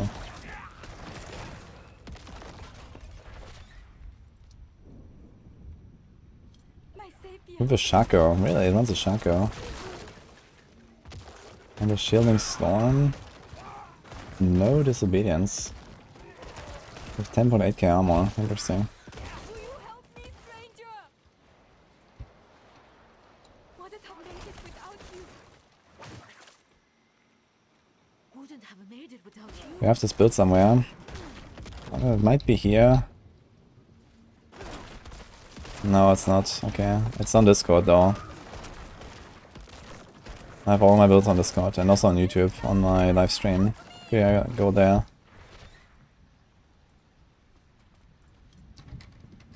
T19 without snapshotting. That's nice, Kaddish. Hey, Barbarian. Merry Christmas.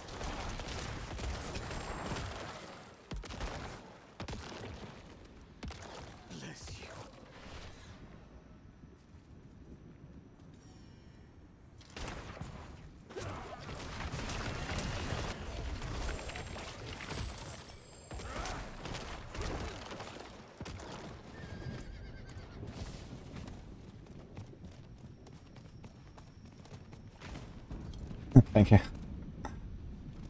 Hello, Captain J. Thank you too.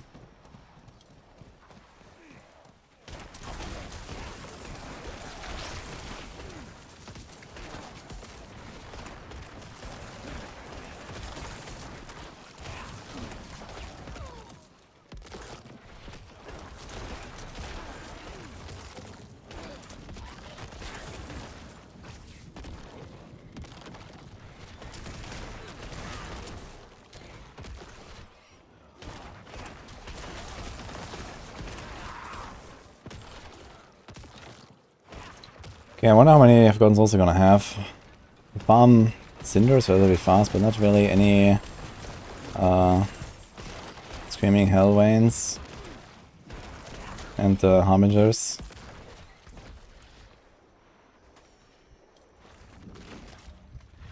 That's really what I need. I don't really need a living steel here. Just opening the chest because... I guess you could just farm more cinders and open normal chests, right? I also drop Forgotten Souls, right? That's pretty similar rates, I think.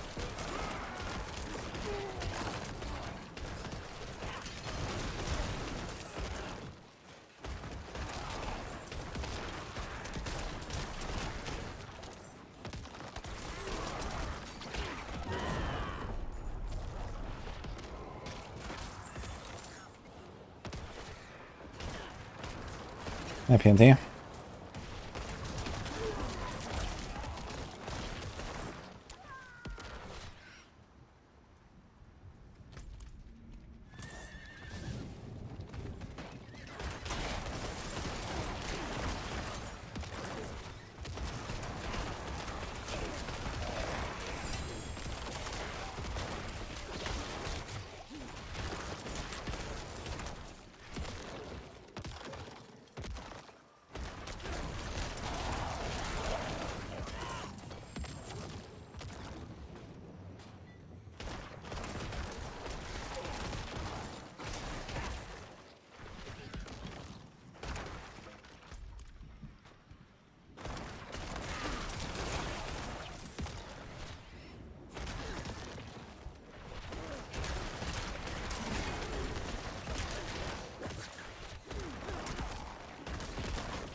Nice song, man. I like this one.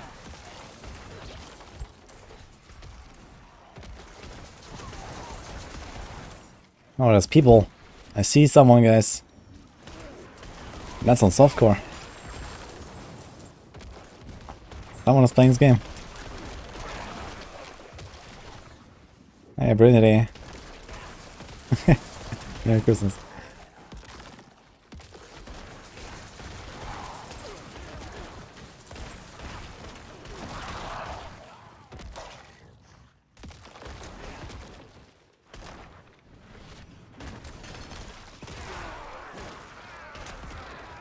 Let's see how many souls we can get, cinders we can get. Just chilling here.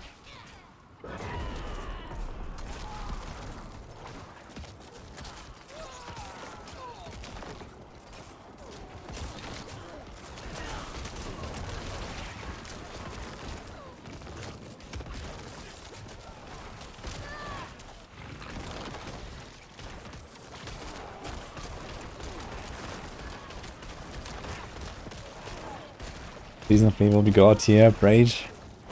Rage indeed, man. They haven't really said anything besides the gauntlet is coming and stuff. So I'm really excited for the reveal.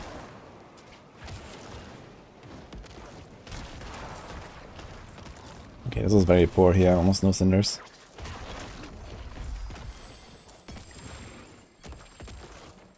It's like 30 for the entire event.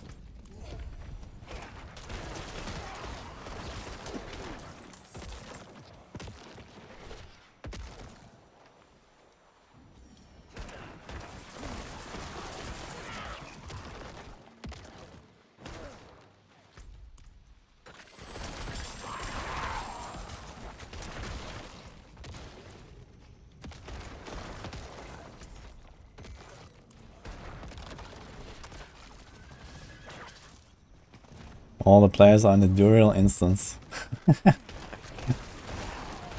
How much are Dural mats worth right now, by the way? I heard there's still duping going on.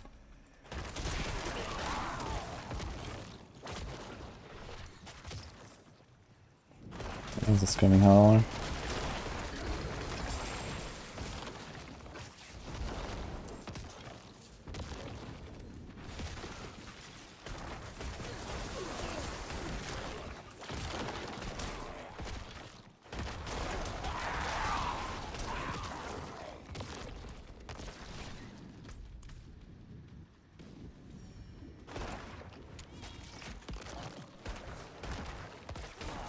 Trying so hard to not tell us what is season 3? I don't know. I didn't see the season 3 theme or anything. The only thing I saw was a gauntlet, that's it.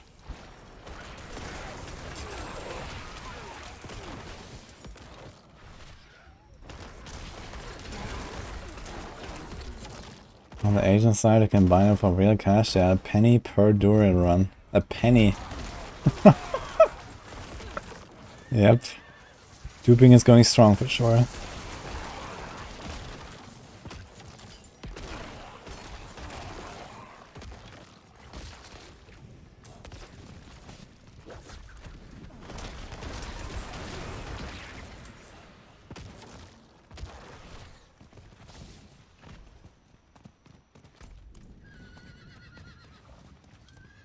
When is the reveal? I think maybe the end of 1st January week? Like 4th or 5th or something?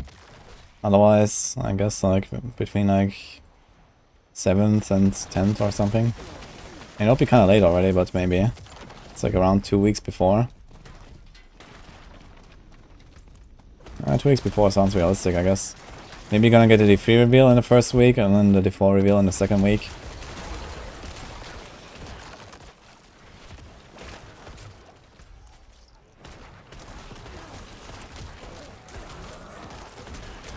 He's a Harbinger finally.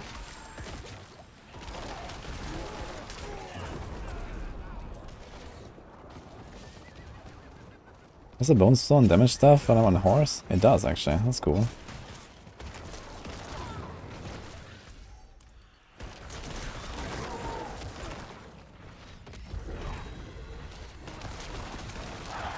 How do you dupe? Is that really a question you're asking on my stream right now?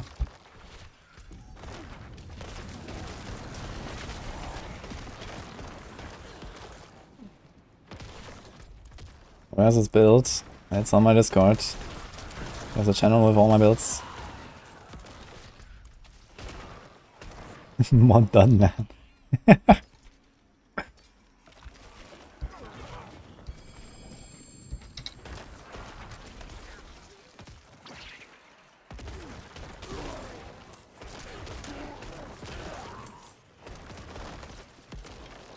There's different parts in the Discord builds.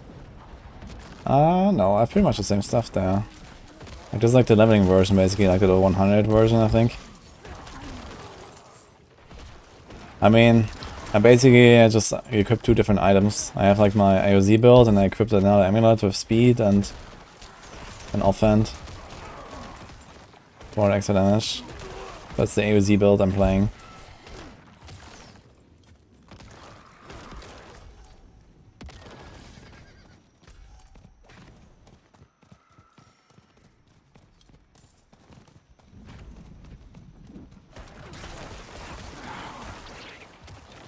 I want to Shaco for Christmas.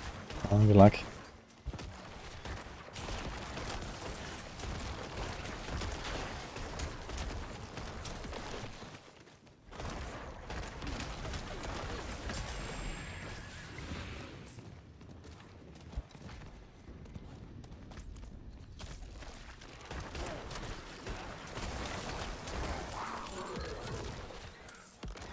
I wonder if Bloodlines is gonna feel like significantly easier to do a tier 10 with, or higher.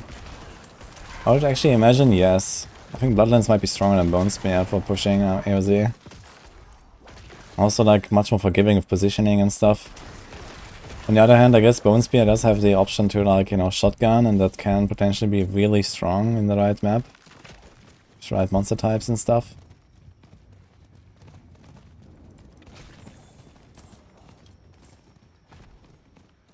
100% in Bloodlines better. Is it worth playing this season? You can play the season still, why not?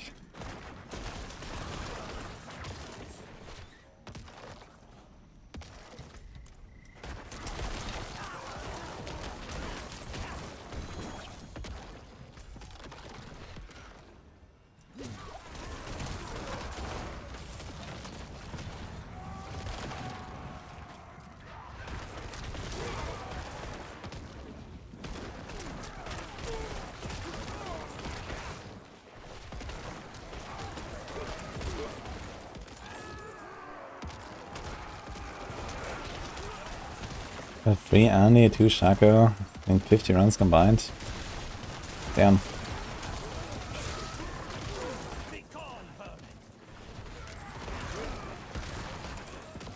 It is finished.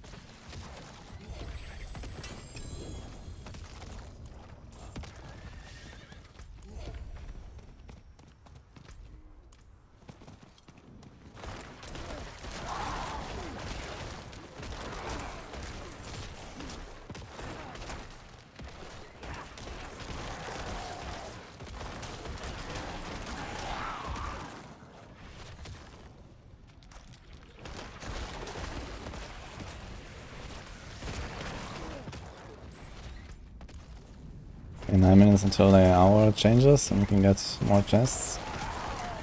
I guess we're just gonna farm 600 and then let's just do like the entire hour of Helltide, honestly.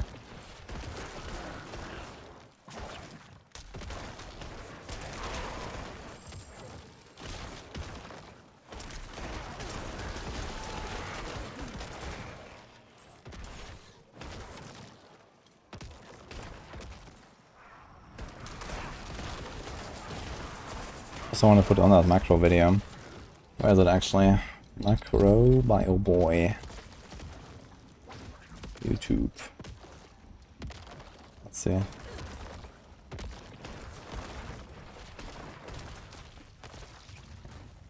Learn to play Infamous Part 1. 25 minutes video. That's just Part 1.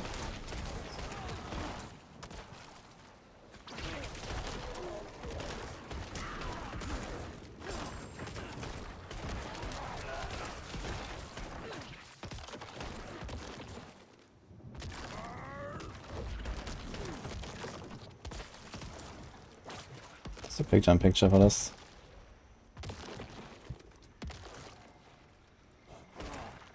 Gonna listen to some macro by boy, guys. Let me pause this. It's a nice song, but let's see. I wanna learn some stuff about Infinus maybe. If that's one good source. Because I might be missing some stuff on like really clunky and weird mechanics I imagine from this build. Turn on the sound.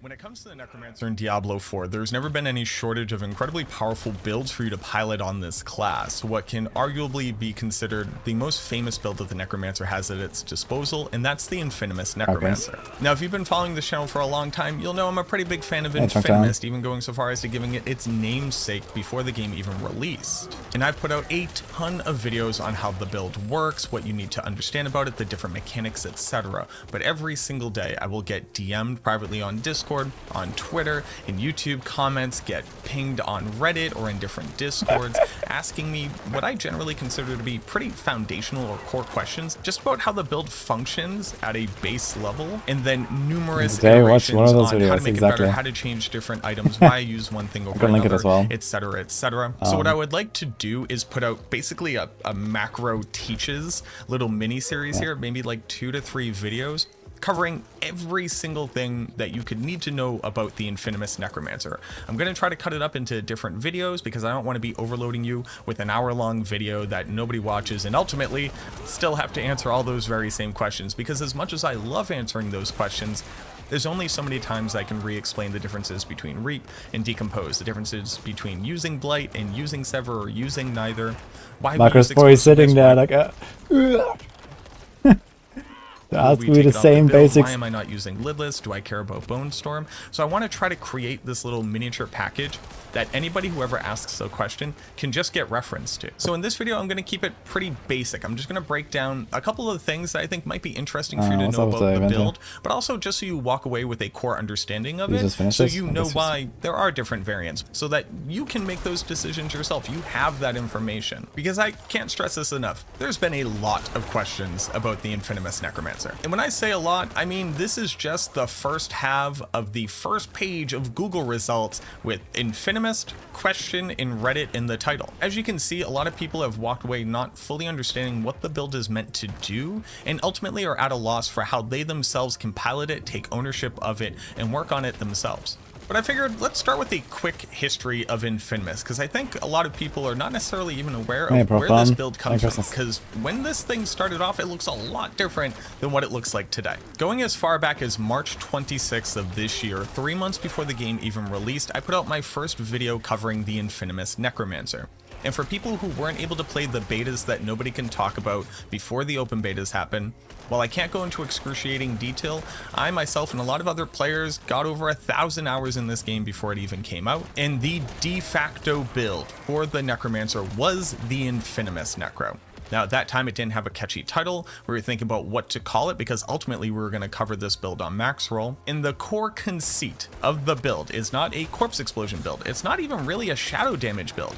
It's just that Blood Mist can go infinite with the inclusion of a single aspect. Reason is because the namesake aspect Explosive Mist looked a lot different back in the day than what it does now. So Explosive Mist used to say that while Blood Mist was active, it would trigger corpse explosion on surrounding corpses. And then every time that it detonated a corpse, it would reduce its cooldown by up to 1.5 seconds. Oh, they nerfed it in open beta, right? Much more powerful than it is today is because it would trigger on every single corpse that the Necromancer ran over while in Blood Mist, meaning that mowing through an entire field of monsters with nothing else going on would completely reset its duration every single time. You'll notice in the gameplay that you're looking at right now, this is actually a Blood Surge build for the AoE damage, and then Blood Mist for the single target. You notice as we run over all the different corpses while we miss, it's going to consume every single corpse, exploding them and reducing the cooldown all the way down to 0. You'll also notice that Decrepify isn't on our skill bar, because that was actually an innovation that Necro, the Absolute Legend, would bring to the build after Explosive Mist had been nerfed, so that it only triggered 3 times in total, regardless of the number of corpses you ran. Wait, is that true? It only triggers 3 times? Oh. And over. Back in the pre-season, when most Necromancer builds were completely unable of pushing Nightmare Dungeons at all, we were all looking for an answer to the question, how can you possibly survive the damage while successfully doing enough damage to actually clear Nightmare Dungeon 100? What Necro brought to the build was this innovation, moving over to the use of Decrepify. Abhorrent Decrepify saying that you will reduce your cooldowns every opportunity with a 15% chance whenever you deal damage to a target. What this allowed the build to do was not only return to the true Infinimist route, where you're able to perpetually stay in Blood Mist to be immune to damage the entire time, but would actually go even further to bring on the additional value of being able to spam Bone Storm, because that cooldown was being reduced as well, and then being able to rely on Shielding Storm for a massive amount of cooldown. Yeah, I need to hear that last half minute again. Decrepify. Abhorrent Decrepify saying that you will reduce your cooldowns every opportunity with a 15% chance whenever you deal damage to a target.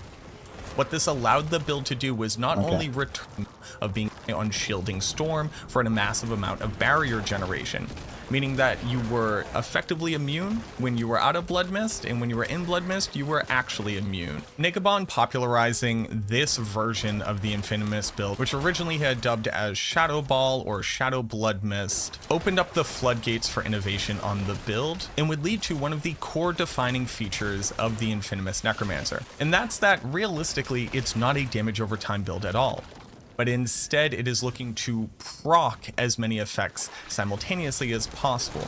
Most notably Shadow Blight, an instant of damage from the key passive, which is able to crit, which before they had changed the damage buckets was one of the only way to get a legitimate amount of scaling damage onto your build.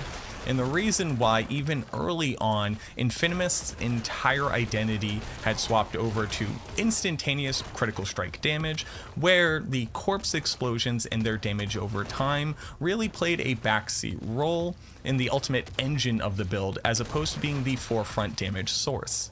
So now that you have a better idea of the history of the build and where its roots are and how it has come to be, let's talk about that main engine, the purpose of the build, and why I say that Infinimist realistically is a crit-focused build. And the reason why I'm even putting that into air quotes is because I think dubbing it as the crit-focused version of it just isn't an accurate portrayal of the build. Ultimately, Corpse Explosion is not your major damage source. You are a proc build that's looking to stack lucky hit effects to trigger different abilities, which is very obvious to see in the modern day iteration of the build where you're using X-Falls Corroded Signet, but I'm getting a little bit ahead of myself. Let's go ahead and just look in the game at the base core engine so that you can walk away understanding what is it meant to do. Now, I know I'm going to lose people immediately, but while Explosive Mist absolutely continues to define the base experience of the infamous Necromancer, ultimately at this stage in the game, it's actually not powerful enough or important enough to continue to include on the build with the introduction of two very specific rings, those being the Sacrilegious Soul and X-Falls Corroded Signet. Whoa. Before the introduction of the Sacrilegious Soul, Explosive Mist was required on the build to be able to automate your corpse explosion so that as you're moving through Blood Mist, you continue to lay down damage. With the introduction of Sacrilegious Soul, this is no longer the case, and while you can still use the two of them together to double up your procs, it turns out that Sacrilegious Soul is just incredibly more valuable and efficient than Explosive Mist is. But until you have access to any of these unique rings, it continues to be the mainstay of the build and ultimately informs everything that you're attempting to accomplish with the build itself. Blood Mist is going to grant complete immunity. It's also going to grant you the Unstoppable effect, which is going to be important for modern day iterations of the build. But most notably, it actually reduces your speed on use, and it's going to do a very small amount of damage to every single target within range over the length of its duration, while simultaneously healing you. So if you are using Blood Mist to get out of a dangerous situation, you will typically come back out of Blood Mist at full health. Yeah, One of the thanks, most man. important facets of the build that typically gets overlooked. The key modifier for Blood Mist says that it's going to generate corpses as it goes. In total, it will create 4 corpses, and if you're using Explosive Mist on the build, it will actually consume 3 of those corpses over the time, leaving a single corpse behind, which is also incredibly important for the major survivability and crowd control aspects of the build, which we'll get into in just a second. Explosive Mist triggering Corpse Explosion will cast your character's version of Corpse Explosion, meaning that it will read all ranks of Corpse Explosion, casting at the highest value that you have, and also reading any modifiers. This is how you're able to use Blighted Corpse Explosion to leave behind miasmas of corpse damage that are going to deal shadow damage over time, and this is incredibly important for 2 passives that are legitimately the true identity of the build and what most people have the hardest time coming to understand as the basis of it. Hued Flesh is the true engine of this build. It is a lucky hit ability which can be triggered off of any sources of damage that are dealt to the target, and has a chance to generate a corpse. This is doubled on bosses and triggers off of every instance of damage. So as Corpse Explosion will actually deal 2 instances of damage per second for 6 seconds, meaning every Corpse Explosion does a total of 12 damage instances. You have a chance to generate a corpse on every single one of those. And as you stack up more Corpse Explosions on the target, that means that you are increasing the total ticks that can possibly proc Hued Flesh. Now, it may seem very obvious that being able to cast as many Corpse Explosions as possible for the most damage as possible is ultimately the most important thing for the build, but truly we're just looking to proc Hued Flesh as often as possible to be able to trigger more corpses. Well, why do we need to be able to trigger more Corpse Explosions to be able to do damage in some other way? Nicobon's innovation with Abhorrent Decrepify, which is your second most important lucky hit trigger here, says that whenever you hit a target, so similar to Hued Flesh, where Corpse Explosion has the opportunity to hit a target up to 12 times per cast, you have a 15% chance to reduce all of your active cooldowns by 1 second. Not only resetting Blood Mist so that you can effectively stay in it infinitely, but going even further to be able to reduce the cooldown on Corpse Tendrils, our most important crowd control effect, as well as reducing the cooldown of Bone Storm, a tool which has become increasingly important and ultimately one of the most important parts of the build moving into Season 2. And coming to understand Abhorrent Decrepify and what can and cannot trigger it is incredibly important for piloting this build, and I'll just go ahead and give you a complete wash right here. I don't want to do this event Basically, again. every single thing that does damage to a target can trigger Abhorrent Decrepify. You may even notice in the most recent season Abattoir of Zir, people putting a single point into spiked armor because returning Thorns damage to a target can trigger Abhorrent Decrepify, meaning that as your Shielding Storm with Bone Storm keeps you fully barriered, monsters attacking you will further decrease your cooldowns and make it so that... Dude, what the fuck? Wait, what is it like a hit chance of Thorns? Like, this is a lucky hit effect. Like, what is it like a hit chance of Thorns? at key skills like Blood Mist, Corpse Tendrils, and Bone Storm are As at fuck. your disposal whenever you need them. Now, I've talked about Corpse Tendrils a lot here, and it's very easy to understand why this would be included into the build. It applies a massive amount of crowd control, stunning targets for at least 3 seconds the moment that it pulls them all in, doing a pixel pull, localizing all the monsters to one area so that all of your damage over time effects and all of your AoE damage is even more effective, and then also applying Vulnerable, an incredibly important scaler regardless of the version of Infinus that you're playing. Corpse Tendrils cooldown is even further reduced by Abhorrent Decrepify, and not only that, but Corpse Tendrils attacking every single monster within range is also a great tool for being able to proc Abhorrent Decrepify, as well as being able to proc Hued Flesh as well. And then the build wouldn't be complete without Bone Storm. This pseudo damage over time ability, which actually doesn't do damage over time until you add on another aspect, is going to make it so that we can apply a huge amount of lucky hit procs against the majority of targets within range, be able to stack on an incredible amount of damage reduction, and on the base version of Infinus, stack on a huge amount of critical strike chance, something that Darkness builds don't have an easy time of being able to stack, but this in combination with Grasping Veins for Corpse Tendrils means that you can approach near 100% chance to crit, making it so that the Shadow Blight key passive, which is going to trigger a modest amount of shadow damage every 10 times a monster is affected by shadow damage in total, which gives you an outlet of proccable and critable damage to be able to scale on the build. Again, pointing even further as to why And he gets 100% crit chance. Like, how? He doesn't even run. Like, he has like perma Bone Storm, but he doesn't take the 1 point for a 20% crit chance there. That's crazy. Wait, I need to see that again. He didn't talk about the Bone near Storm. 100% chance to crit, making it so that Did he? the Shadow Blight key passive, which is going to trigger a modest what's gonna amount shop? of It's on the shadow discount damage ticket. every 10 times a monster is affected by shadow damage in total, which gives you an outlet of proccable and critable damage to be able to scale on the build. Again, pointing even further as to why Corpse Explosion. Do you know how often does Abhorrent Decrepify trigger from the Thorns though? Like, what is the lucky hit chance of Thorns? Is it 100%? It's like Metamorph? So, like every 6 times or 7 times something hits you with Thorns, you get, like, you could actually do it with a gem as well, right? You could like remove 1 gem and put a Thorns gem. But okay, I guess 4% life is better than 1 skill point. But I guess it should also work, right? Or does it only work with the passive? Maybe there's something weird about the passive. Yeah, I get spiked armor 1, but the thing is that, you know, Thorns should not have any lucky hit chance, right?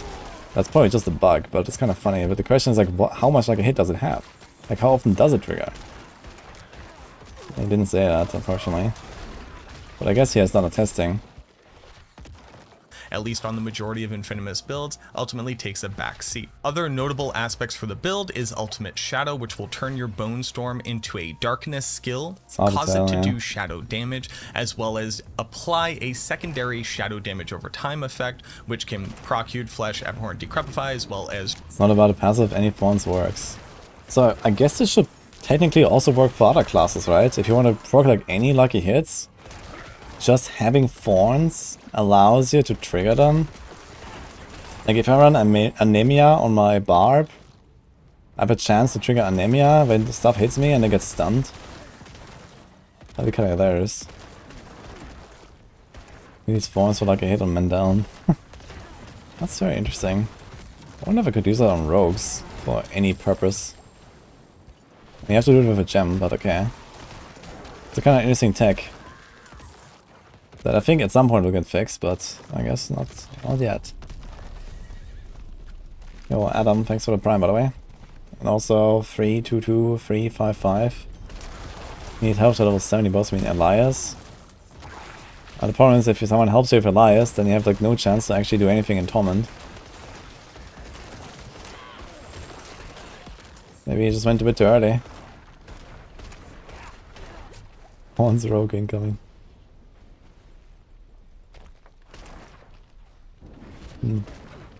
Go outside, thanks for the congratulations. Merry Christmas. Is anyone using this Thorns strat on any class that's not a Necro? I mean, Thorns... Okay, there's like the Disobedience strat on Barb. There's like the Thorns and the Bleed stuff.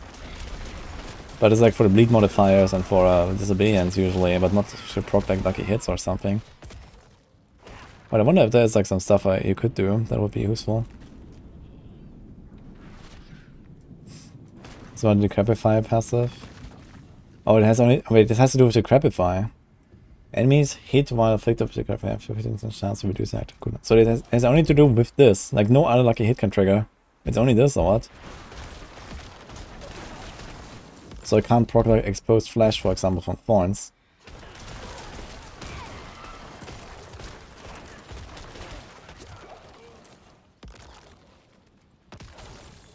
Oh, there's only... Okay, so this has to do with the Decrepify. Okay, then it's like most certainly a bug, I guess. But it's a kind of interesting bug, right? Because technically this says lucky hit. But maybe it's just not a lucky hit. Maybe it just has a flat 15% chance to trigger from anything. That could actually be it. Maybe this is why I get such crazy cooldown procs on my Bone Spear as well. I mean, my lucky Mode Spear is like nearly 100% though. We have 67, like even more when I think when I have a barrier and stuff. So you have a very high lucky hit on this build, for example. But okay.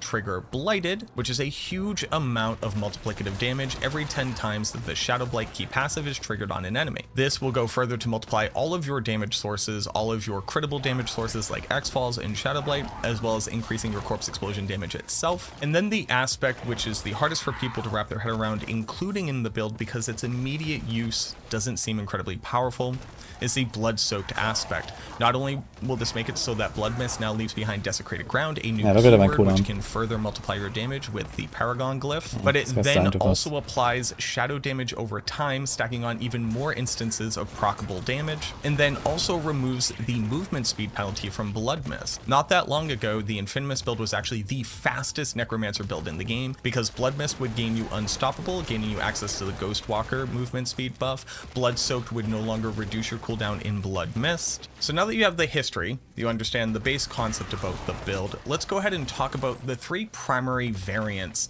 of the Infinus Necromancer, or at least the ones that are the most popular, and go over the different nuances. These are going to be the standard Infinus, which is going to effectively be a hybrid between crit damage and damage over time. The X-Falls version of Infinus, which I personally believe is the best version of Infinus Necromancer for the majority of content, which is going to fully focus on critical strike damage and critical strike chance, be able to proc massive amounts of explosive damage from X-Falls Ring, as well as a good amount of repetitive damage from Shadow Blight. And then lastly, the Corpse Explosion focused version of the build, or the Black River variant of the build. This has recently jumped up in fame due to the requirements of Abattoir to be able to have enough scalable damage and survivability, where the ability to consume a massive amount of corpses to output a huge amount of damage has really begun to shine. So to be able to break down the three different variants, I created this little infographic that you can share and keep, just so you can have a quick reference for the different types of damage, items, and your general approach to actually playing the build. The base Infinus build either does not have any of the uniques that are required to play the other versions, or is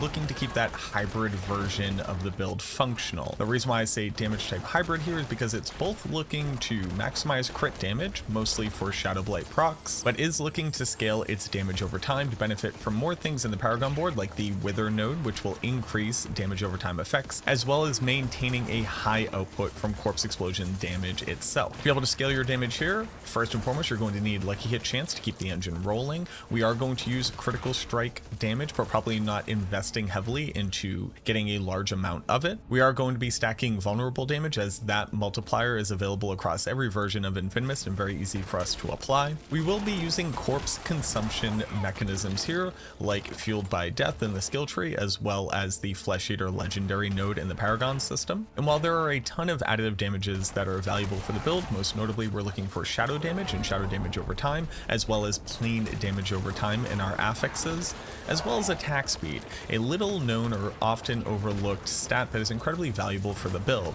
The faster your animations, the faster you cast Corpse Explosion, the faster you're in Blood Mist, the faster Bone Storm is active, the faster Corpse Tendrils is pulling in targets. So while many people will often overlook attack speed, it is incredibly valuable.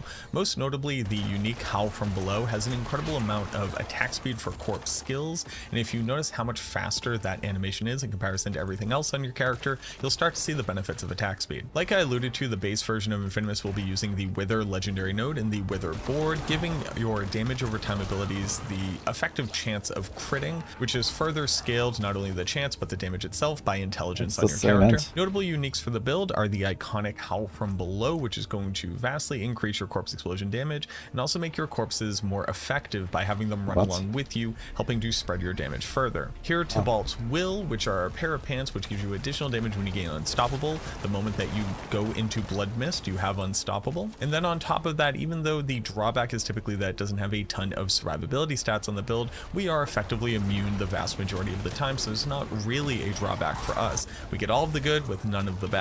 In some versions of the build which aren't using Reap on the skill bar, but instead using Sever or Blight, the additional essence when you become unstoppable from Tybalt's Will is actually a really great way to be able to manage your Necro essence busted. on those builds, No, it's not busted. so you don't have That's to pretty further decent. invest in any other forms of resource generation. Then notably, the Lidless Wall is going to make an appearance across every single version of this build because it's very easy for us to be able to propagate additional Shadow Bone Storms, which helps to spread our damage, increase our proc rate, as well as maintaining the blighted aspect as often as possible. The Sacrilegious Soul fits naturally into every version of the Infinimus build, but here and in the Corpse Explosion version, they are definitely at its strongest. Greaves of the Empty Tomb is incredibly valuable since it gives you an additional source of lucky hit chance on boots, which you can't normally get, as well as a very valuable form of damage reduction from shadowed targets. Add on to that, the boots are max evade charges for the implicit movement speed as well as essence cost reduction, which again is slightly more valuable on the Blight and Sever version. And then on top of that, using Sever as a proc for additional damage over time because the boots will leave behind desecrated ground, similar to the blood soaked aspect. Obviously, Flicker Step is incredibly valuable on the build, and you may ask the question, why do we actually need more sources of reducing our ultimate cooldown in something like Flicker Step when we could be using more valuable boots? And the answer is actually kind of interesting in that the Infinimus build has actually become so strong that we're killing monsters too quickly. The faster you kill a monster, the less damaged instances that are required to kill it, the less chances that you have to proc Abhorrent to Crepify. Many people find not having Bone Storm up 100% of the time to be too much of a detriment, so they're willing to sacrifice the bonuses that Greaves of the Empty Tomb, or even the mobility from a really nice pair of legendary boots with the Ghostwalker aspect on it, be a perfectly fine sacrifice to be able to get that additional cooldown on Bone Storm. While you do not need Flicker Step if you're looking to speed farm, it's definitely more valuable than other options. For the X-Falls version of Infinimus, again what I consider to be the standard version of Infinimus, we are dropping all corpse explosion damage. We're actually taking all ranks out of the skill itself except for what's required to be able to actually activate this skill. We're going to fully invest into critical strike damage multipliers, as well as additive sources, as well as stacking on as much critical strike chance as possible. So here for damage killing, we still need lucky hit chance to be able to proc X-Fall. Actually kind of interesting how like this one base build can actually have so many different like versions of it, right? There's also like the Blight stuff, the Sever stuff. There's like the crit of X-Falls, there's like the dot stuff that is like played in AoZ right now. It's kind of funny. I guess like a bit too dominant though, right? It's like this one thing that kind of like rules the class, I feel. Like even now, I'm probably not even playing like a, you know, necessarily like a good farming build right now. I guess Infinimus would also be better, just like doing health ads, for example, on Necro, right? Although Bone Spear is probably decent enough. It's just like, yeah.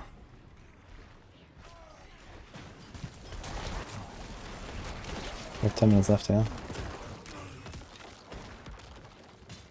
Infinimus has so many variants, yeah, exactly. It's kind of interesting how actually some of them are like pretty fundamentally different anyway. Like for example this X-Files crit thing. Which, you know, I wouldn't really expect to go places in AoZ.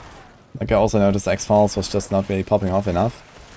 But, you know, like for like regular gameplay when AoZ is not a thing, that's pretty good I guess. It's probably like one thing I would definitely try for like T100s and stuff.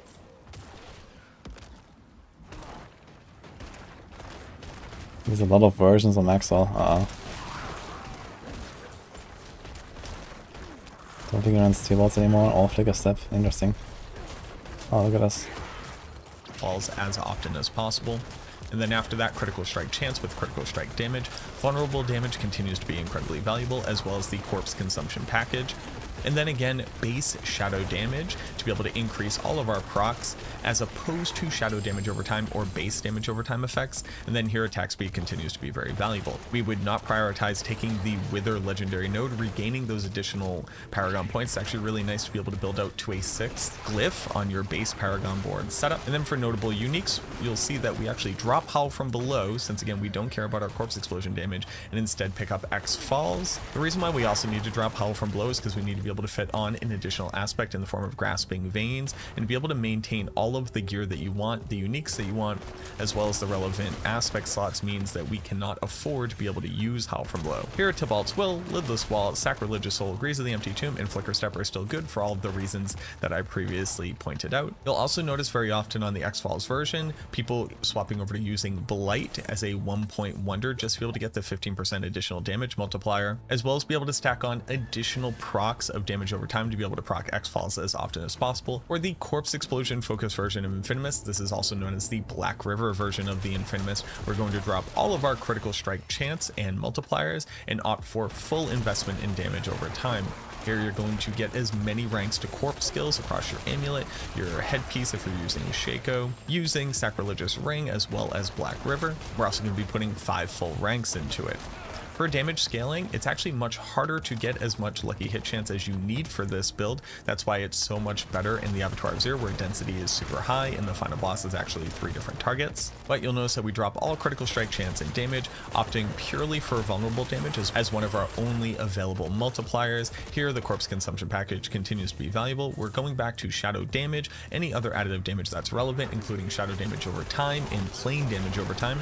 And then again, attack speed is still very important on the build. Yes, we would be using the legendary node for Wither. And then for notable uniques, you'll see that we have incorporated Black River. Howl from below returns to the build. And then here's where you may be using the Harlequin Crest, or all the D2 nerds are calling Shaco. Shaco is obviously incredibly valuable since it gives you a huge amount of damage reduction, good survivability, and then +4 ranks. Rank 23 Corpse Explosion, let's go. Vastly increase not only our Corpse Explosion damage, but also add additional ranks to Blood Mist and Corpse Tendrils to help to reduce their cooldowns as far as possible just from base skill ranks. And then Tybalt's Will, Lidless Wall, Sacrilegious Soul, Grease of the Empty Tomb, and Flicker Step all continue to be valuable. Flicker Step becoming even more valuable since it is harder for us to proc lucky hit chance from the lack of lucky hit on our main weapon, as well as different options across the rest of our gear, which will typically eat up even more lucky hit chance. Someone didn't watch the video. At the beginning of the video, it actually explains how he was playing this, like, you know, for hundreds of hours before the game even came out, back in the betas and stuff. So Opportunities. Keeping these primary variants in mind, as well, the list of unique items which are valuable for them, and then the different damage types that you're looking to scale with them, it'll be easier for you to make decisions, swapping out aspects and understanding the impact of these things on your build and why they may or may not be important, even if it's not immediately apparent from a first glance. So now that you've been fully equipped with the history, the methodology, the primary engine, the damage types, and the primary variants, I hope that you're able to walk out and be able to play the game in the most empowered way possible. Look forward to the next 2 videos where I'm expecting to go into an excruciating amount of detail, where I hope to have one of those, like Always Sunny in Philadelphia, what, you know, whiteboards with red strings going everywhere, connecting all of the dots, so you have a complete breakdown of everything that you could possibly need to know about how basically the Necromancer in general works, but how it all very specifically applies to the Infinimist concept. If you haven't already subscribed to the channel, please do so. It's one of the best ways to help subscribe me out, and also helps the YouTube algorithm to know that like this channel is making worthwhile content, and I would hate for you to miss out on any of these videos, especially the next ones coming in this series. I'd like to give a very specific thank you to all of the members who have joined on the YouTube channel. I honestly just added that function for the few people who watch on Twitch but don't feel comfortable supporting on that platform. The fact that anybody has joined as a member on this channel like warms my heart and goes an incredible long way to be able to help me to make more content like this at the quality that I do, and actually get that investment back on time. So thank you all so much. I truly, truly appreciate it. And obviously I wouldn't be doing any of this if it wasn't for the support of the people here on this channel as well as on Twitch. Speaking of all the great support, if you either cannot or do not want to, another great way to be able to support the channel is just be able to like this video. Again, it helps the algorithm to know that this video is of high content and that more people should see it, and we can share with more nerds who would definitely benefit from this type of information. And then lastly, please go and participate down in the comments below if you have questions, excited for things that you're hoping to see in the next videos, topics that you really hope that I cover so that they don't get missed. I'd love to hear from you. If you haven't seen on previous videos, I tend to respond to the vast majority of comments, as many as I possibly can. So let me know what you're thinking down below. I'd really love to hear from you. As always, thank you so much for watching this video. It truly means the world to me. I hope that it helped. I look forward to seeing you in the next one. Oh, good video.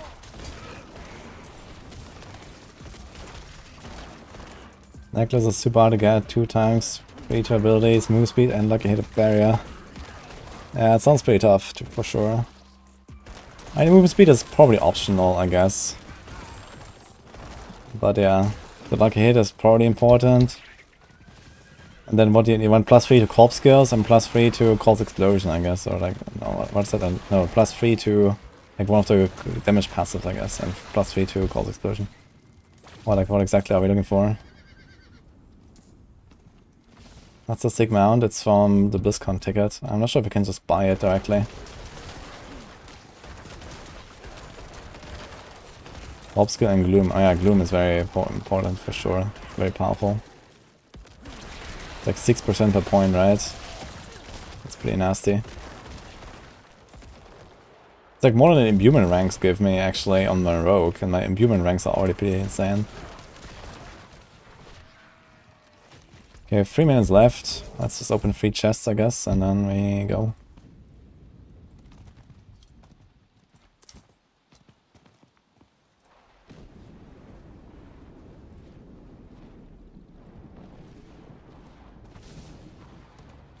Full Thesis of Infinus, and that's just part 1 out of 3. I'm an idea. Like, I'm gonna get 2 more videos like that. Too bad he hasn't released them yet. Oh, has he? Let me check. This was 4 days ago.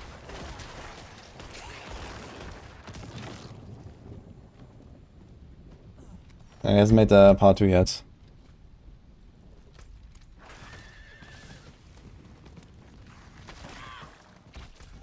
Where are all the chests, by the way? There's like no chests down here. What's going on? What?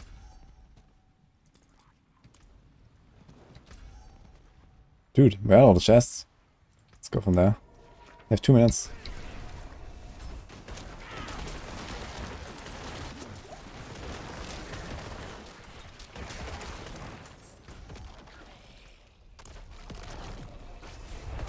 Yeah, you can't see the chests in other regions, but even this region, there's like 4 chests, and that's it. Like, what the fuck's going on? It opened like 2 ring chests, and like an armor chest. And there was like an amulet, I didn't want to open that one. Alright, let's see. Okay, here's an armor chest.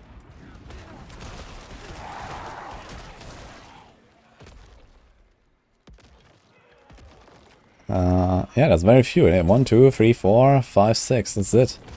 What the fuck? Well, I guess we are gonna open this.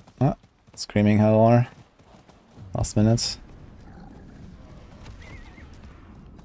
Can we get 75? We could open the mysterious one. Probably not though in 1 minute. That would be very lucky. Let's run and try to find 2 chests, I guess. We just open this light weaponry. Let's see. Actually, we should open this and just hope that the last one is a ring one on the right, on the left there. With 200 total.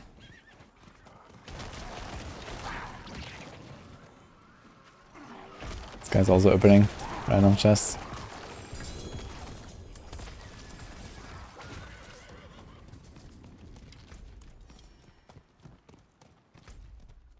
Yeah, if it's not a ring one, then I can't really do anything with this.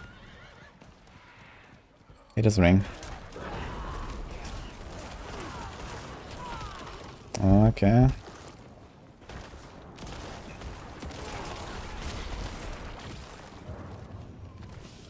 Perfect.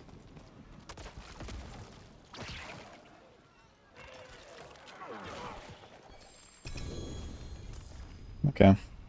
How many forgotten souls do we get? 78. Could be better, but okay. Will do for now, I guess.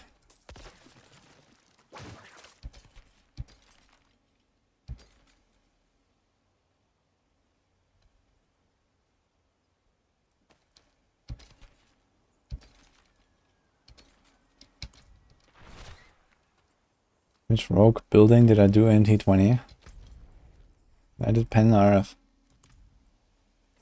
Rogue Shack. Yeah. More like that, man.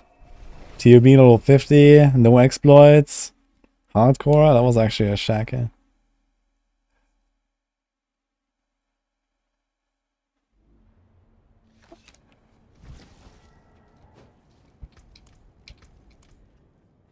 Let's see, maybe it establishes into something. One forgotten soul. Look at that.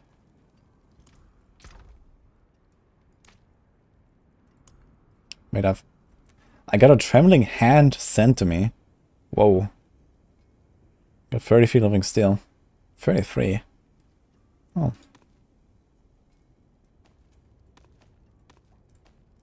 Dude, this thing is piling up, dude. Look how much living steel we have.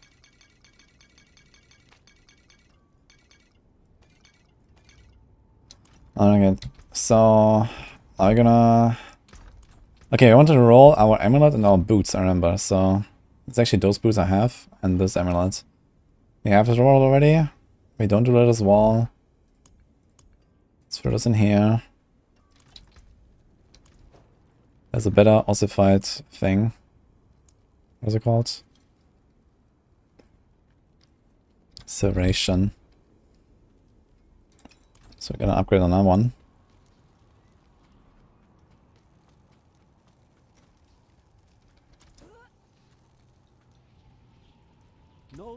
Smell some Griggs. I don't know what Grigwar, but we'll see. Okay, I want damage reduction from injured. 38%, okay. And my item broke. What? Why did it break? Okay, I got a good roll though. I got 2 good rolls now, so I'm gonna try a low life build. That's what I wanted to do. And I guess we could try it with another pair of pants as well. We could go like a pair of pants that have injured. No Tibalds. Wonder how realistic it is.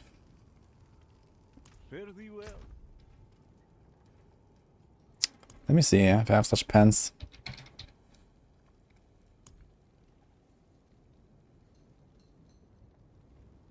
There's injured. Close. Fortified. He has Calls Explosion, injured, damage reduction, look at that.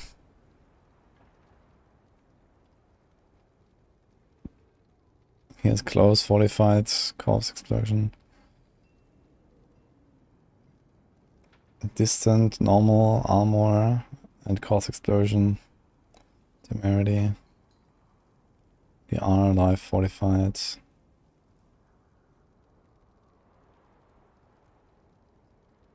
He has 25 while injured.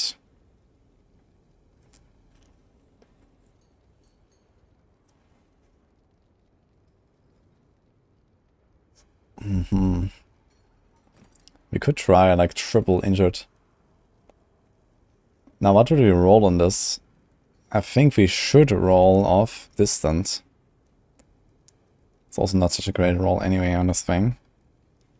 I might try this. I roll armor. And put a shielding storm.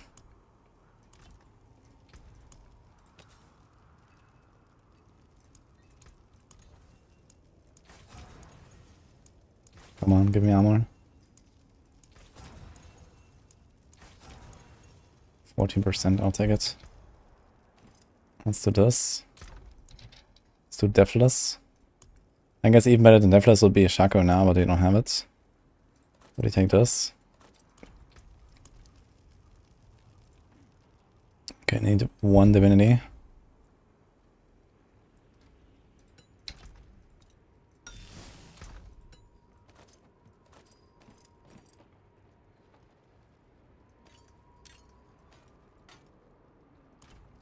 Just need this.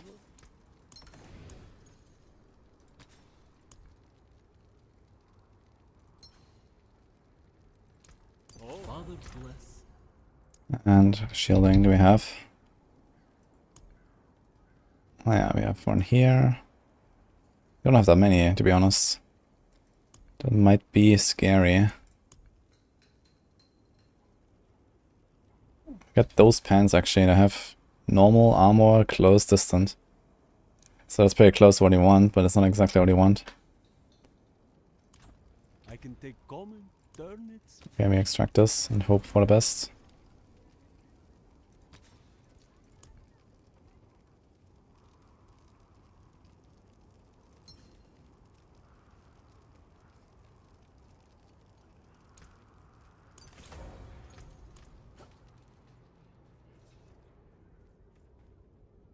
You don't have to click on the close button when enchanting, you can just stay on the enchant button. What? Wait, what do you mean? Spring.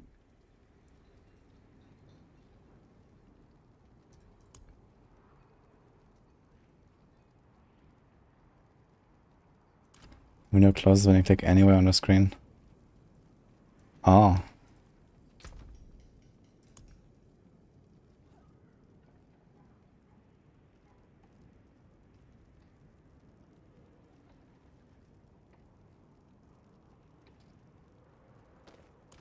All right. Something like this, for example.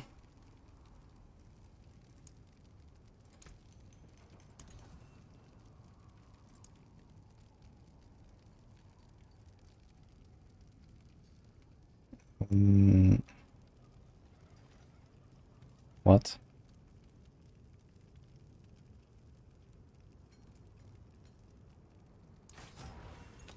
Ah. That's what I mean. That's strange. Okay. Thank you. Hey, what I have? Happy Christmas.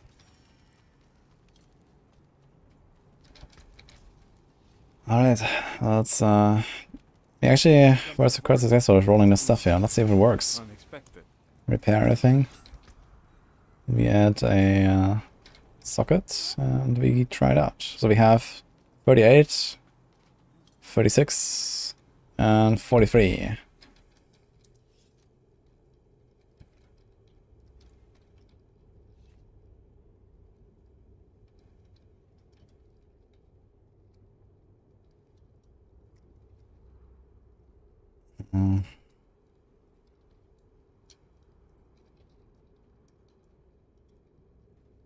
Okay, so it gives me roughly times 8.5 my HP. So as long as my shield doesn't drop, I'm good, I think. I'm gonna be good. Let's see.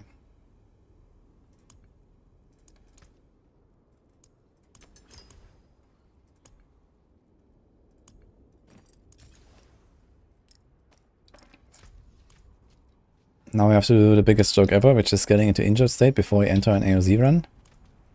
So yeah. Repair in hardcore. Yeah, for some reason this broken item bug does not exist in hardcore. It's kind of strange. Actually, I wonder if Deathless Visage is actually a good item to use right now. I've actually no need of it, right? We could just have armor here and armor there, and we could just have armor cap anyway without disobedience, and it could be chilling. We could have reap. Oh man, it would be so danky, dude. Holy. I just realized. Let me get reap anyway, first of all.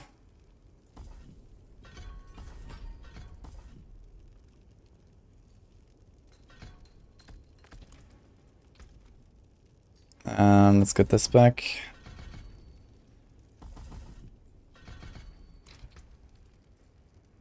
Yeah, this will probably be the way actually. Go like armor, have armor there. of disobedience necessary. Like, this is also somewhat useless right now. I get 10% damage reduction though, it's like half a might aspect, I guess. But yeah, if you do like close range, I think this effect doesn't really do anything. Let's try this again. Half 5.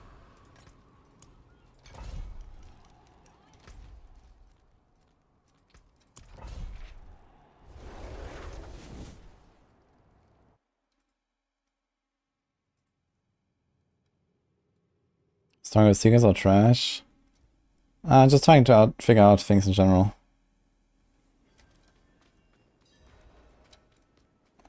Oh, I'm not low life. Okay, let me try to get to low life.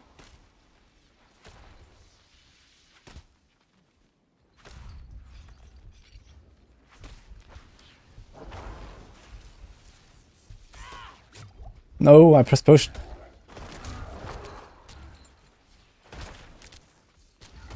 Okay. Let's try.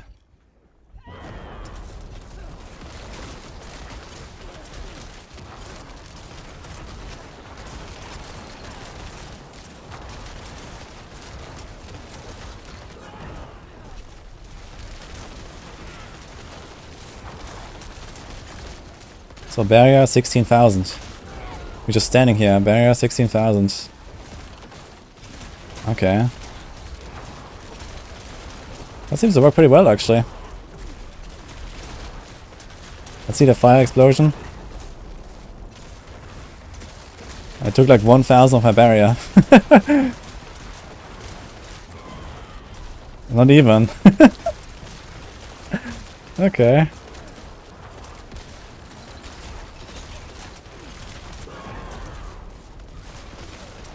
This might be a very easy way to do this. Question is just, can I reset my Bone Storm in time on single target? The answer is kind of maybe.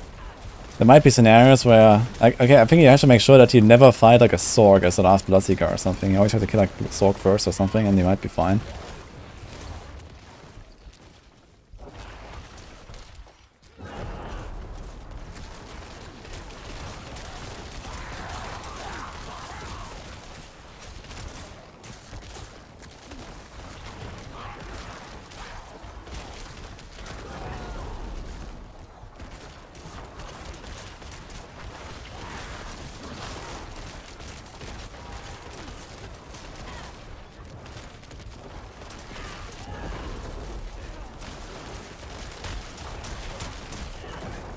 Yeah, I'm just standing here, shooting into the wall.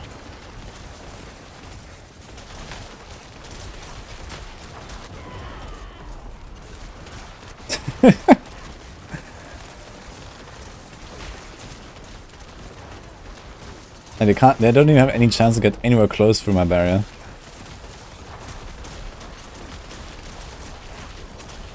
I wonder how it would be on a Bloodseekers. Did I give up any damage? I lost my Tibalt's Will though, which is 40% damage, so that was definitely noticeable.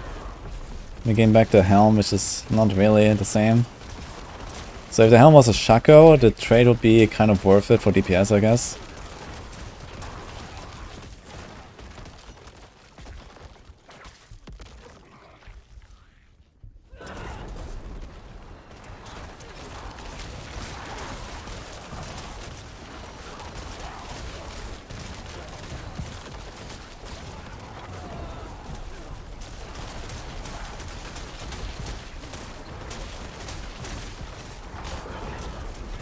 Yeah, just not attacking now. See my barrier? I dropped to 12k there for a second. So I still had like more than 3/4 of my life.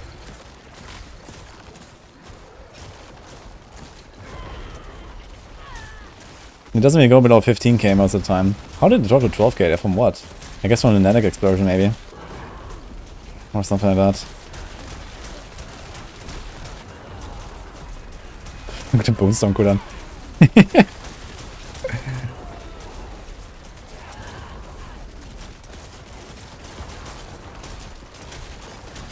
I can do it with Channeling Shrine, let's go.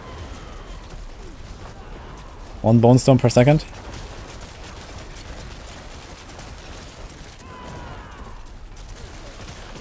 Now we're boning.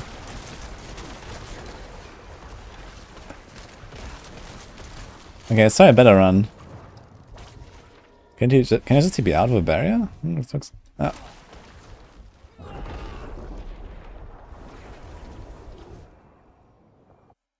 ZDPS. Yeah, I was sometimes not attacking. Now we just need to make like the biggest pulls possible, basically. You get like really big pulls. I guess now would be time to like get spiders again, basically.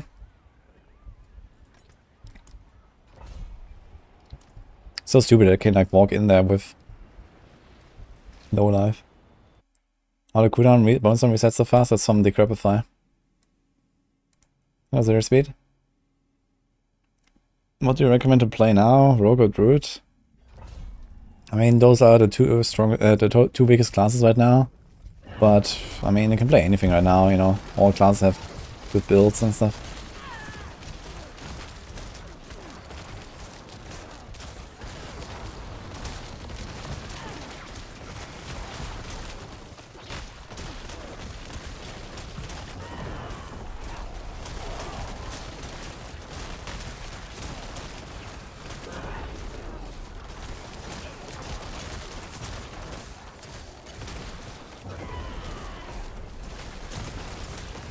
I wonder if I could get away with Tibalt's Will. I should run Tibalt's Will for extra damage. This is a cupid, right? Yeah, we don't have any like a shielding storm in it, so we have to drop our helm again. Okay, let's change the helm. Let's change the pants. Let's see what happens. Now we have 17k life. How do we have more life now?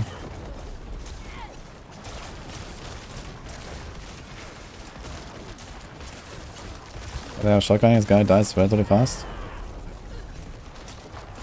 Let's see if I can reset it. Not quite. Okay. Oh, each instance has its own duration, as realized. What hit me? Let's look at the barrier. So it seems like each instance has its own duration. It's not like resetting the entire barrier for 10 seconds. So that's a bit of a problem, I guess. It was like slowly going down the barrier. I think Shred is better than Necro, but I need to know the Glyph. Yeah, for sure. Shred is better than Necro. I guess if you count Shred as the entire Druid class, then Shred is better than Necro.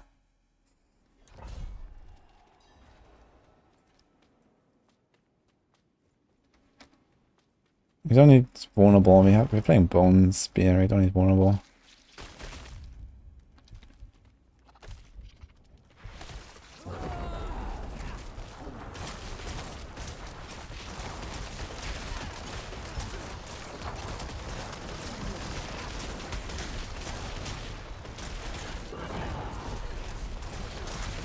Oh, wait! I can actually shoot out there. What is also a wall? It's not a wall.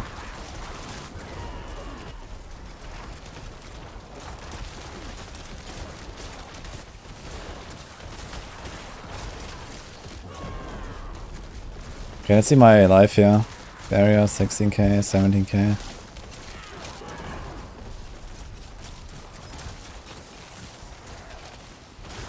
Okay. Yeah, barrier doesn't go down. We seem fine.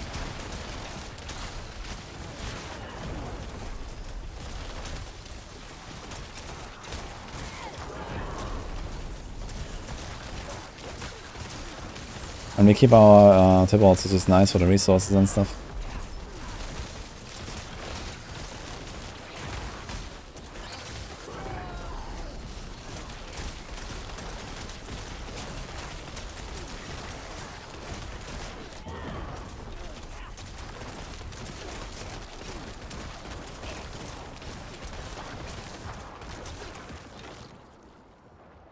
Okay, now we have 30 seconds cooldown, Monka.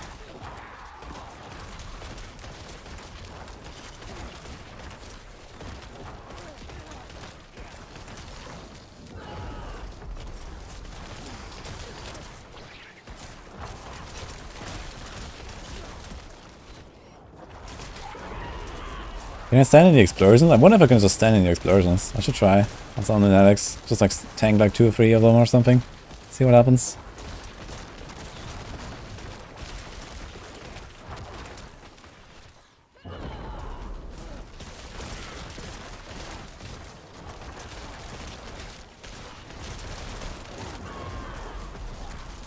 There's like 1k.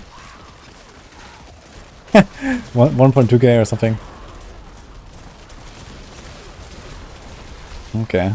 They are definitely overkill tanky, so let's see what I can do.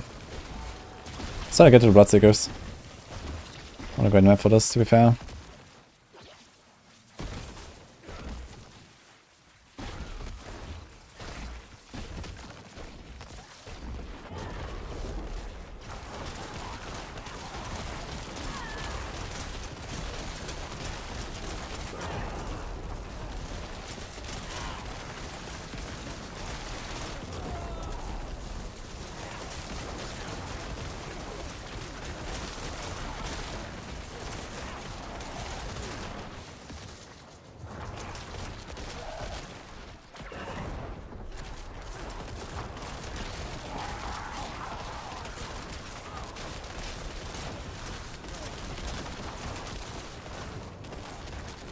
Maybe I should not run Decrepify and just run like another curse.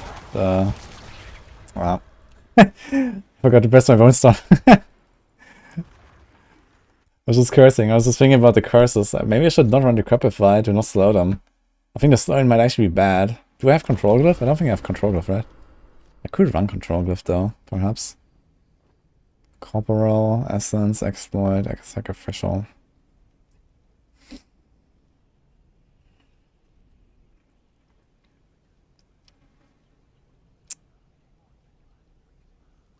Control could be pretty strong.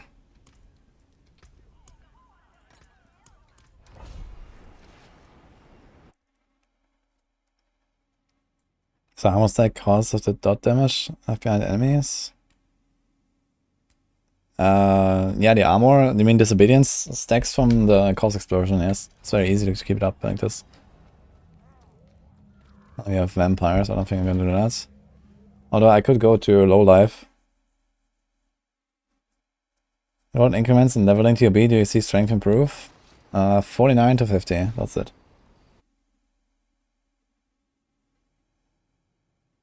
When should I switch to the blood glyph over level 21 glyph?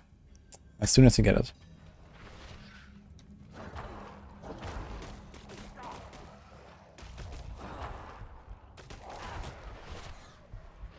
Okay, good enough.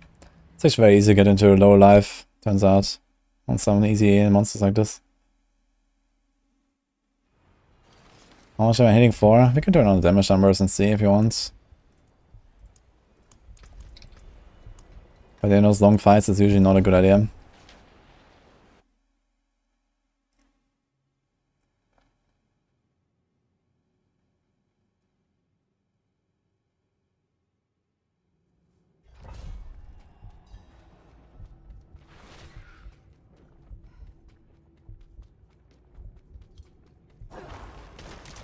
More vampires. Vampires and snakes, man. Where's one stuff actually? I'm not gonna open this one. I would like to try like one spider run or something on this, just to like see how it is.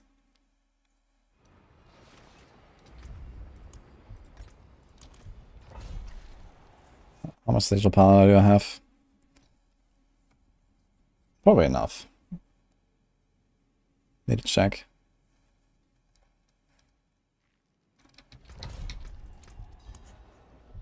$21k actually.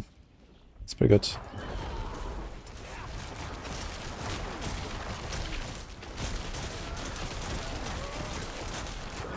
Okay, I don't see anything, man.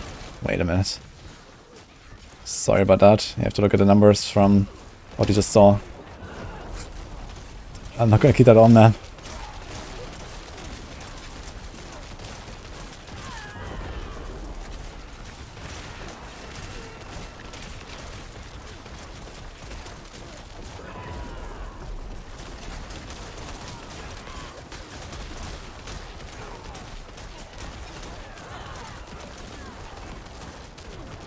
Do we want to get this? think we do.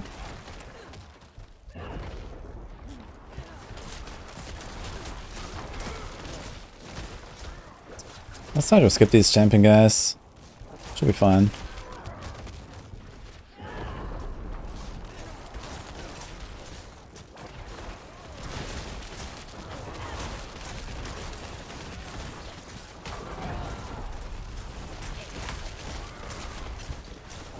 Oh, so many minions as well. Let's go.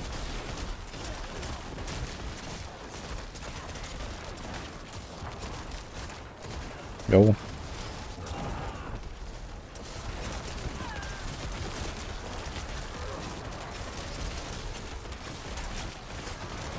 Let's get them all together here. That's exactly what we want.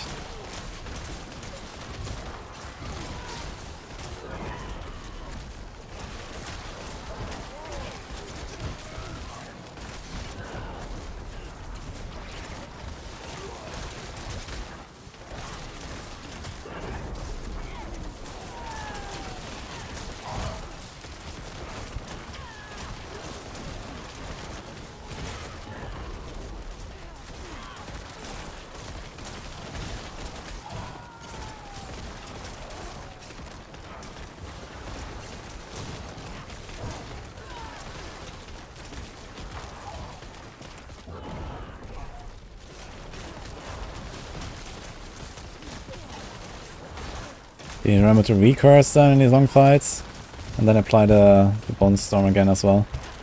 I think it might be really tight though on single targets, and I just realized I actually didn't like change my skills. I'm gonna have to do like one skill swap, I guess.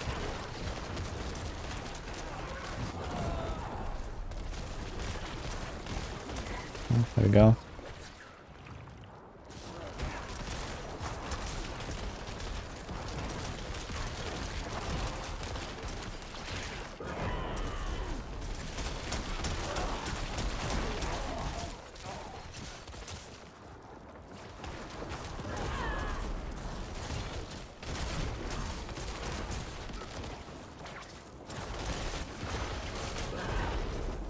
Ah.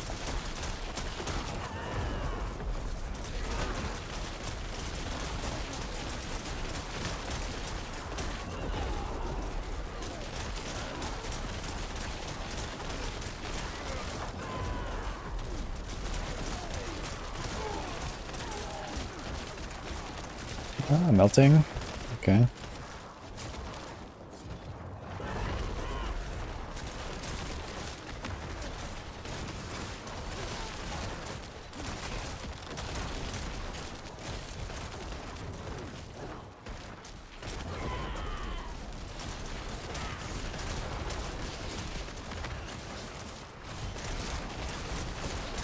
This guy's getting healed, man, by his like Herald. Holy.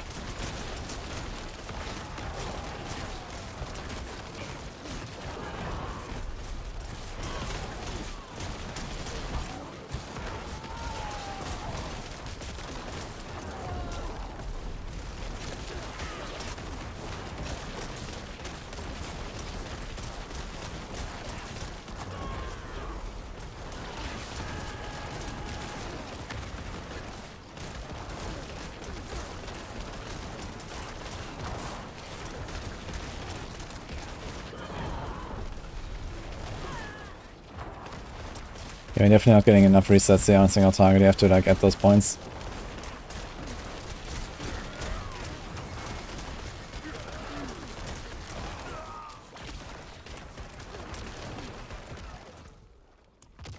And what?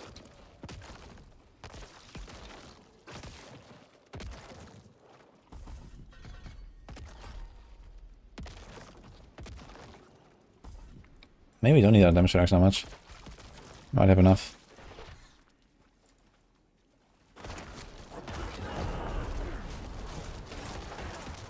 It's probably where I can get those points.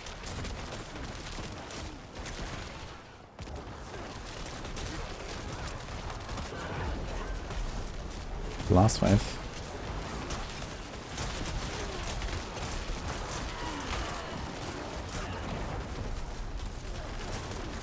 Super really good for Bloodseekers. Should probably just keep it here. I feel like that close, just like kite him back and then boom.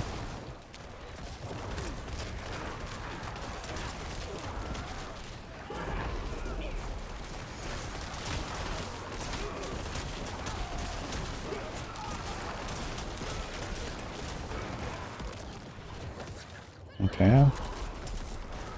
Maybe get like 1 or 2 nice double packs.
Yeah, we get to try the Bloodseekers a little bit, so it's gonna be interesting. Let's see if we can just face tank them like the other guys. I think I might.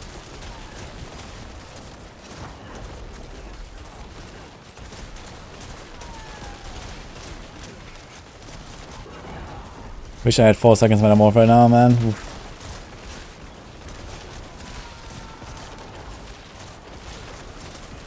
Might actually have enough time. Let me make sure my Bone Storm is ready by the time I spawn. If I don't have it ready, this might be kind of tough.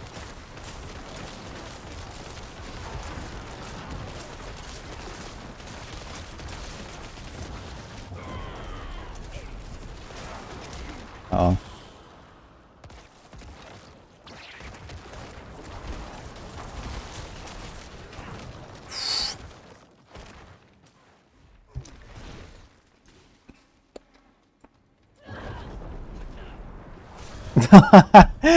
Fuck, I was trying to metamorph into him, man. With my Bone Storm up. Ah. But he hit me before I got a Bone Storm tick. I guess 1 tick would have probably been enough to survive. Ah, that was kind of shitty timing. I should have tried... Okay, I think what I can do is I can try to just cast Call's Explosion. Which doesn't kill anything, but gives me the resets for my Decrepit Fire. So I should probably try that. Any chance to have Golem in his builds? I mean, you don't need Reap, I guess. But what do you want of Golem, exactly? Actually, what do we get from Golem? 36 crit. Nah, this is like, Golem is way too strong. There's no way. What do you want to do with the Golem? Fortune walks with you.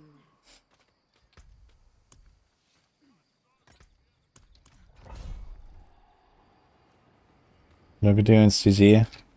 Yeah, of course it's kind of GG when I'm walking in with like 2% HP without a barrier up. The point is that we make an immortal Bone Spear here. Need Blood Mist. I guess you could put Blood Mist as well instead of Reap. True, I guess. Blood Mist would be an option as well to like more safely engage.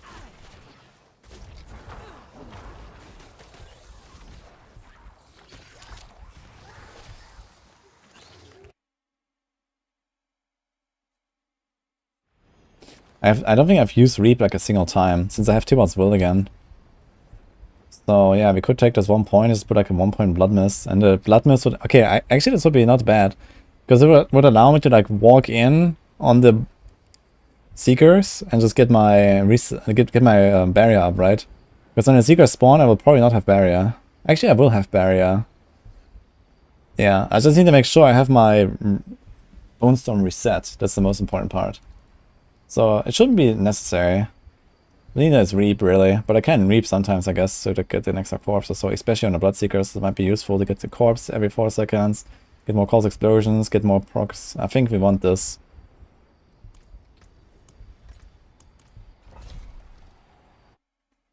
No, the Miasma is very important for the cooldown reduction. And also for the damage reduction. Mist will heal me. Oh, true, I guess it has some healing, I think, built in.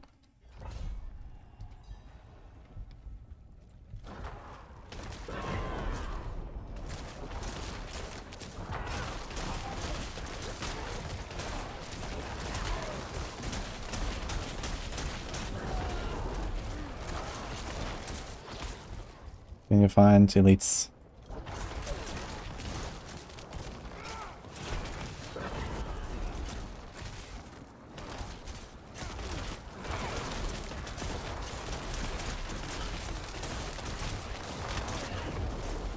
Kind of tempted to not run Sacrilegious Soul, man, but kind of wanted, I guess, for the explosions.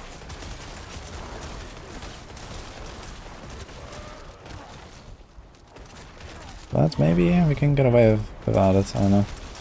So I can like, you know, I can move the entire pool where I want it. Whenever I want it, basically. Because now sometimes I get it in the right spot and sometimes I don't.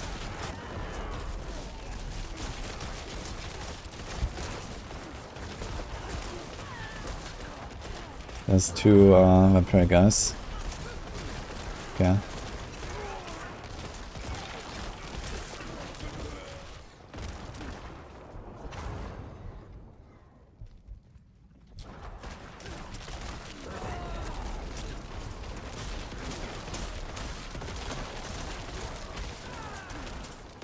So for like a colony or a blast wave or both. Actually kind of important here. When you push like these super low tiers of shitty builds, man, these shrines are important. Here we go.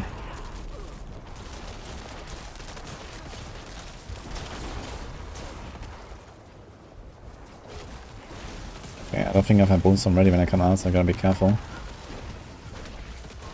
Just trying to reset it a little bit.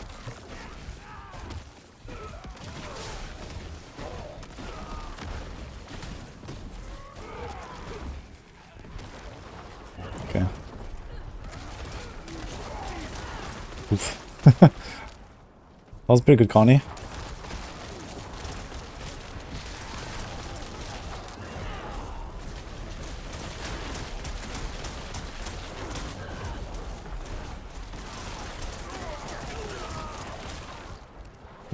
Dread Knight melting.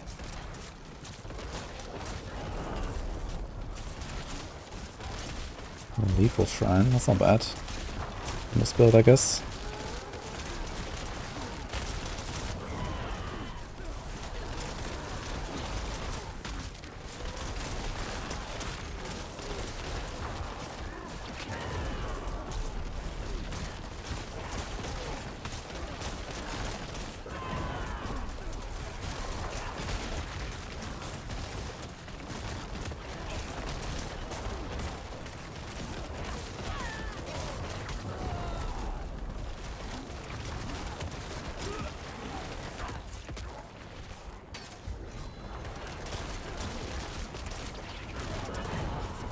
Double.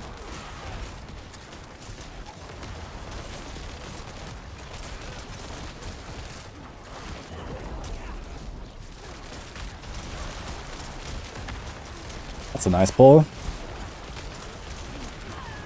We just tank it all. Area.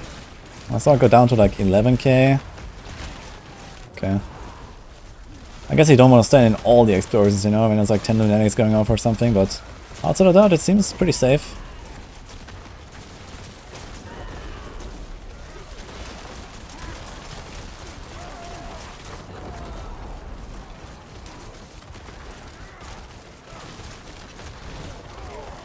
Damn, that was sick.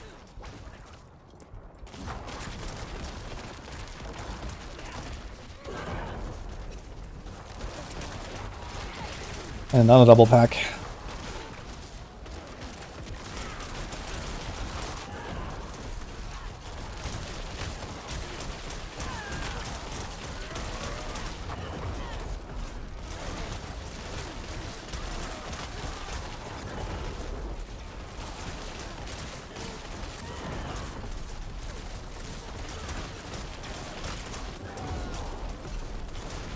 I got the Vampiric.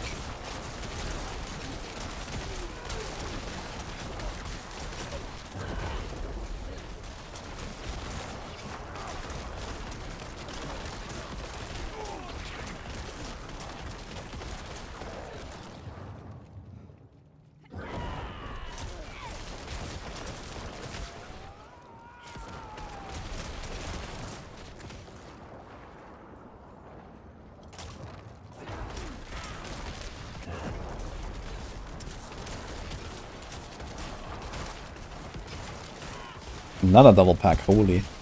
What is going on here? If I don't mess this up on the Bloodseeker, so I think we should have this quite easily. Let's see.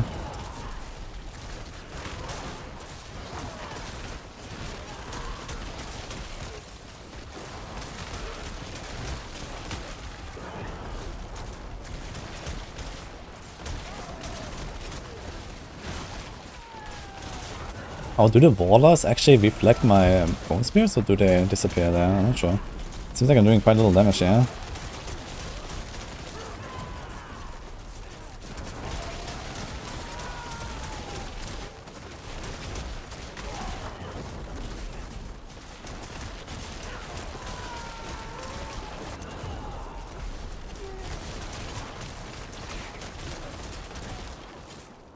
Okay, so we want... I want to find like some pack like this and reset. I think just to make sure we have our barrier up.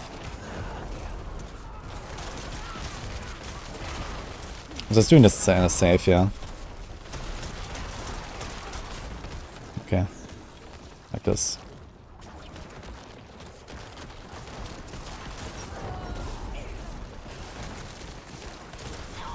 Oh! Really? I died through the... That's crazy, okay. Oh. I didn't expect that, man. I did that actually exactly how I wanted to. Let me see that.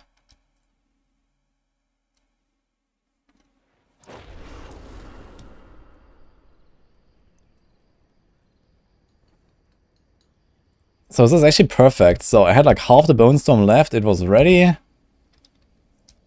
Like, my Bone Storm must have been stacked to like full, basically, like standing in this pool. Like, this could not really go better. Let's see.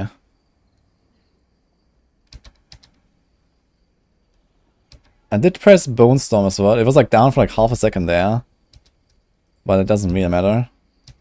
I pressed the beam like exactly when it ended.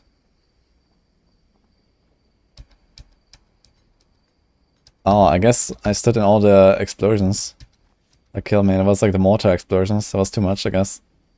You have only 3 targets to stack from.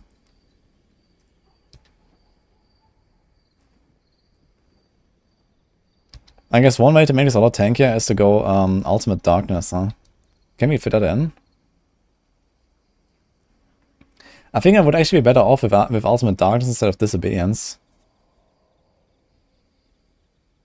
Because this gives me like a ton of shield procs. Because right now we only get like, I guess you get 1 proc per second, right? So we get like 15% per second. If it's only 1 Bloodseeker, we only have like a total maximum shield of 50% every 10 seconds. It's not that much actually. So yeah, if I just tank everything, I might take too much damage. How's my cooldown reset? Did we see it here a bit? When I pressed... Cooldown reset looks good though on 3 targets. But yeah, the mortars are too much. How many mortars did I take? Like 1, 2, 3. At least 3. With barely any shield up.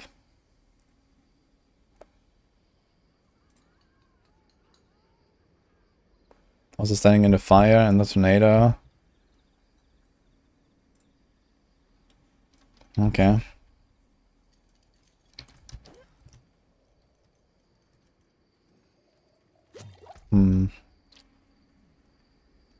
I could try it again.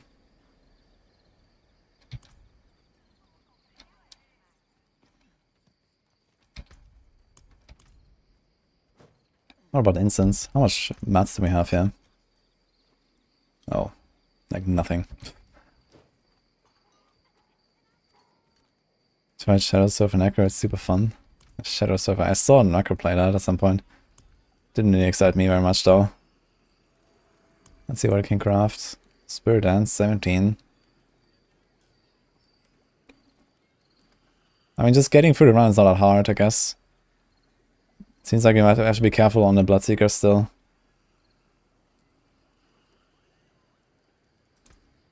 Let's just get 5 of these.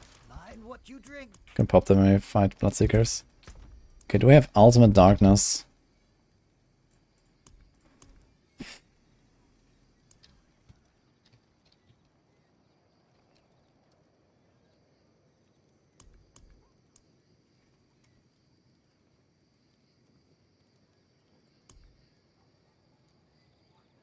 Ultimate Shadow. That's the one. So we have 2 of them. This is in a codex. Ah, yes. It's an offensive one, right?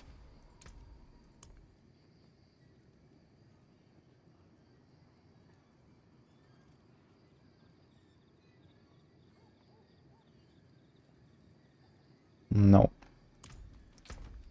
Okay.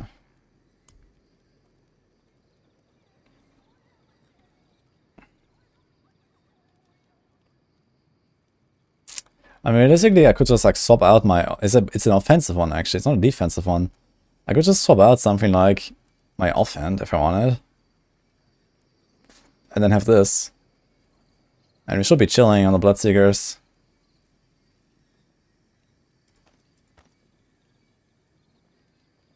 Do we have any 925 offhand that is like good? Resource, cooldown, barrier. I don't even have cooldown on this thing. Like a hit, chance to restore, restores. Let's see, focus. Don't have that many.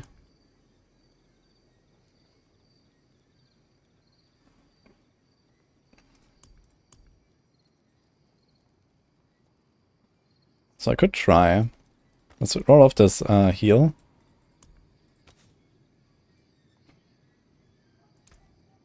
I wonder if the barrier generation works. Maybe it works actually. He's like a hit. He's more like a hit. He's more like a hit. I guess you can just try this. Wind favor you.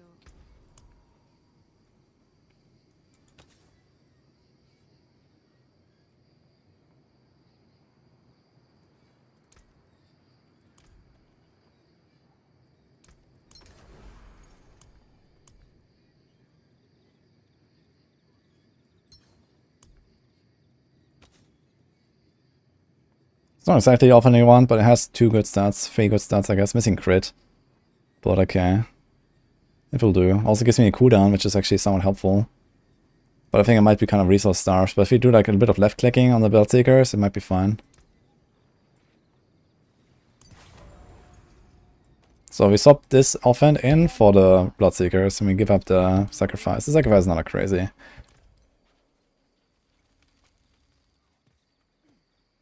Hey, Rabbit Scotsman, nice to see you.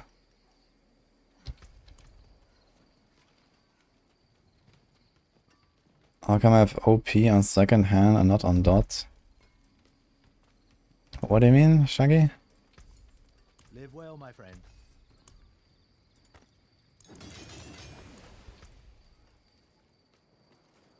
Yo, Maximilian, Merry Christmas, by the way. They didn't ignore the barriers, I just didn't have much barrier and I got hit by really big hits there. Like, when the Bloodseekers spawn, I have like 5 seconds of no barrier generation. So my barrier was already like real low and there's only 3 targets to generate from. But now it will be much easier to generate a big barrier by using Ultimate Shadow. So on the Bloodseekers I'm gonna swap this thing in.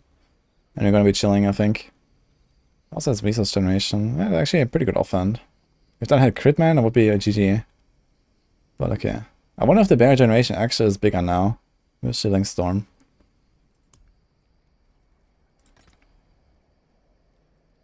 So let's do this, let's do this. See what happens. Red and green gems overpower damage over time. Ah. Well, there should actually be emeralds. Yeah, there should be emeralds. Too late now. Oh, shit, wait. To let them hit me.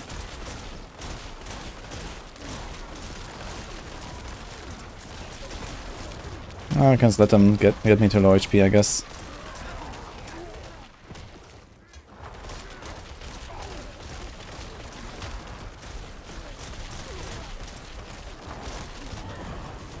Let's go. Although it's not exactly the map that you want. There's nowhere to shotgun here. Need those barracks maps, man. The one we had was actually kind of nice. Got a lot of double packs there too.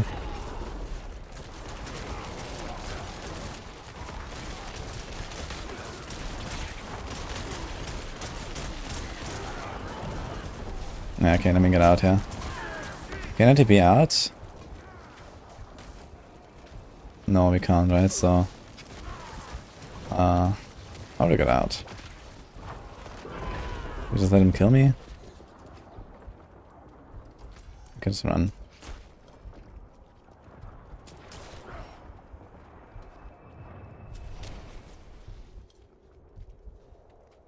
Okay, we can fix the gem real quick.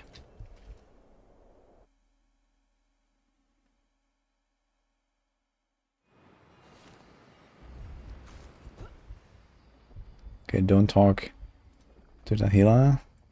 Precious stones, beautifully cut.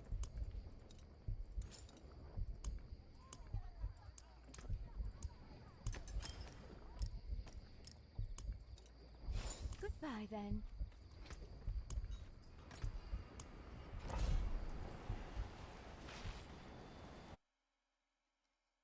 Fixed.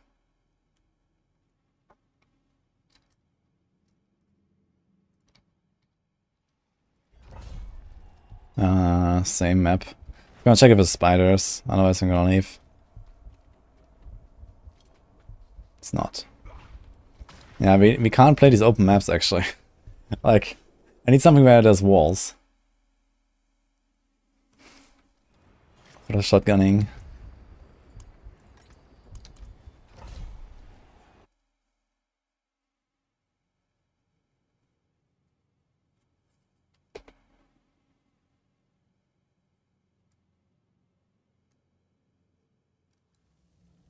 This looks better. Fuck. Never mind.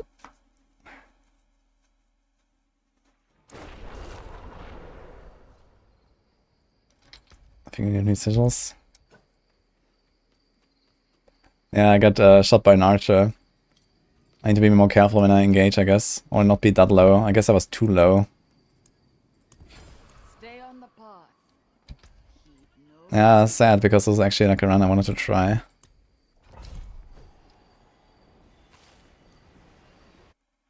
What a pattern. 30% standstill is good in this build for AoZ. I don't think there will ever be a Necro build where I use inner calm aspect. Necro has very, very few offensive slots. And very good class-specific aspects.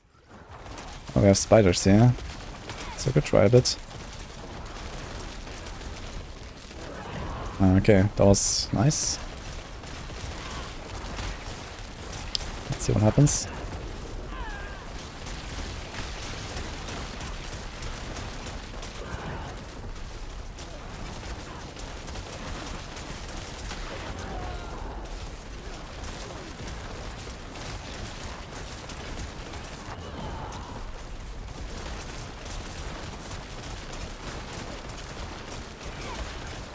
Yeah, this is exactly 3 targets and we seem to be fine. Good start.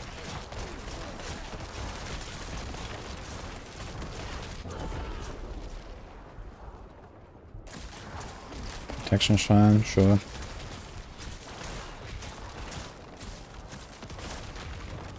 Is there more here? Oh, no.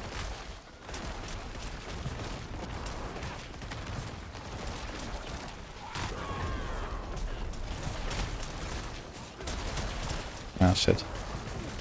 Can we get them?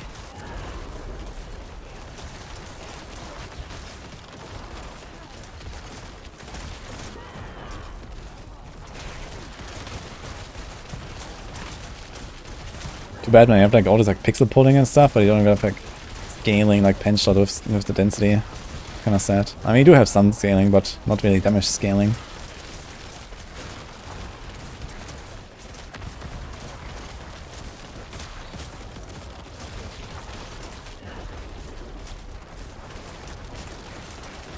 Maybe we can do it though.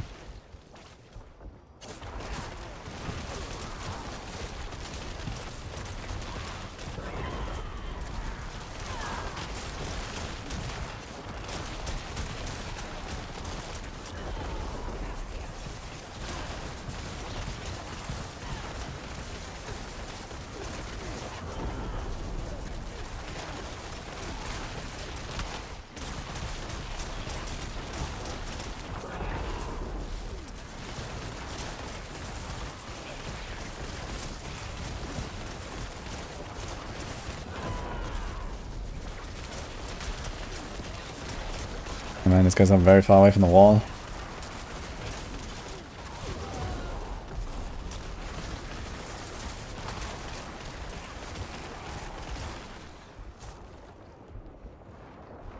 The blast wave.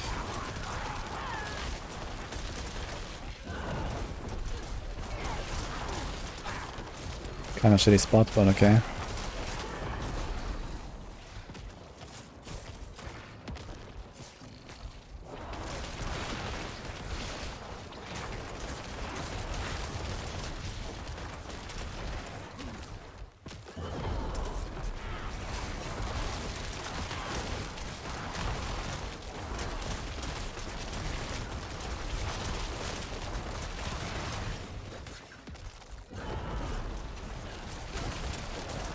I got a bit of damage here on these guys at least.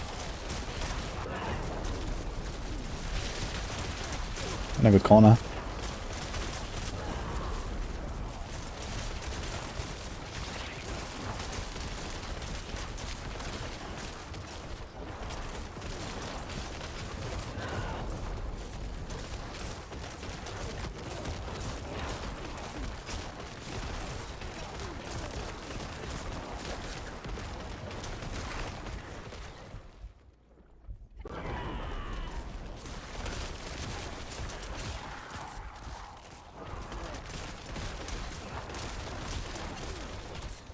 Ooh. Okay. Need to get him here though.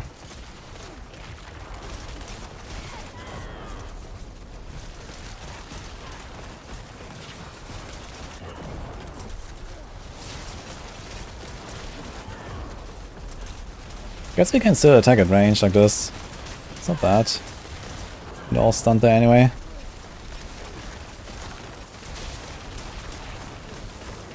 That was pretty sick.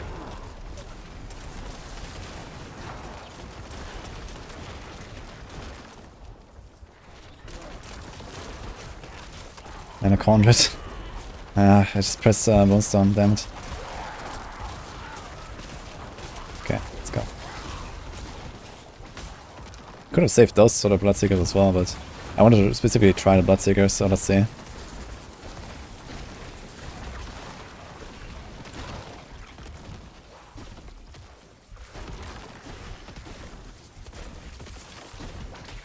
Yeah.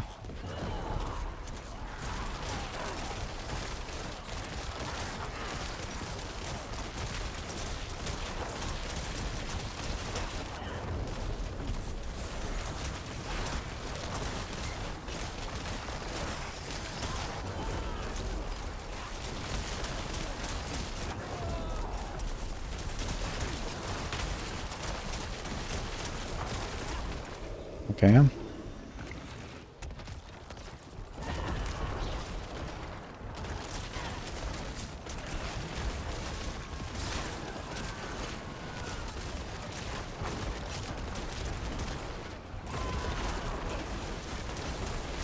Let's see. It's not enough. Damn. Even with the ultimate shadow, I switched it, right? I didn't bug out. Let me check.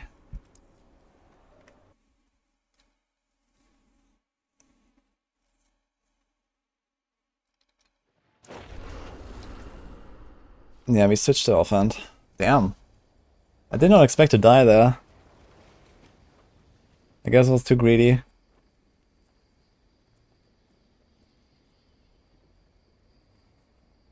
Yeah, I thought this thing was just like single-handedly keep me alive, but it's not enough.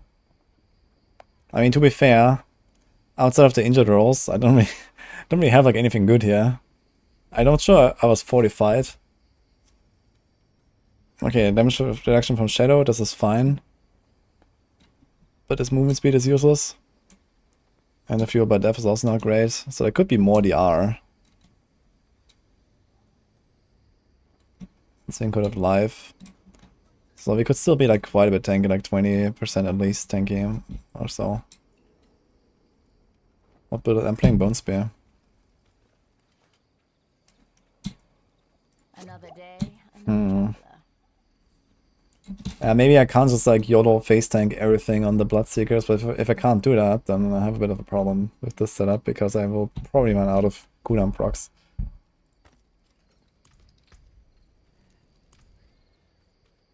Fist of Fate. On a Necro. Nah, and also it will immobilize everything and daze everything. It really don't want that.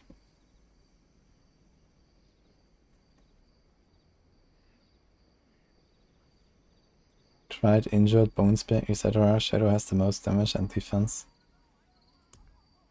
Shadow, bone spear? What do you mean? Also, I forgot my instance.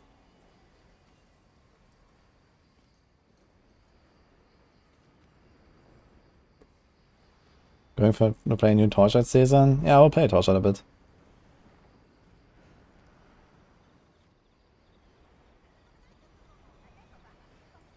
That thanks. Ciao, Merry Christmas. Necro for some reason gets one shot from Seekers very often. Yeah, I mean, I wasn't really looking at my barrier going down and I didn't really see exactly what were the affixes. Like, I guess you can check real quick, like, what happened there.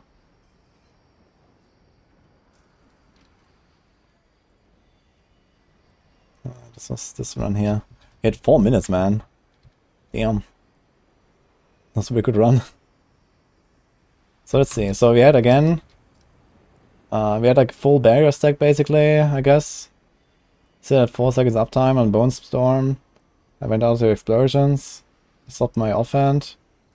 Pressed Bone Storm. I even went out there like... Okay, we only had this guy here unfortunately. But I got my dot on him and walked away, let it tick a little bit, and I walk in. And now we should have like, you know, 20%, 30%, 40%, 50% of my life as barrier. So I should be like fully barriered up at this point. And somehow I still died. Okay, my Bone Storm dropped there for like a second or so. Like 2 seconds it was down. Like I was tanking everything just fine, and then I just died. But I don't really see any crazy explosion or anything. I mean, it's just like, okay, fire enchanted. The plague pools maybe. Maybe the plagues are just like too strong. And they just killed me. And like, okay, there was like the cold explosion, but it doesn't do that much. Huh.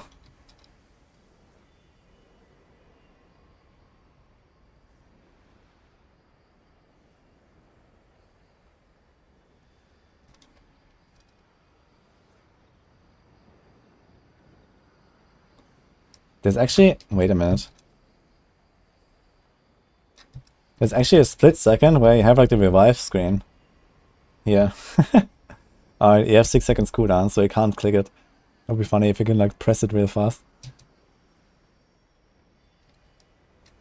Yeah, I mean, there's nothing here looks like it should kill me. But the thing is, again, we have only 3 targets, so we don't get that much barrier out of everything. But I just want to confirm real quick that Ultimate Shadow gives me barrier. It should.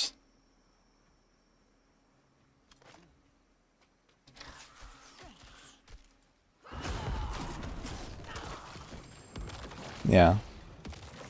So like, you know, one take and I got like 12k barrier there or something. So it works.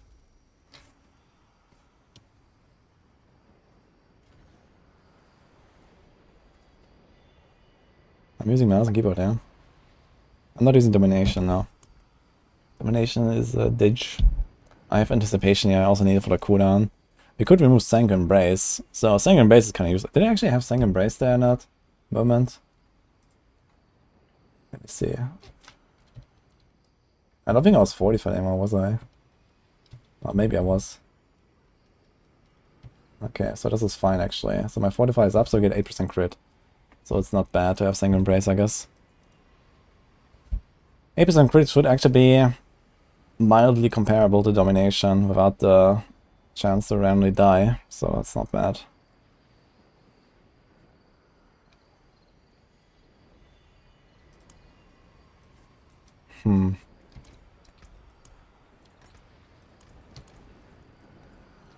Okay, let's give it another try.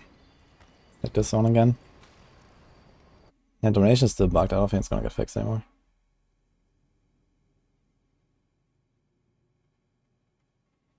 Hey, Budding, by the way. Merry Christmas.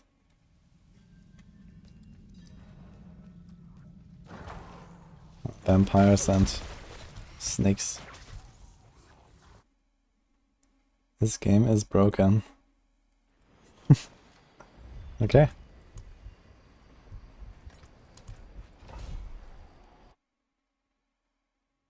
What did it say what I died from? No, I didn't kill myself there. I don't have domination, it wasn't that.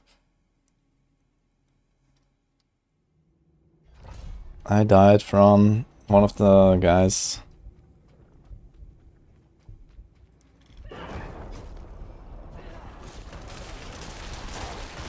Oh, vampire snakes round 2. God, man, how many times do I get this?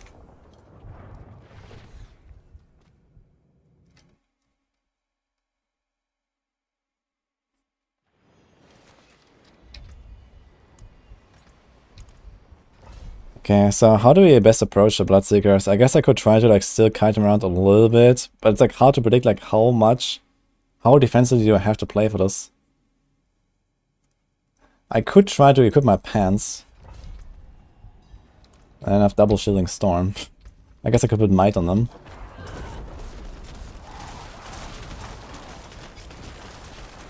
And then we should be easy peasy surviving everything.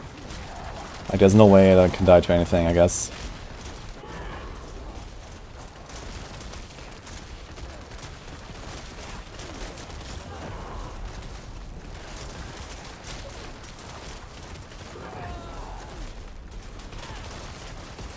Especially if we keep up might. 20% DR. Yeah, ultimately we should have a Shaco, I guess. A Shaco and no Tibalt's Will.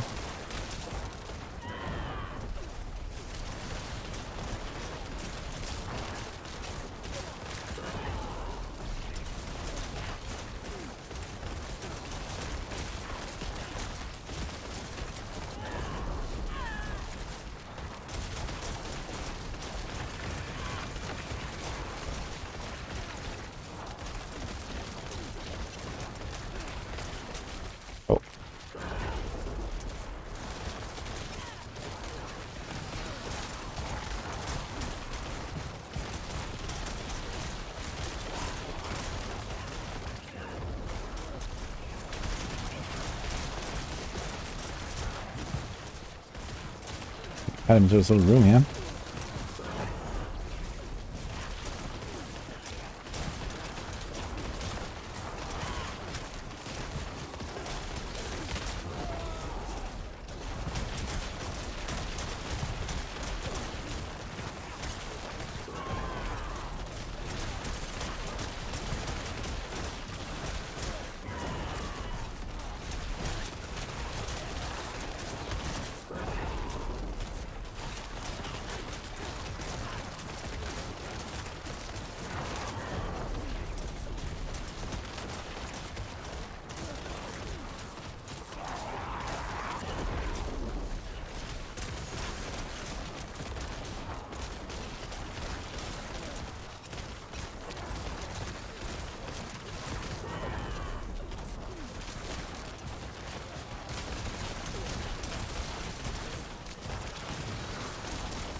Okay.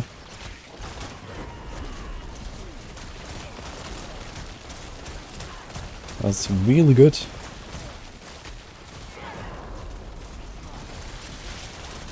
For some reason, this vampire guys also don't heal.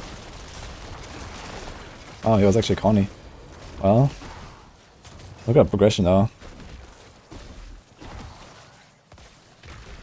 It's a protection. Okay.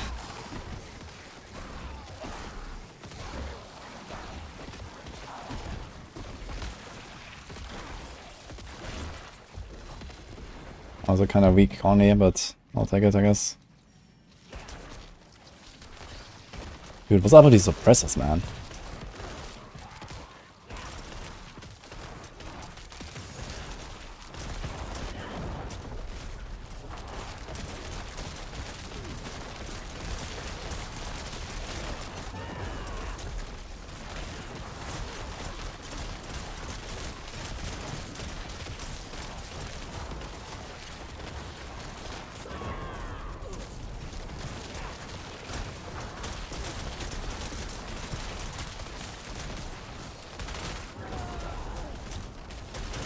Oh, we just had a little lag there. We did it. On a Necro.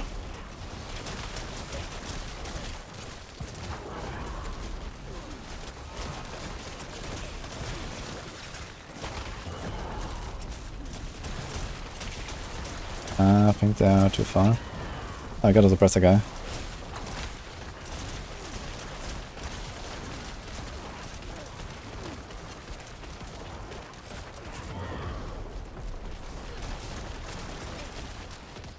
I got a timer.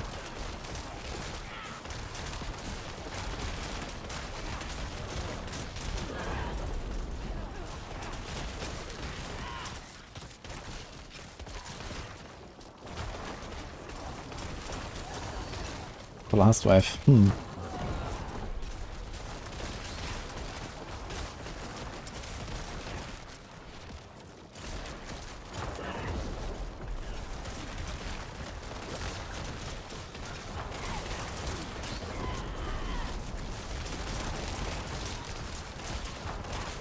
That was a huge ball here. Kind of tempted to take the blast wave now and just like spawn and then fight the Bloodseekers properly, but on the other hand, man, good time. That's very sick time.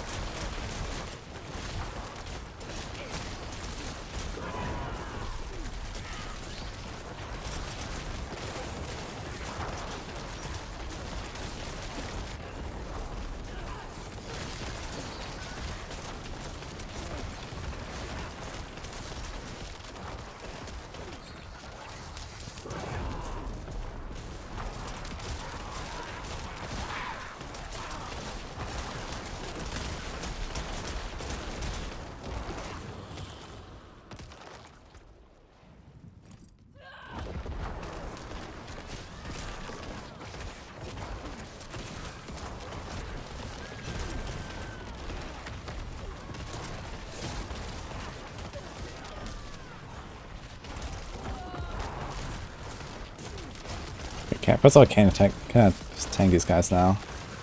It looks better now. But how do I get them to the blaster shrine now? I don't know.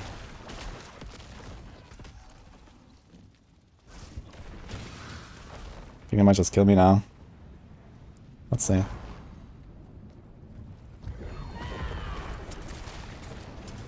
Okay.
I guess we gotta take 10 down. Ugh. Okay, I was hoping for a bit better time. I was hoping the blast wave would just kill them all.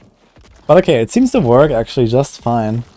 So with a triple injured, we are surviving pretty easily on this.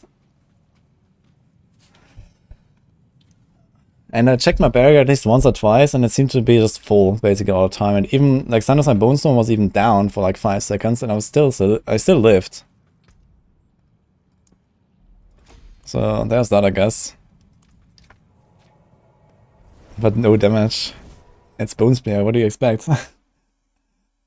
Also not exactly the best map to fight Bloodseekers, I guess. Means something like much more tight. You know, this was really good for the run, like I had a lot of time. But it wasn't really great for the Bloodseekers. I guess I could have tried after the shrine. I could have tried to kite them into like a little room or something. There's like these little alcoves, like this here. I could have kited them here again, but you know, it's kind of hard to like kite them around so much because I lose my procs and lose my corpse explosions. It was kind of risky running all the way back, and I had no barrier up. I guess there was a chance I would live with triple. Yeah, I probably would live like a hit or two for the barb. Even if I have my disobedience down and stuff, but I have so much damage reduction. But yeah, I just ran up to the Blaster Shrine and it kind of worked out. And I was a bit too scared. I think I should have tried to like pull them together a bit more. And they could have killed us much faster. The max that Bone Spear can do is 214 after this. Yeah, I mean, don't underestimate the Glyph. You know, the Glyph can get a lot more powerful than this. So, what do we have? We have 92. And I can fully max out Glyph at 200. It's like, what, 1100%? So it's like roughly 5 times, 6 times the damage. More like 6 times of this. But yeah, this was the low-life Bone Spear, I guess that's the thing. I don't know, I have to play Bone Spear Necro.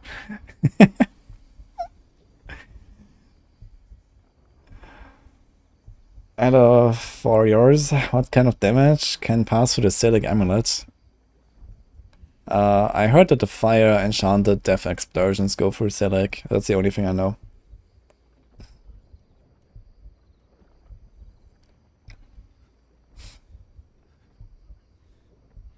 Perfect AoZ system, 3 split dungeon, every split that you finish must choose some crazy fun stuff to try. Split 2 and 3.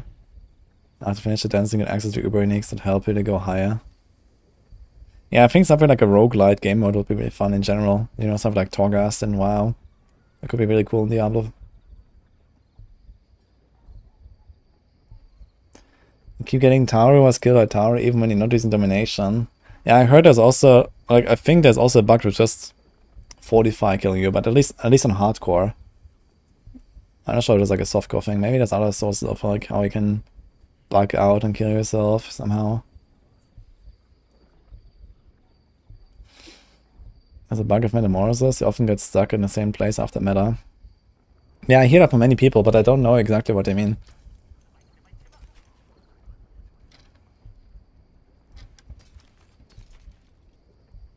We got a flicker step from this run. A good one too. What the hell? Okay.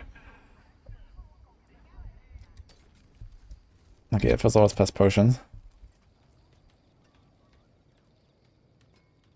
So let me check that again, actually. So, Abattoir, Necromancer, Bone Spear. So someone did a... Okay, this is 2-man. Solo.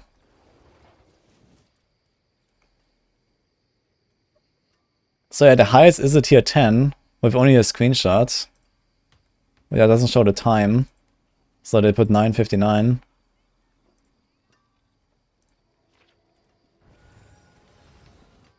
He's a 9. So there's not many people that have done Bone Spear at all, man.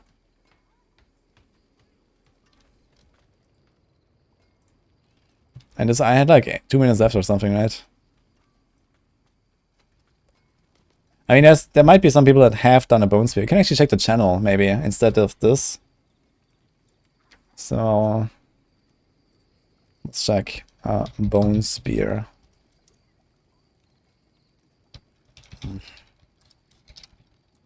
Maybe it does. 8, 4, 8, 8, 14, but this is the 2-player one.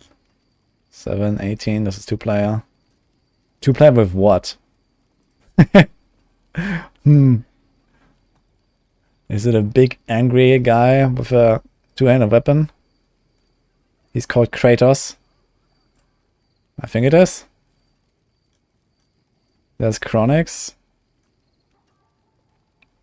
This was 20 days ago. I think this was pre-patch even, right? Yeah, that's not very much, yeah. No Bone Spear, guys. Kratos must be a sorcerer.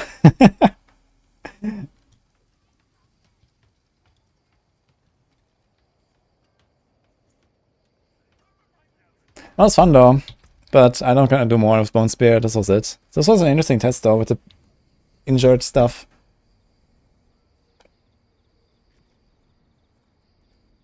I'm gonna make a video about this maybe. T40 was done by Bone Spear, but this is a 2-man run. A 2-man with what actually? Let's see. This guy.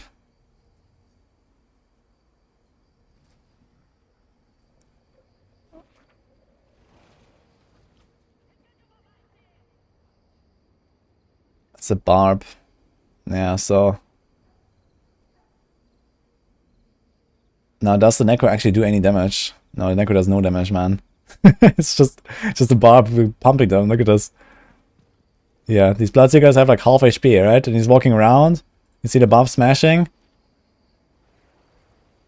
Like the barb is like hard carrying this guy, that's it. So yeah, look at this one Bloodseeker here. This guy, the middle one. Yeah, he has like 30% HP, yeah? He's walking around. Oh, suddenly it's 5%. Because he crit him for 620k, that's for sure. That's it, yeah. I was spoiling a 620k crit. You know, I went Necro chat, he point was the max. Okay, yeah, maybe someone didn't post it, of course, you know. I would be surprised if it was the highest on Bone Spear, but at least for now. I'm gonna put it there.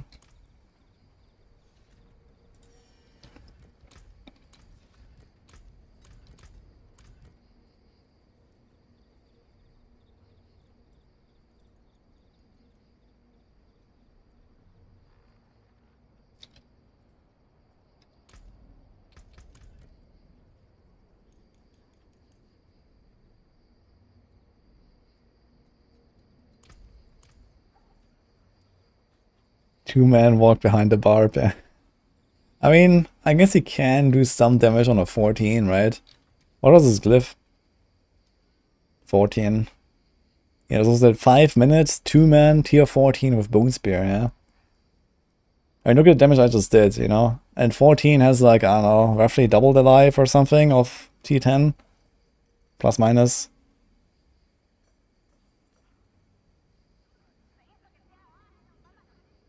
Looks like Bone Spear is in a similar situation as Thorn's Barb. Is there like anything that is like not Hoda here, by the way? Thorns Bleed. That's actually, he's a Leap Quake. Frenzy, Thorns. He's an 11. He's an Upheaval, 13. And then that's it. So.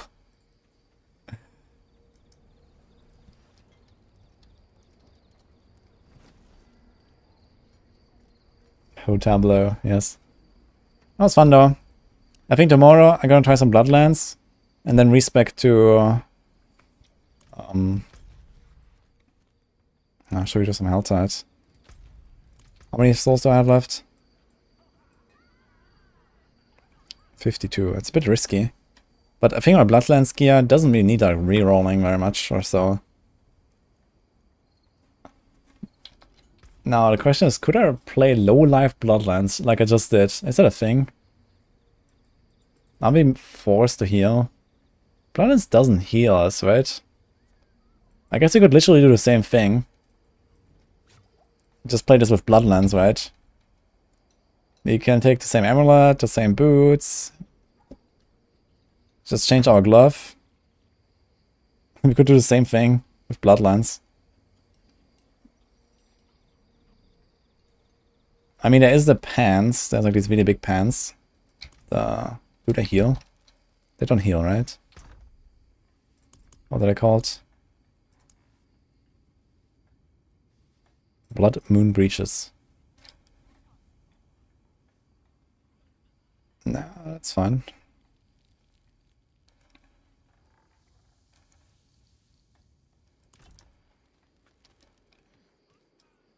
Oh, we spawn blood orbs though, right?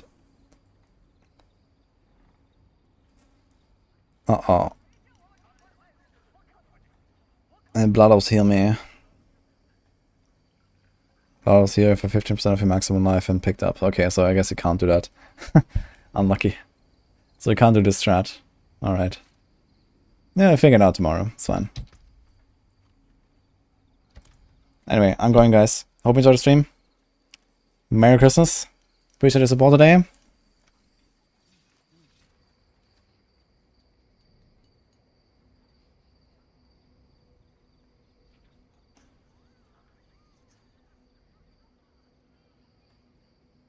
Let's raid someone.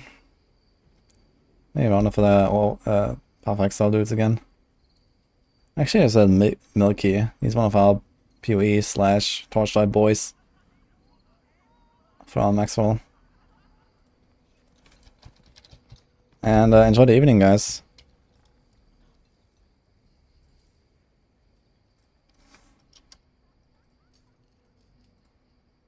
Bye, YouTube.